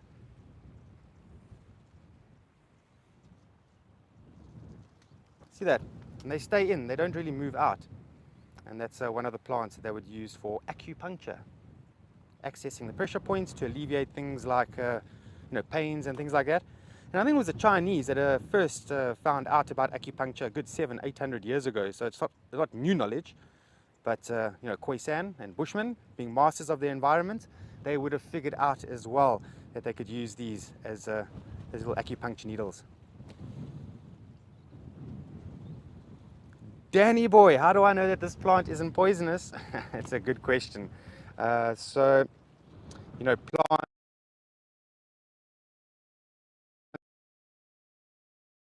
barefoot of those plants. So you always gotta watch out for the milk. And I'm sure you've all heard of those old wives' tales saying that plants that bear milk is not going to be very good for you, and that's quite true. But there are exceptions to that rule, like fig trees and so on. They do bear milk, but it's totally harmless. So the one indicator is going to be milk, and another indicator is if maybe you go into the bush and you find yourself a fruit or a berry, but you're worried, is this poisonous? Is this not poisonous? One thing that you can look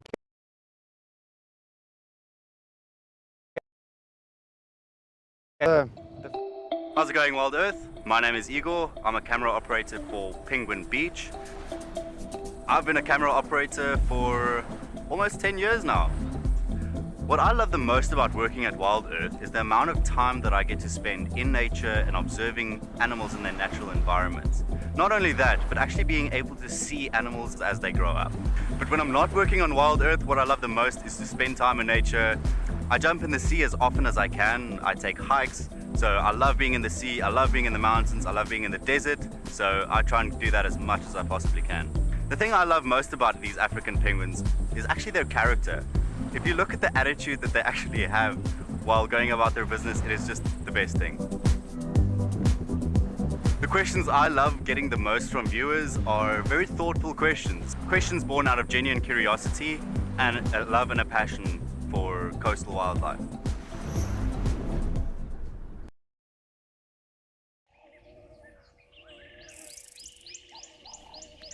Sadly, we did just lose Andrew there, and we are back here in Djuma. We're just having a little scan around to see what other birds may be about for us. Unfortunately, not too many of the four-legged predators about for us to view and enjoy, but at the moment, just a little scan through, and we'll see what's going on and who may be about.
So still just having a little gander around Gari Dam. Not too much going on. Haven't seen any of the water monitors of late. Of course, also with all this water and it being rather thick around the dam, probably rather tough to pick up on any of them that would be around. The Woodlands Kingfisher is getting rather vocal at the moment. And let's just have a little look to see who else may be about and who else may come into our line of sight.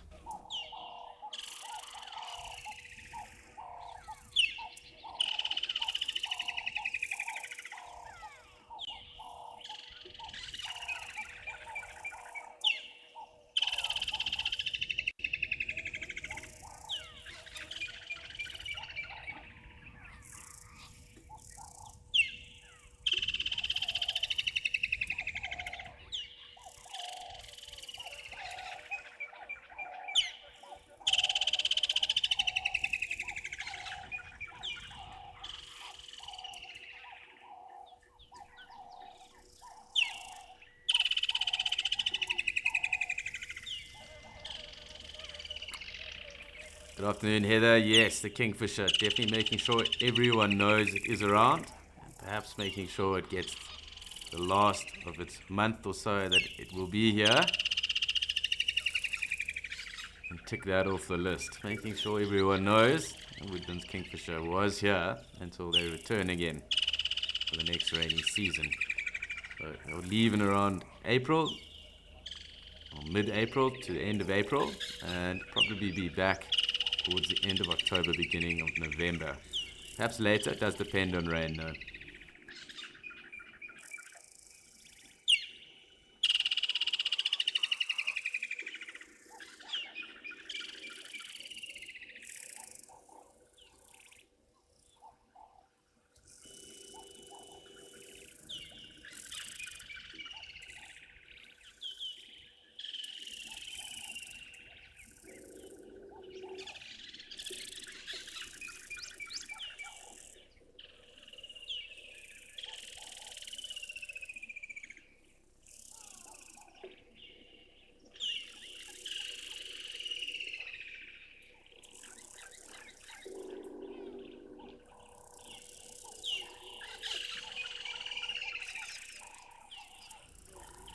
Hi, Tamara, and I'm not one that carries a waterhole wish list, although definitely are things that are always cool to see.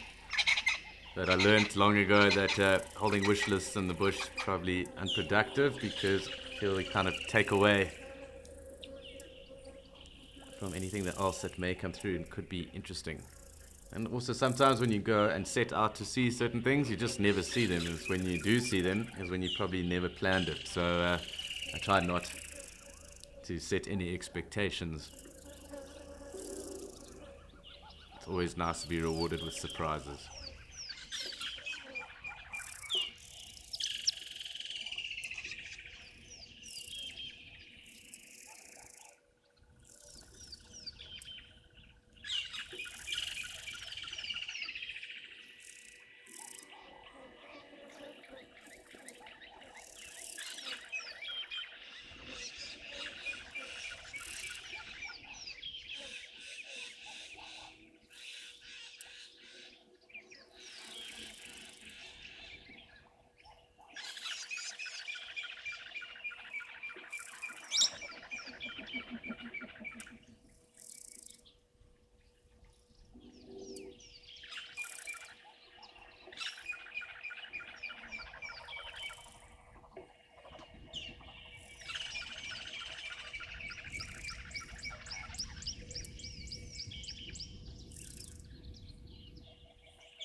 So still just scanning around, hoping that someone will come through and join us, although it doesn't seem that that will be the case. We're just going to have to enjoy having a little look around and picking up on any of the birds that might be about, as well as also just picking up their audio.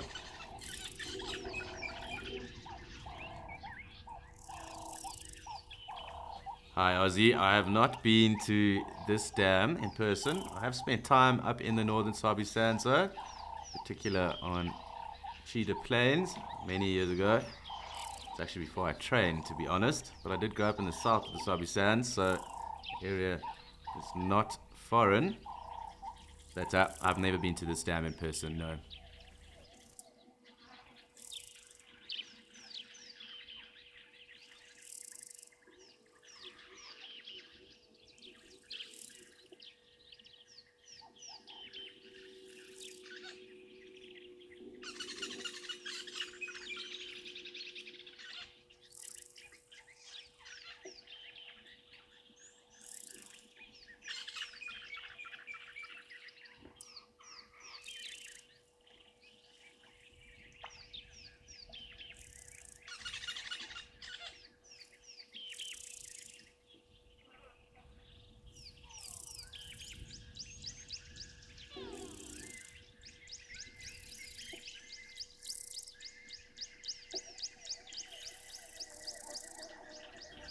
Hi Leanne, and that's actually a very good question. If you were to kind of go eastward from Sabi Sands across to Mozambique, I can't imagine it's more than say 200 to 250 kilometers really away from that coastline.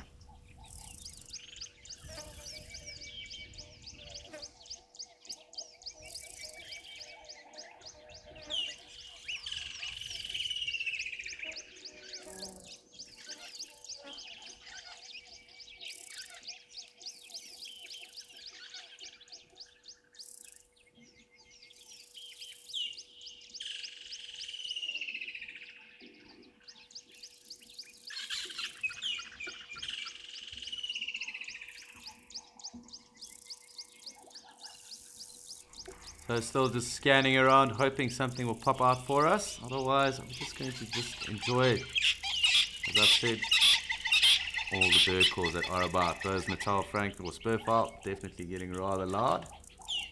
Did get a good view of them earlier. Looks like Blacksmith Lapwing that just popped down over there.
So it's been awesome hanging around here at Gari Dam, listening to all the different bird calls. Unfortunately, the impala did leave us, and we've been waiting for someone else to come join us. But it's time for us to head across back to Okakuyo and let us see what's going on there.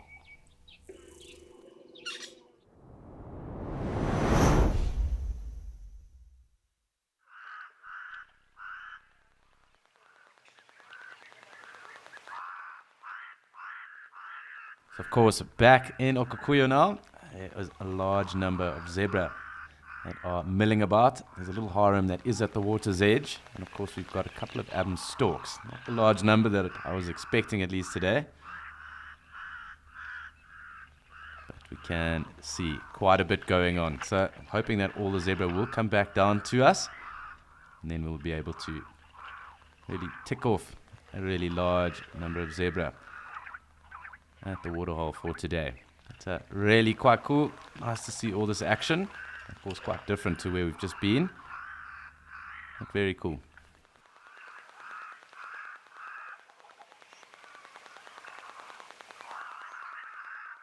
Of course, those crows. Loud and kind of obnoxious as ever. The murder of crows.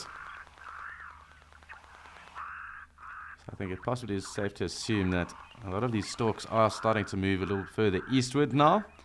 Now that the rain kind of is dropping off. Let's just have a little look from here. Quite a cool little view. Lovely blue coming through. Nice cloud cover. European bee-eaters also flying about. Nice and good numbers of both zebra and springbok at the moment. There's also that mourning dove. And the wind has died down quite considerably. So very cool for us just to be able to sit back and enjoy. Hi Cameron. So this is the waterhole that is found in front of the main camp of Etosha. And that camp is called Okukuyo. And this is why the waterhole is called the Okukuyo waterhole. There are a number of different waterholes throughout Etosha. Etosha is very, very big. Bigger than the Kruger Park in terms of size. Of course, at the different camps, there are also other waterholes in that too. And also other waterholes that are pumped and in the area. The closest one to here being the Umbika waterhole. Actually looks like we've got heron that has also come through to join us. And the Adams storks. So you can see also far bigger in terms of its body shape there. I think that's just a black-headed heron. Black heron. There we go. Also hunting about. So perhaps a little platana that it just took. I can't get much closer. But I'm going with black-headed heron.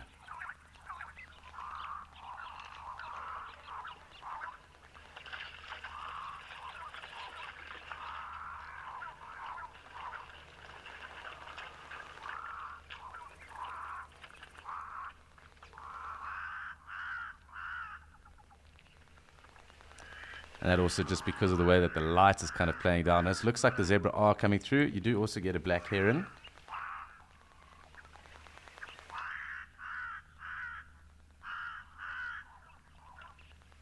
Hi, Patterson.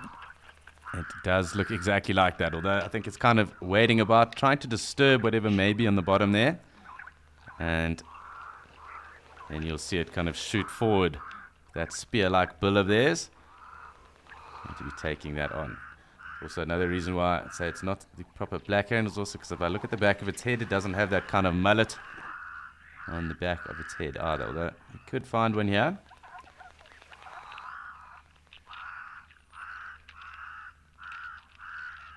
It's also not doing that typical kind of shaded or umbrella kind of clothing with its wing. Also far smaller than a black-headed heron.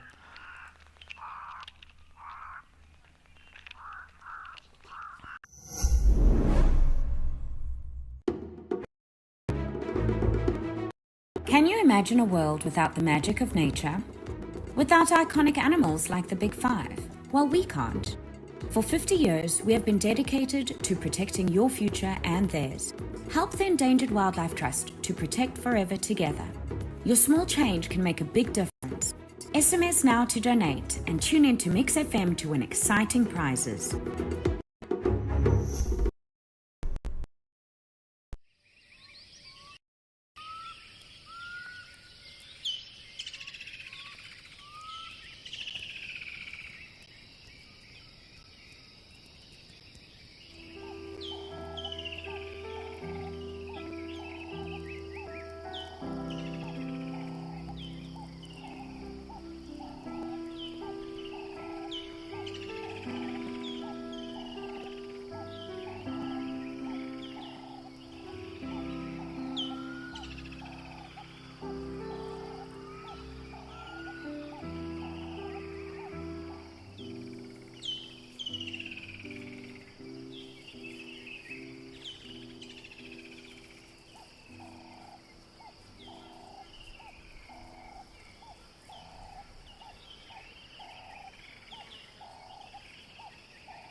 Actually, there's a number of oryx that are also coming through here, so let's just wait and see.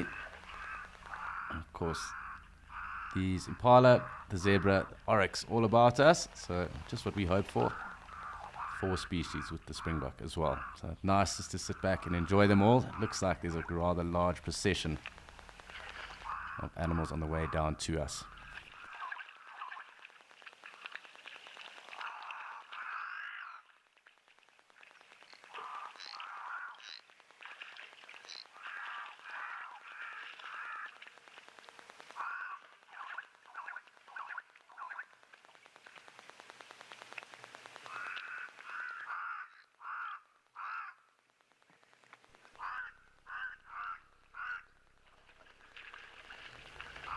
So really cool, lovely to be able to sit here and enjoy all of these animals. But it's time for us to check in with Andrew and see what's going on down there.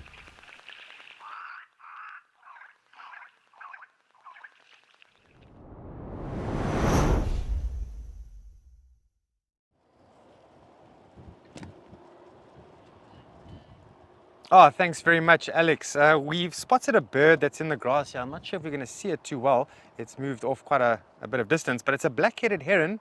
And moments ago, it actually gobbled up a snake. I'm not sure what snake it was, a very long and thin one. I'm not too sure what it was, but as quick as it caught it was as quick as it went down. Very, very quick. Just gone behind the bush there. Maybe it pops out the other side.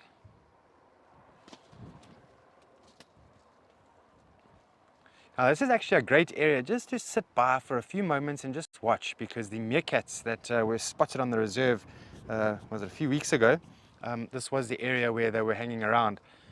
So we're just hoping that maybe, you never know, maybe we get one that's standing up.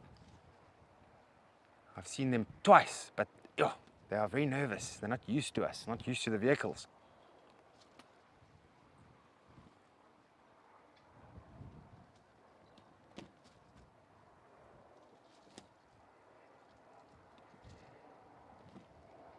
Just beautiful out here. Beautiful landscape as well. It's quite open, so we can see quite far. I think it's been some time since the lions have actually come up to this section over here. I think they're really enjoying what we call the basin, which is a low-lying area. And they are managing to hunt very efficiently down there, so no reason to move, I guess.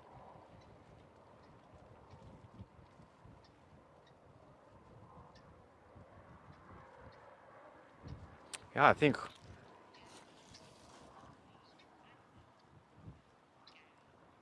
Gary, thanks. Yeah, Amakhala is green at the moment, but don't let this fool you. This is what we call what's the term now? A green drought. So if you had to dig a hole in the ground, you'll find that maybe the surface is a bit damp, but just a few centimeters down, it's going to be dry as a bone. So we call this a green drought, that things are very, very dry, and then suddenly there's some rain, and then the bush just sucks it in, and is so happy for that moisture that everything just suddenly goes green, but just for a period of time, and then it goes back to its brown state.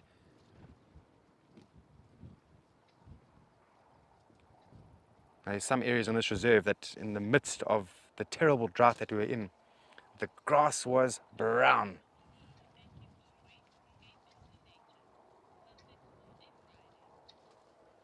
Tommy Lee, thank you, and thank you for reminding me that it's Friday. I had no idea it's Friday. We lose track of days out here. We do work on dates, but not days.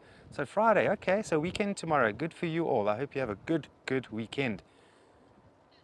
And it has been a good day all round from Alex, myself, and Cedric. I think it's been a good day all round. But I must say thank you very, very much for joining us. It's been an absolute pleasure being in your households for the last few hours. I do hope that you join us again in the sunset safari. Amakhala will be out, of course, and we'll see what we're going to do. Otherwise, yeah, have a great day, and we'll see you a bit later.